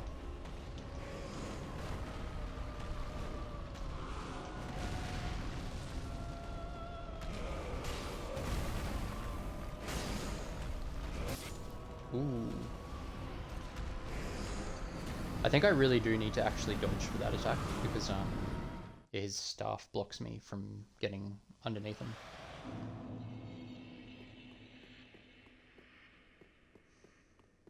Yeah, I don't think that there are any. I don't think there's any weirdness now that is just impossible to dodge. I do think that one thing that we've kind of learned is that staying close to him triggers the nicer attacks. Keeping distance, he will just do the zoning out attacks more. So just staying close. And if we do need to, like if he does push us away, we need to close the gap again.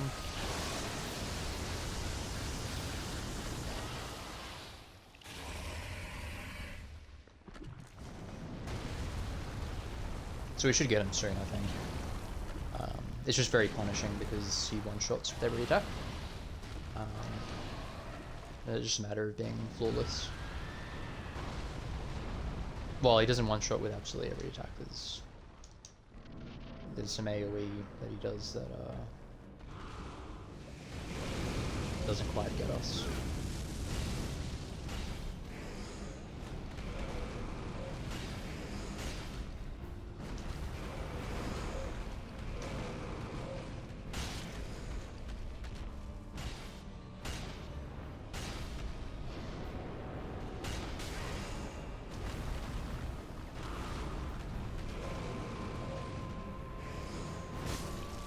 Okay.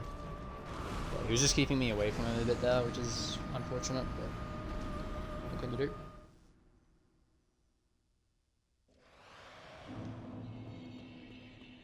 I do like how the game's pushing back this kind of strategy a little bit.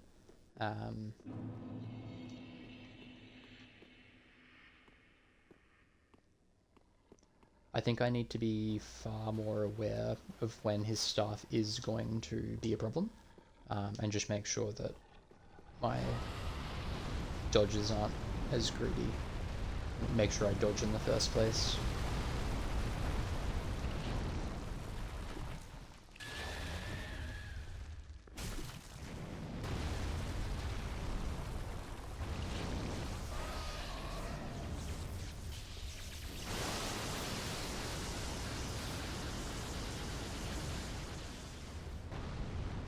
Probably won't do that in the future. That's just a bit weird. So I'm pretty sure if you just walk into him, he'll kill you.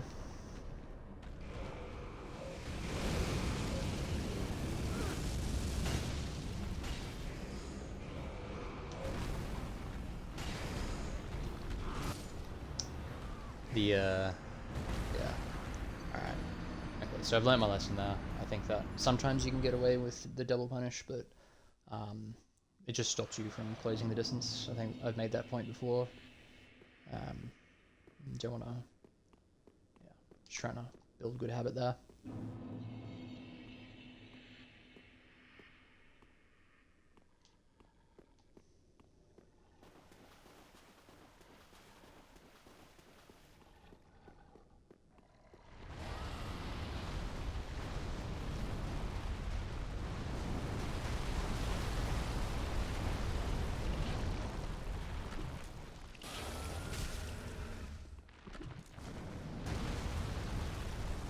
Maybe I will do that. It just speeds it up a little bit.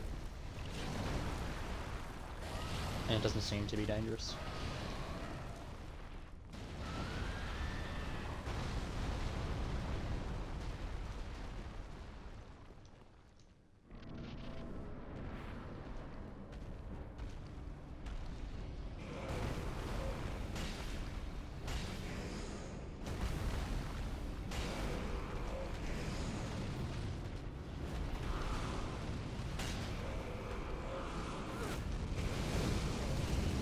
Ooh, whoops, didn't see that.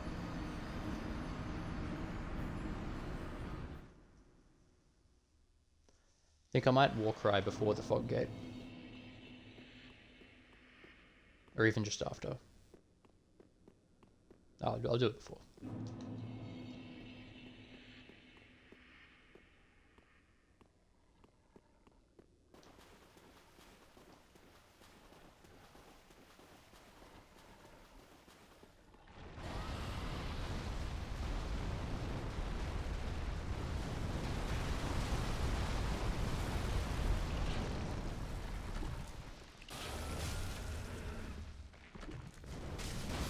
Oh, that was really dumb.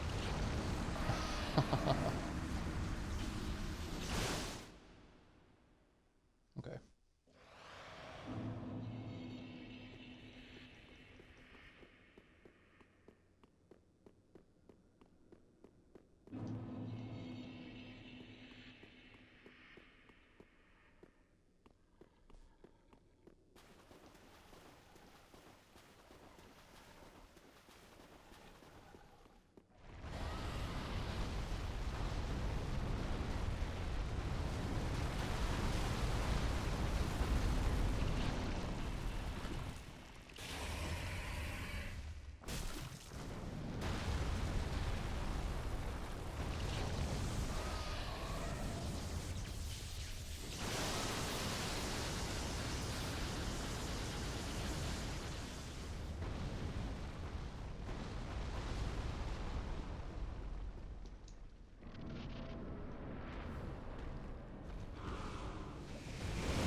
Just not recognizing that attack anymore. Bit weird.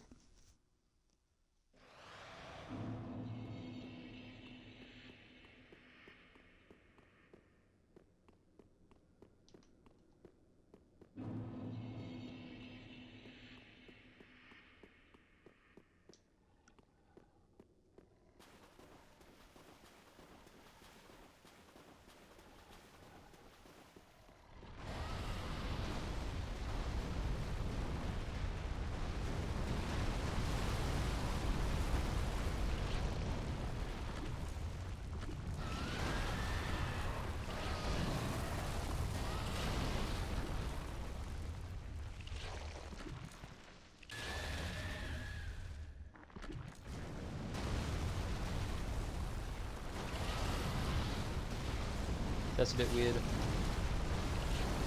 Not really sure what that was about.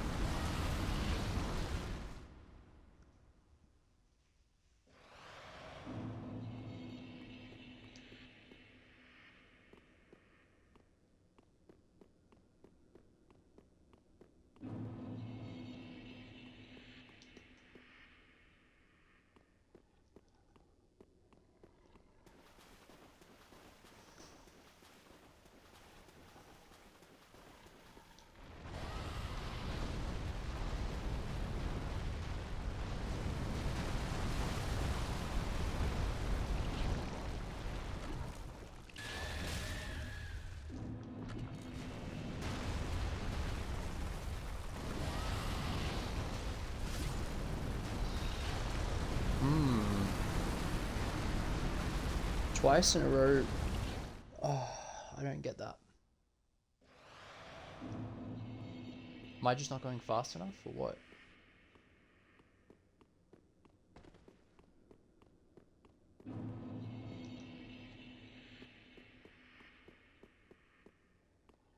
I don't think so. No, it's not that.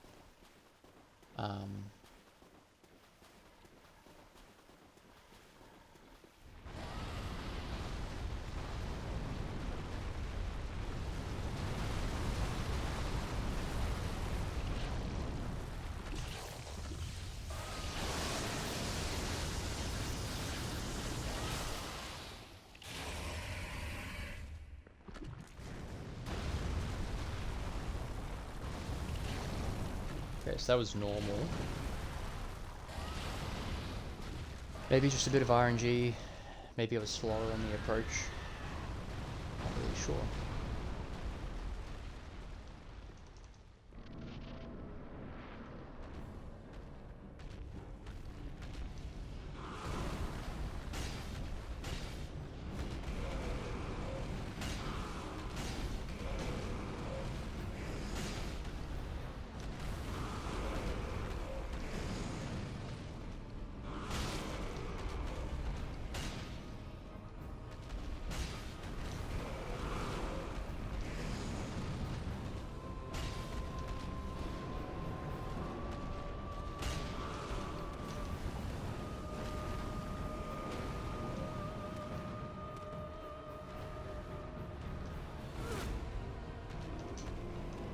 Oh shit.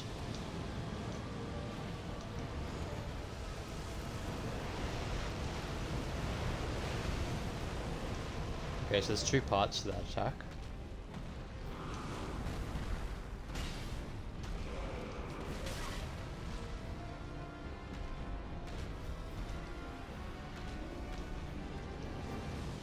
Okay, gotta get out of here.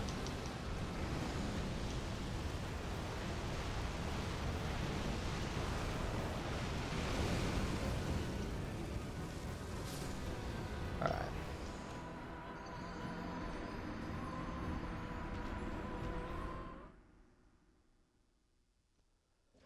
So it's gonna be a bit tough to manage that, I think. But that's okay, that's okay.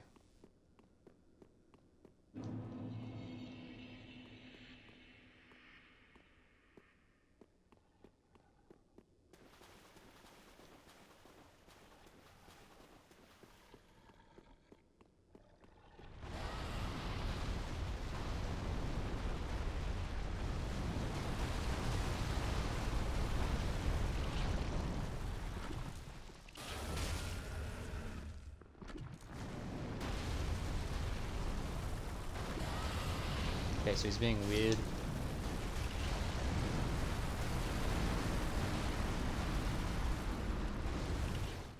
Really not sure what's causing that to happen so frequently now.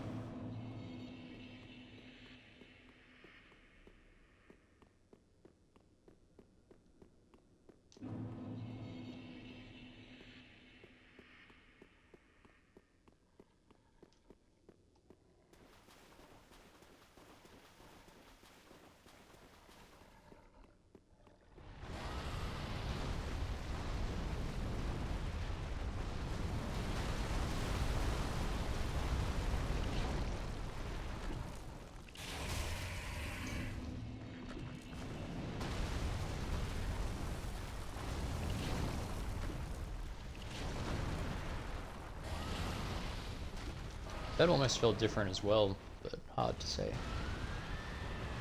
So I'll throw a war cry down now.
This thing has ridiculous range.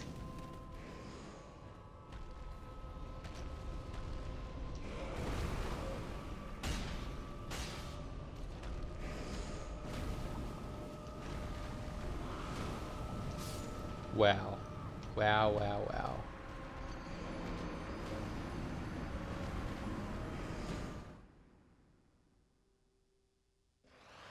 Huge AoE, huge.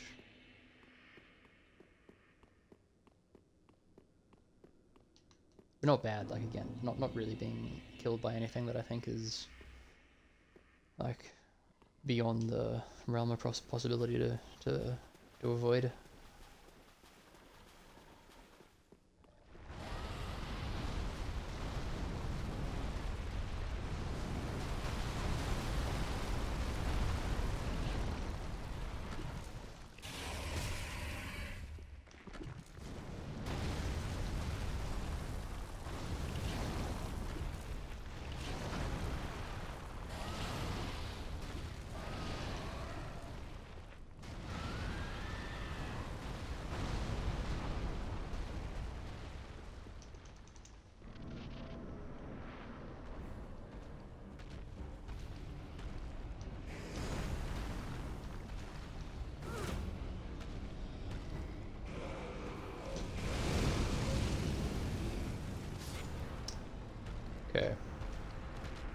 Nasty.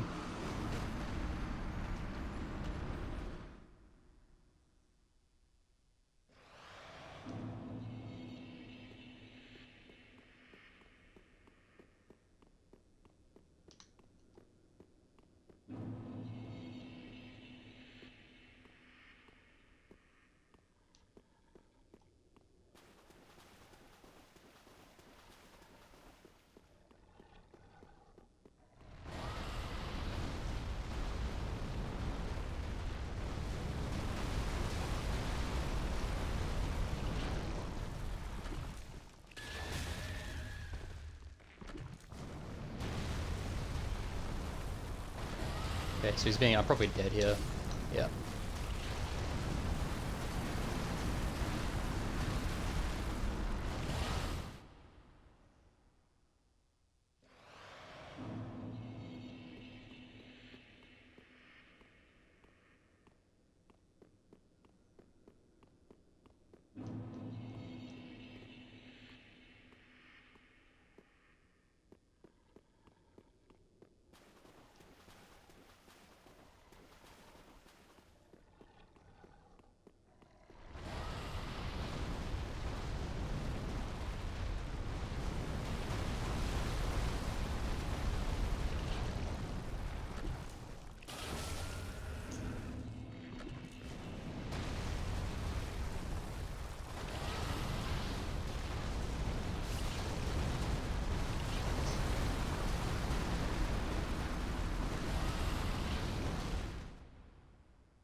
Really, really not liking that.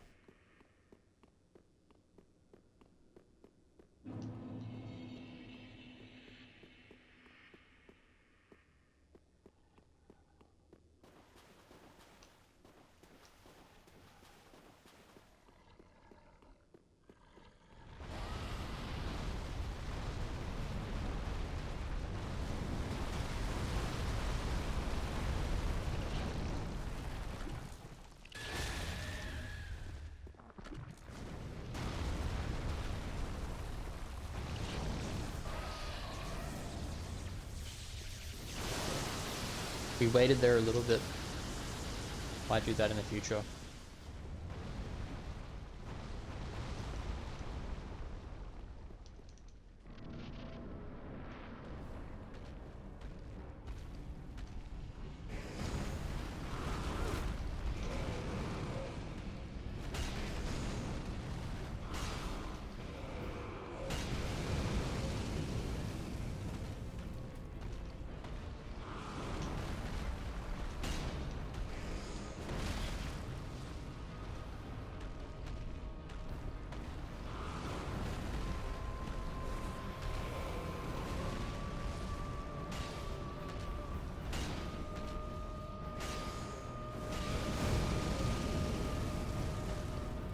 That was really lucky. Very close to running out of stamina there.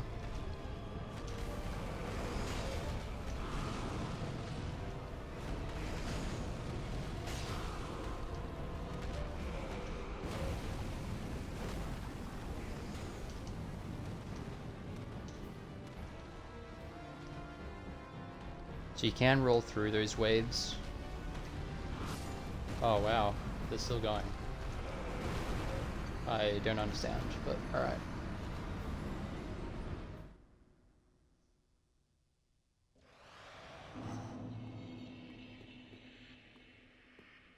It's definitely taking me longer than I'd want it to.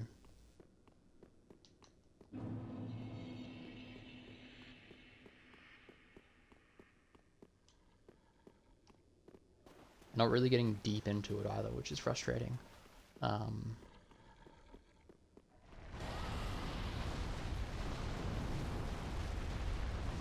Just seems sooner or later one of the AoEs just gets me.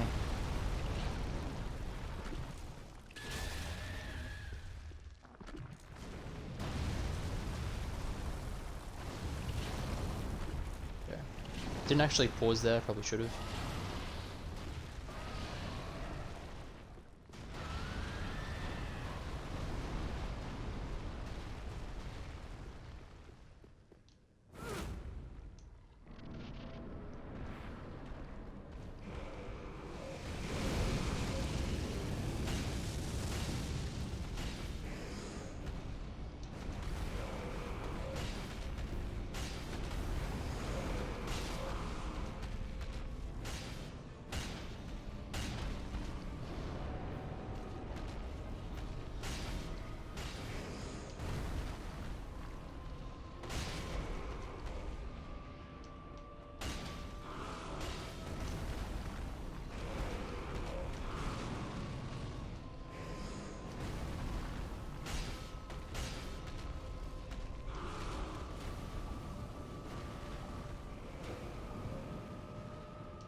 Yeah, see, it looks like that AoE actually lasts a lot longer than you think it does.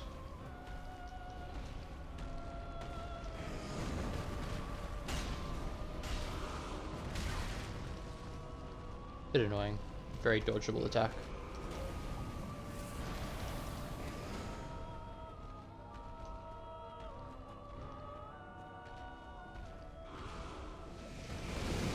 Fuck. I'll be dead here.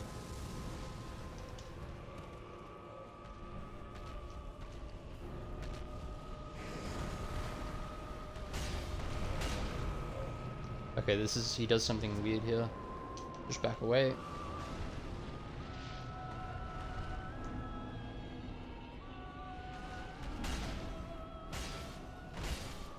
Alright, so we didn't stick around to find out. But we got him.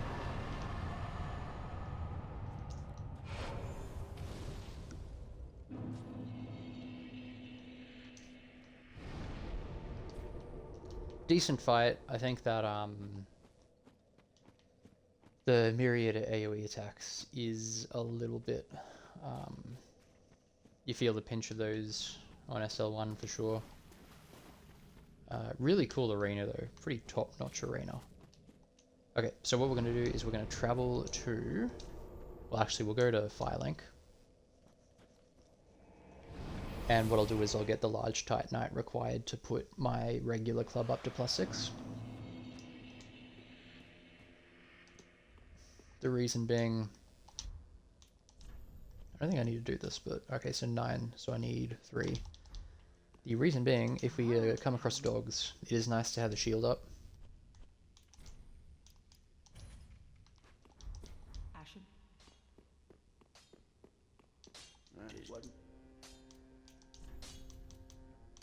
Because I can one-hand the regular club. So... yep. Cool. And we did pick up a tome, so let's see what we can see.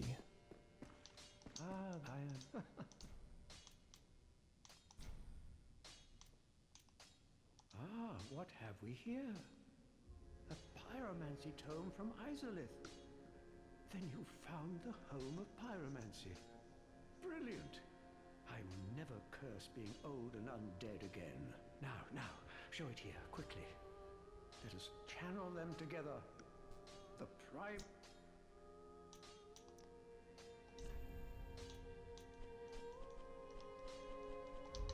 Cool. Do not neglect. See if I have something to give this guy. Back in. No. Come again. Sweet. We'll check to see if Thief has returned. He is not. Done a few areas since he's gone off. He might be not coming back.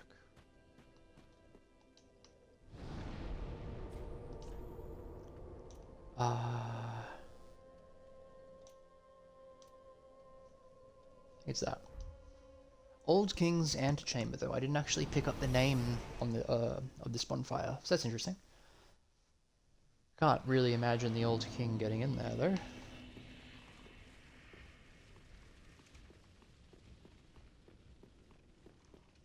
So there's a drop down. There's 2 actually. I think what we'll do is we'll go do the regular run.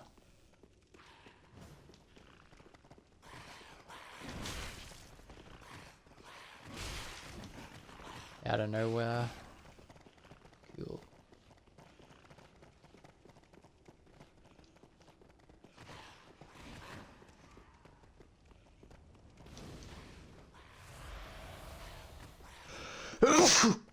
Oh, excuse me.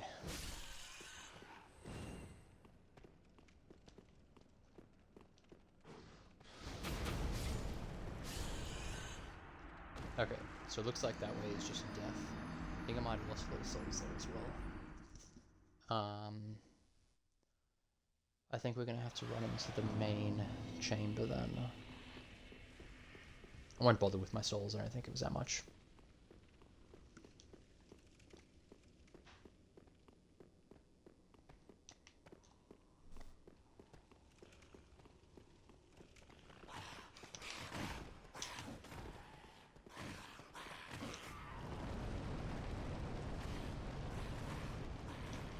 It's interesting that they haven't actually explicitly given us a Capra Demon or a Taurus Demon to fight.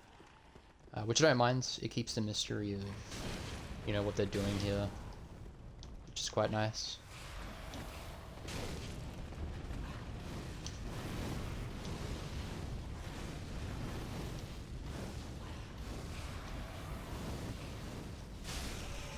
Okay.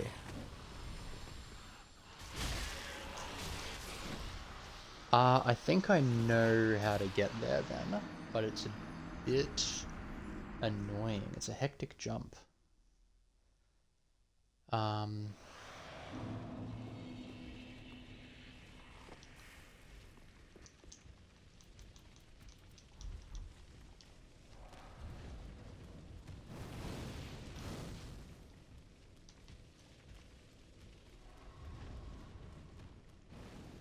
Okay, let's see.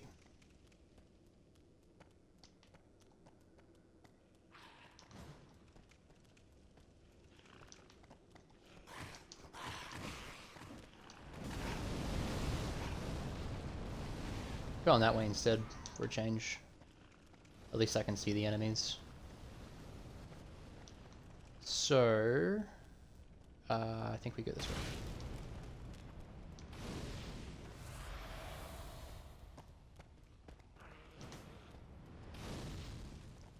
Some guy will be ready to eat us here. And there is a jump here. Ooh, got him.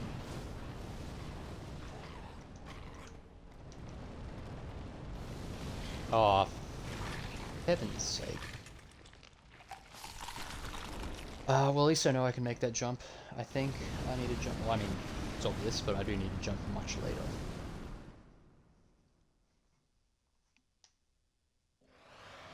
Also, don't know if taking my clothes off improved my jump distance.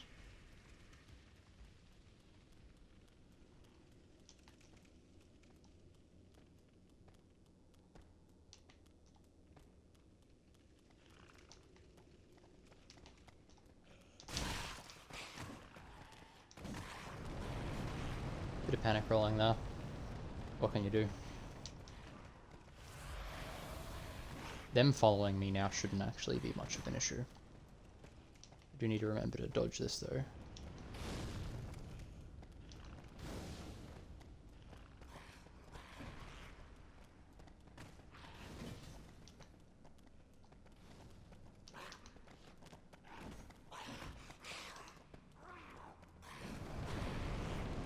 Ooh.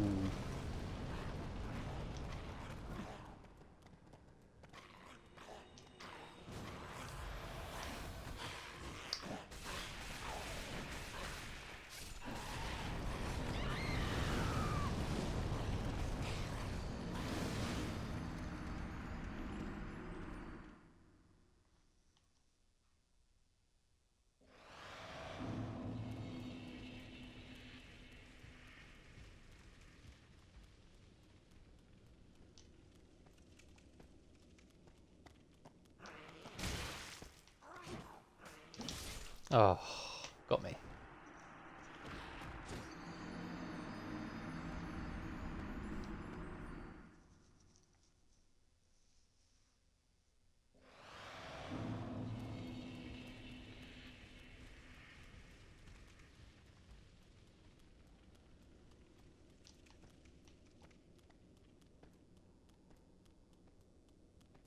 I actually think if he's just there, it might be better if I just kill him.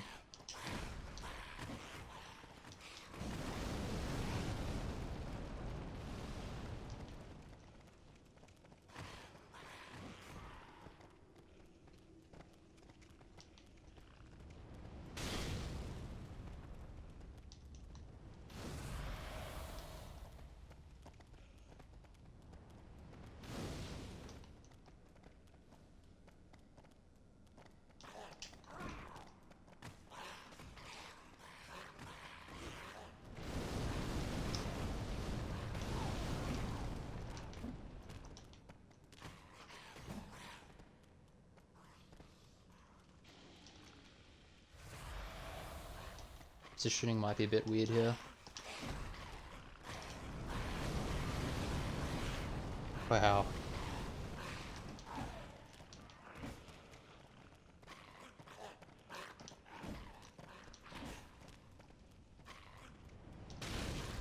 Shit, that could be doom. Okay, we'll just make the run.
Put my swag back on. Man, that's a lot of them.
Wow, so what, this is just useless.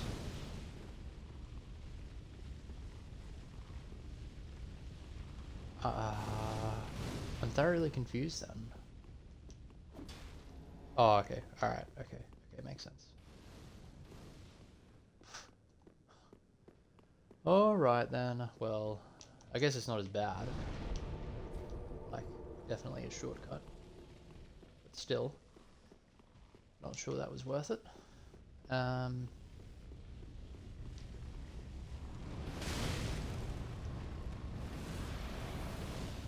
don't think I went up those stairs.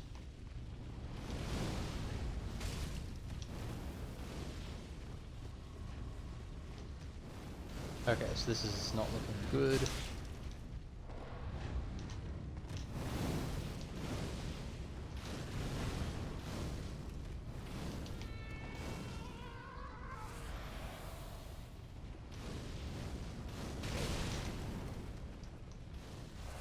Okay, so there's stairs here somewhere.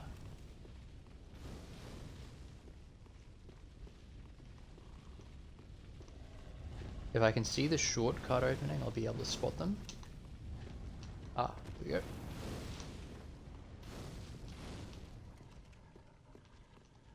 Yeah, I don't think we went up here.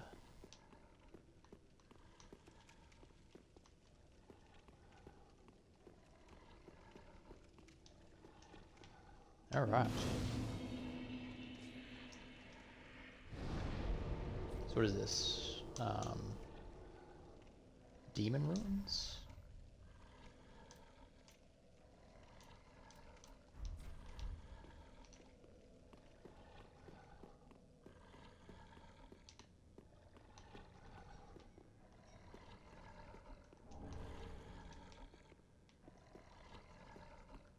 Uh...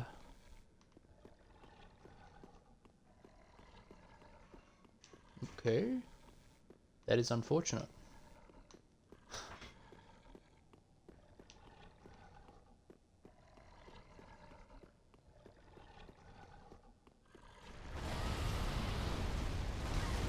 Ooh, you got me. Really do want to get that item. Expect it's just a large type match shard, but yeah, how do I get across? How do I get across? I think I might know how. I think I might know how. We won't do this yet. Oh. Actually, this is probably better. So, I have to go down.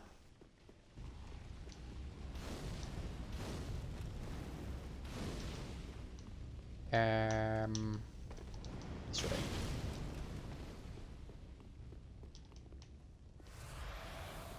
And there was a jump here, I believe, which we ignored.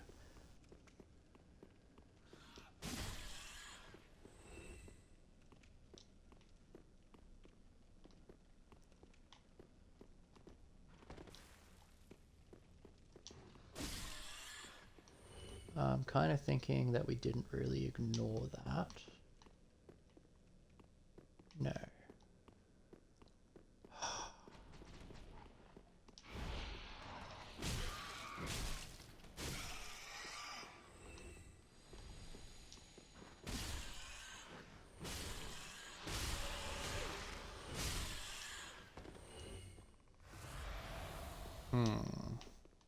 So no, in that lava drop, there is an item that I can get, but I don't think there's any safe way to do that lava drop. This will take us to the Basilisk room, which...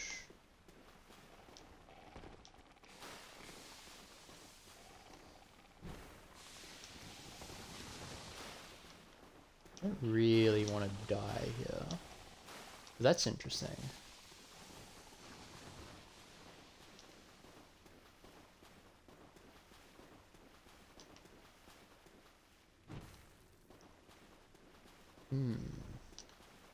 So there's a bit more to explore here.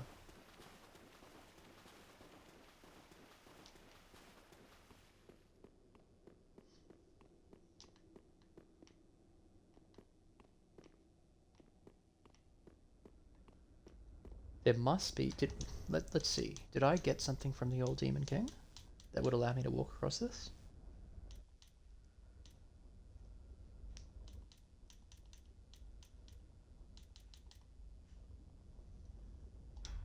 No.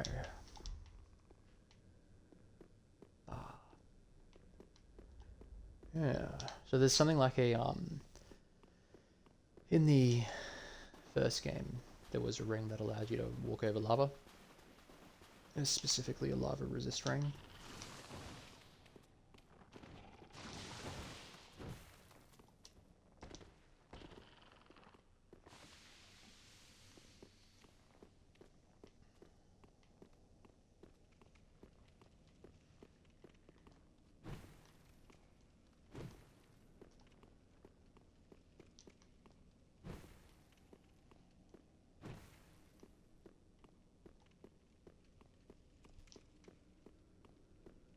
I doubt anything's outside.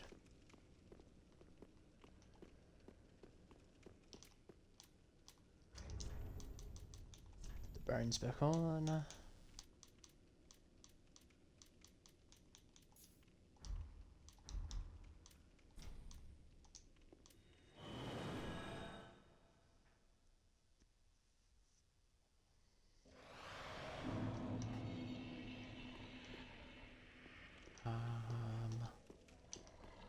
Oh, yep.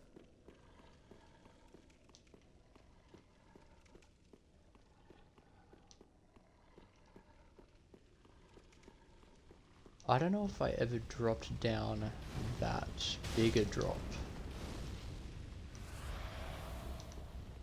I think it's the next one across.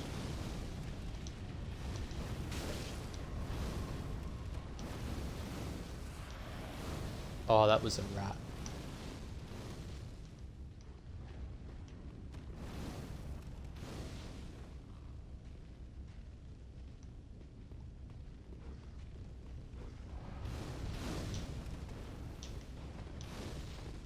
then again, like, you know, surely you must be able to access that from around here. It just feels like you should be able to. Maybe I didn't explore this room properly.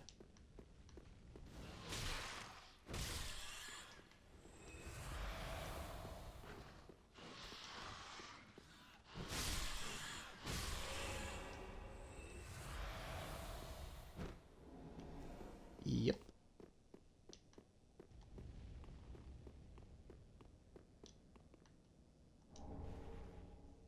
Quelana Pyromancy Tome. So this has got to be a descendant or predecessor of Quilag. Yes, and this is the drop down.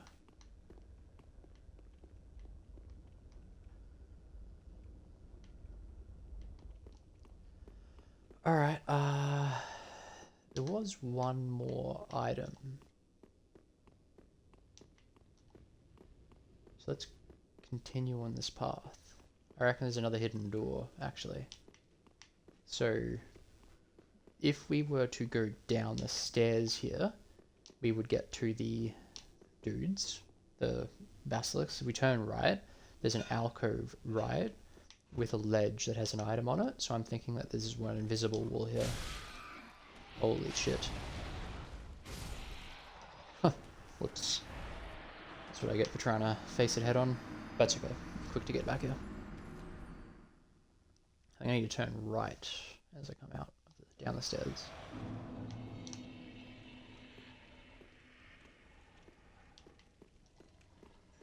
But yeah, that bonfire would have been nice to have known about for the Demon King. And that's the second time I've taken the wrong path.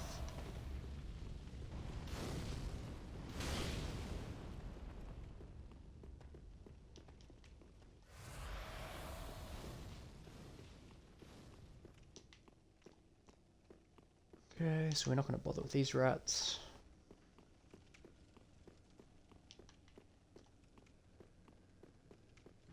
There were definitely some invisible walls, or at least one, in Lost Izalith and Dark Souls 1.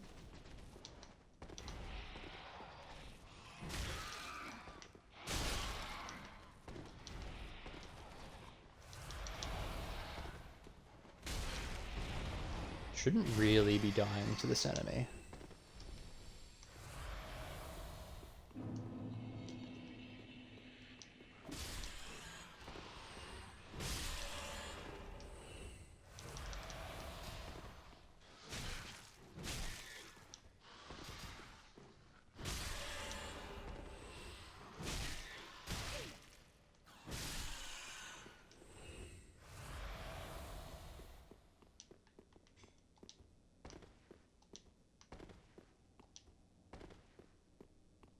Okay, so that's a bit weird.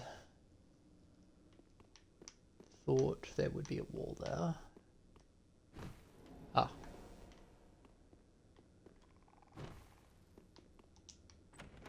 This is still weird. Nice. There we go.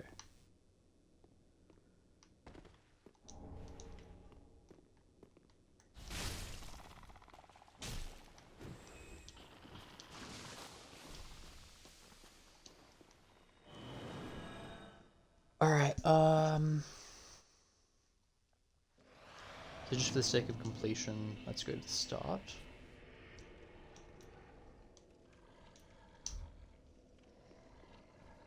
And try and get this item.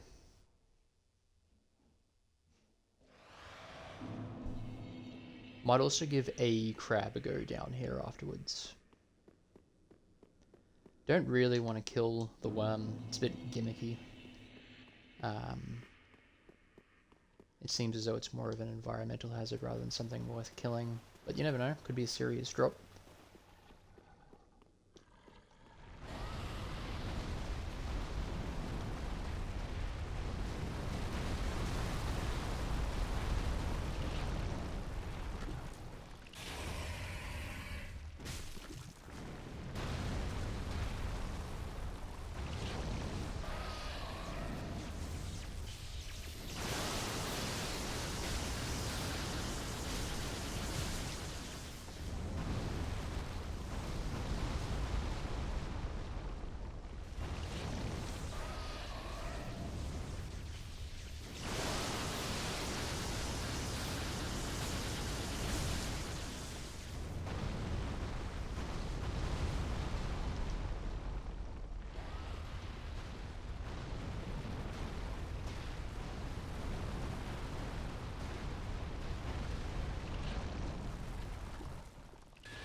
Okay, I do have to be careful when he does that.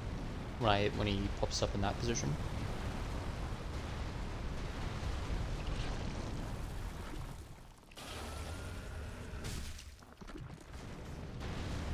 Can't see his health bar. Very frustrating.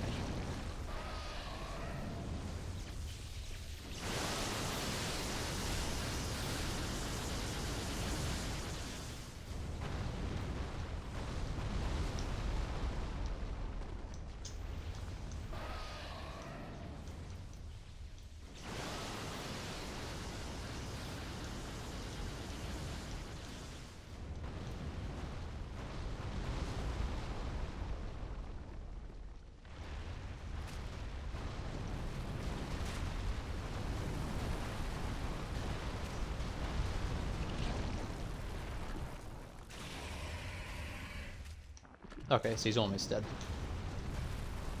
Too easy.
Sweet.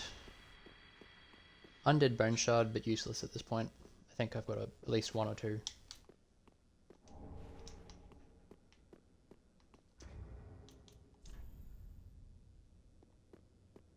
Okay, that's not that many souls.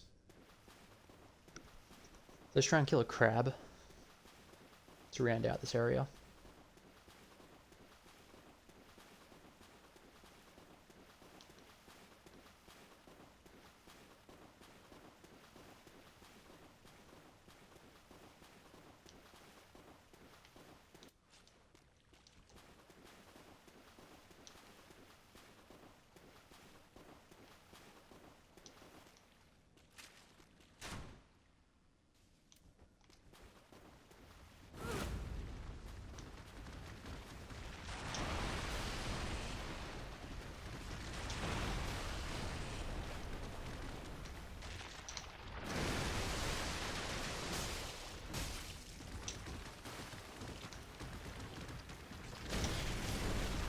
Damn.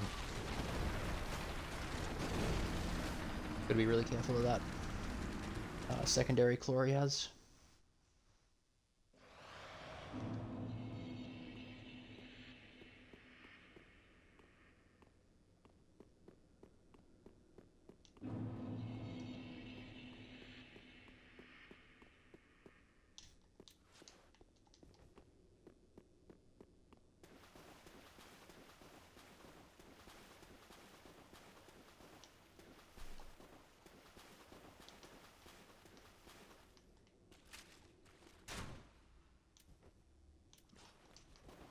Okay, got him.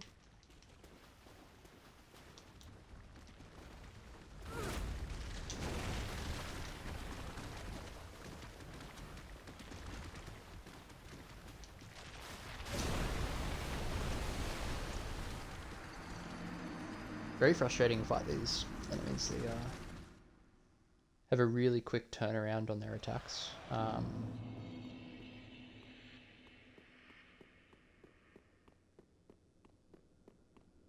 But I do want to kill one. It's good to try and kill every enemy type in an area.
Yeah, so I'm definitely not punishing that in that position. I think the only time I can hit him is if I actually get behind him.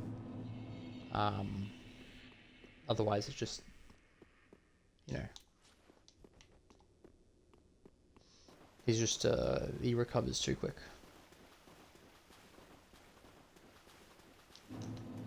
They turn on a dime, these guys.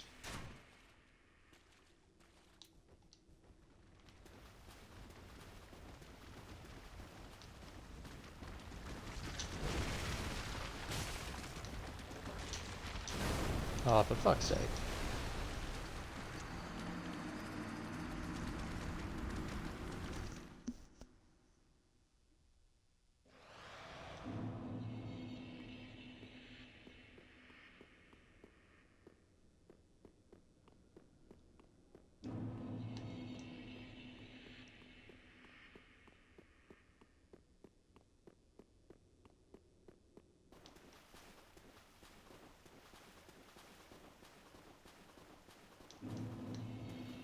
It's interesting though, so far we haven't actually been in an area that I would describe to be impossibly toxic.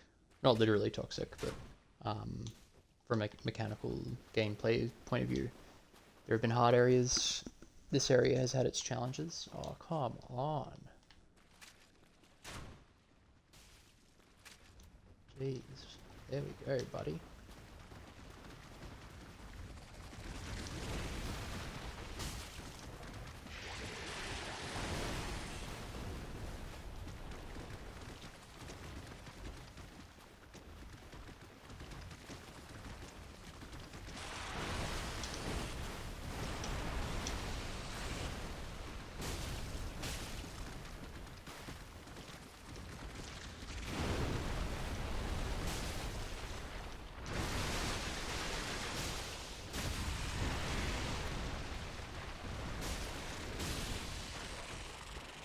Very risky business. Didn't recognize the Dynamite shot. Okay, I don't give a shit about that. Let's go to Shrine. Yeah, didn't recognize the stagger on him. So, I think the next place we'll be going, we won't really do it today, but will be Distant Manor.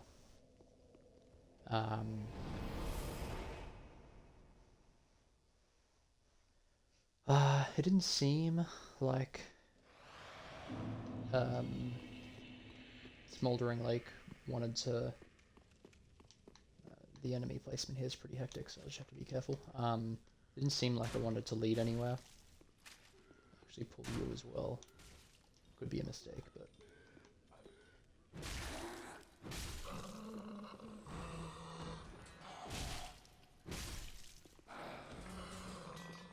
Because there is a proper knight behind here. I have run down here before.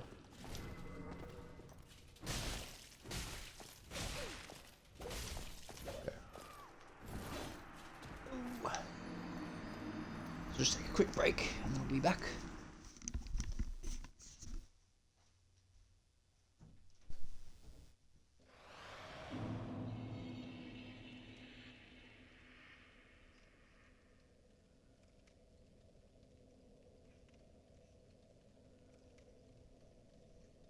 Chips.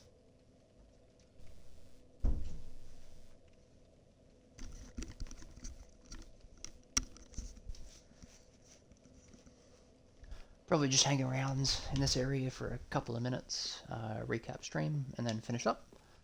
So, pretty good stream again today, I'd say.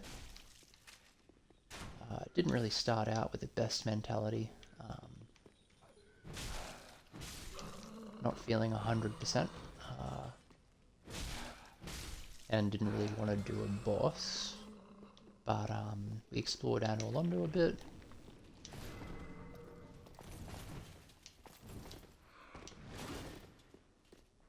Yeah,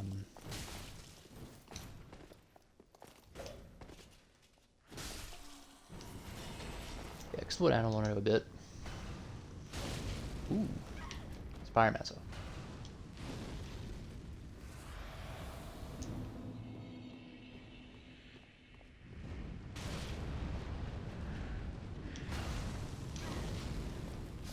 Fair enough.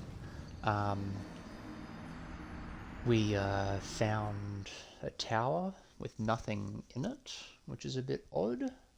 Had some items in it, but no enemies. And we found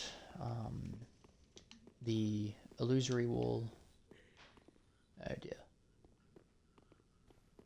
That's a bit annoying. That's what I get for expecting the ranged attack. Yeah, we found an illusory wall down below that led down to where a covenant was. And that had some pretty hectic enemies. We had those big beasts again, 2 of them. Managed to destroy them both, get the FAP ring. Aggro these guys properly.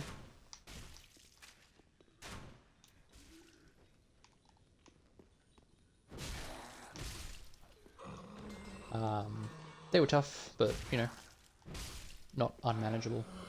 Easier to fight them in that arena than the first arena.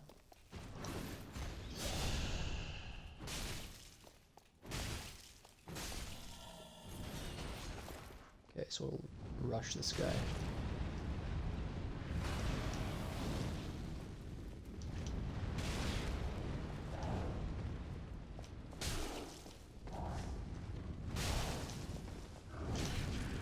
Ooh, that's a new attack. Don't particularly like fighting this guy on the stairs. But yeah, the beasts were a good challenge. I'd say a pretty decent style boss fight. It wasn't a gank boss, which is nice. You don't have to fight both of them at the same time. And you also, the water down there, I think, is just for show.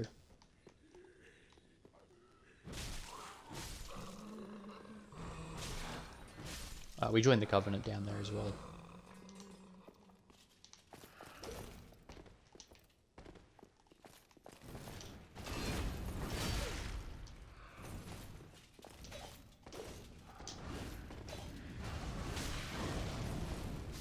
Yeah. Just an awkward spot to fight him. Yeah, we got the Covenant down there, which is nice. And then the next area we had to explore was Smouldering Lake, which we had visited briefly. So we dealt with the ballista. Well, actually, what we did was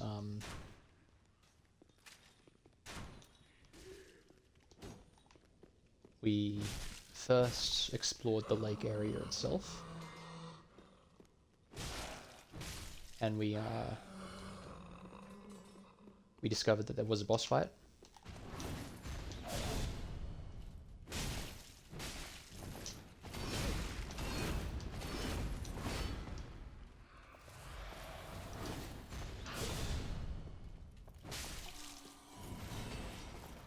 Okay, this Pyromancer is really annoying on these stairs.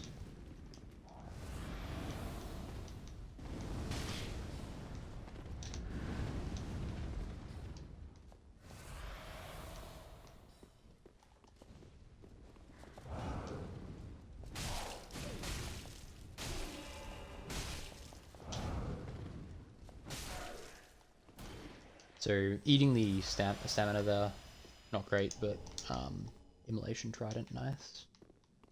But do what you need to do.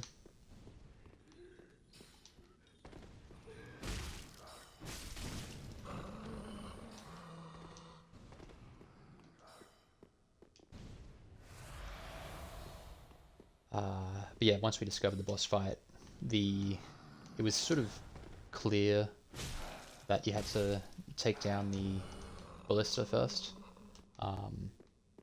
You know, pretty screamingly obvious.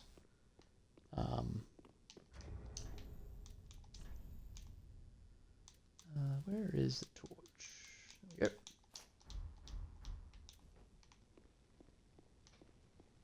Okay.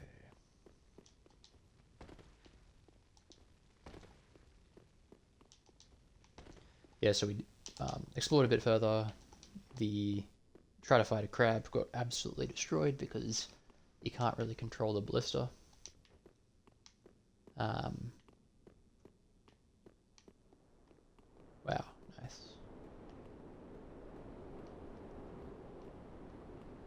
It's kind of cool. I don't know what's down here.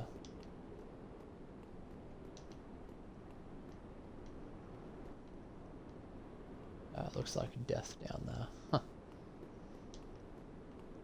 So we found a drop down point and made our way through Izalith. Managed to turn off the blister. Wasn't too bad. We encountered a pretty hectic NPC. That was pretty strong. And we encountered a Black Knight. Nothing new there. It was Black Knight Greatsword. So nothing too hectic. Managed to finish that off, turn off the blister. Interesting room.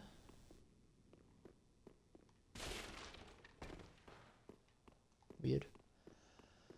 Wow.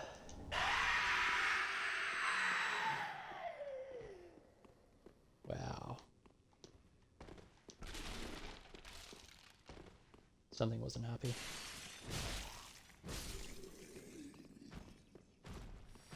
Wonder if these were the guys at the Cathedral in the Deep.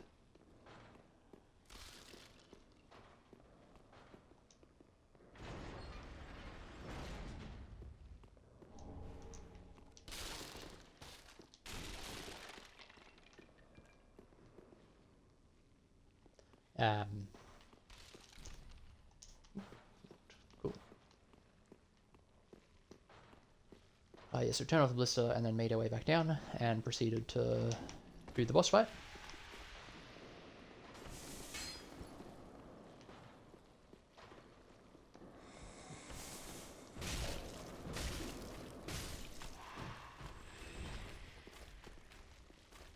This area is definitely nice and creepy. Looks like a prison. Well, it actually looks like more of a sewer that was turned into a prison.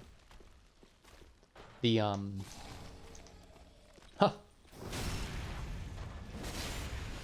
Nice try, buddy. There's no chance that doesn't happen again.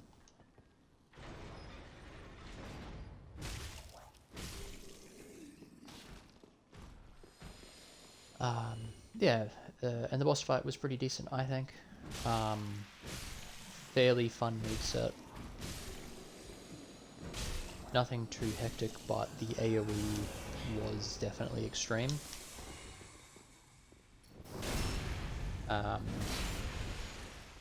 Every attack was a one-shot except one, if you managed to not get caught in it.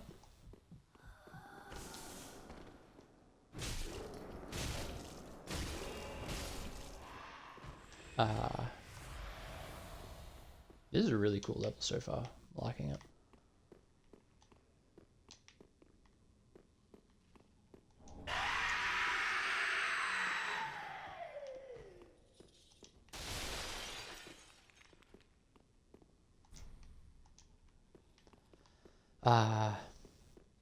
Yeah, but staying close to his crotch area, pretty strong. The one thing you have to be wary of is his staff can block you. So this is certainly a trap.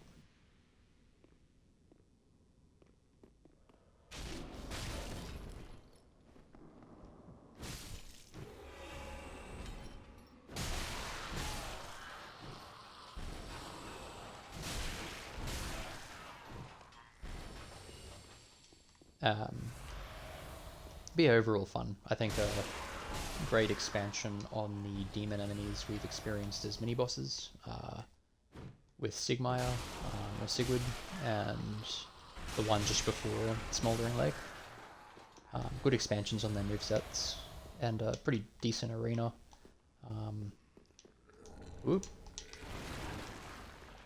Yeah, these guys are the Cathedral of the Deep enemies.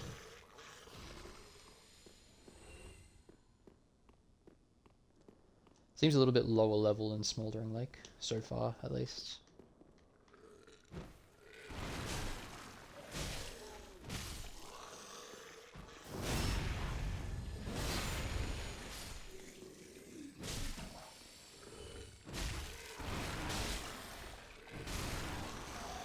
Whoops. So I think I'm dead here. And I think we'll end the stream. And this will be where we attend to next. Okay, if you're watching the VOD, enjoy your weekend, and we'll catch you in the next one.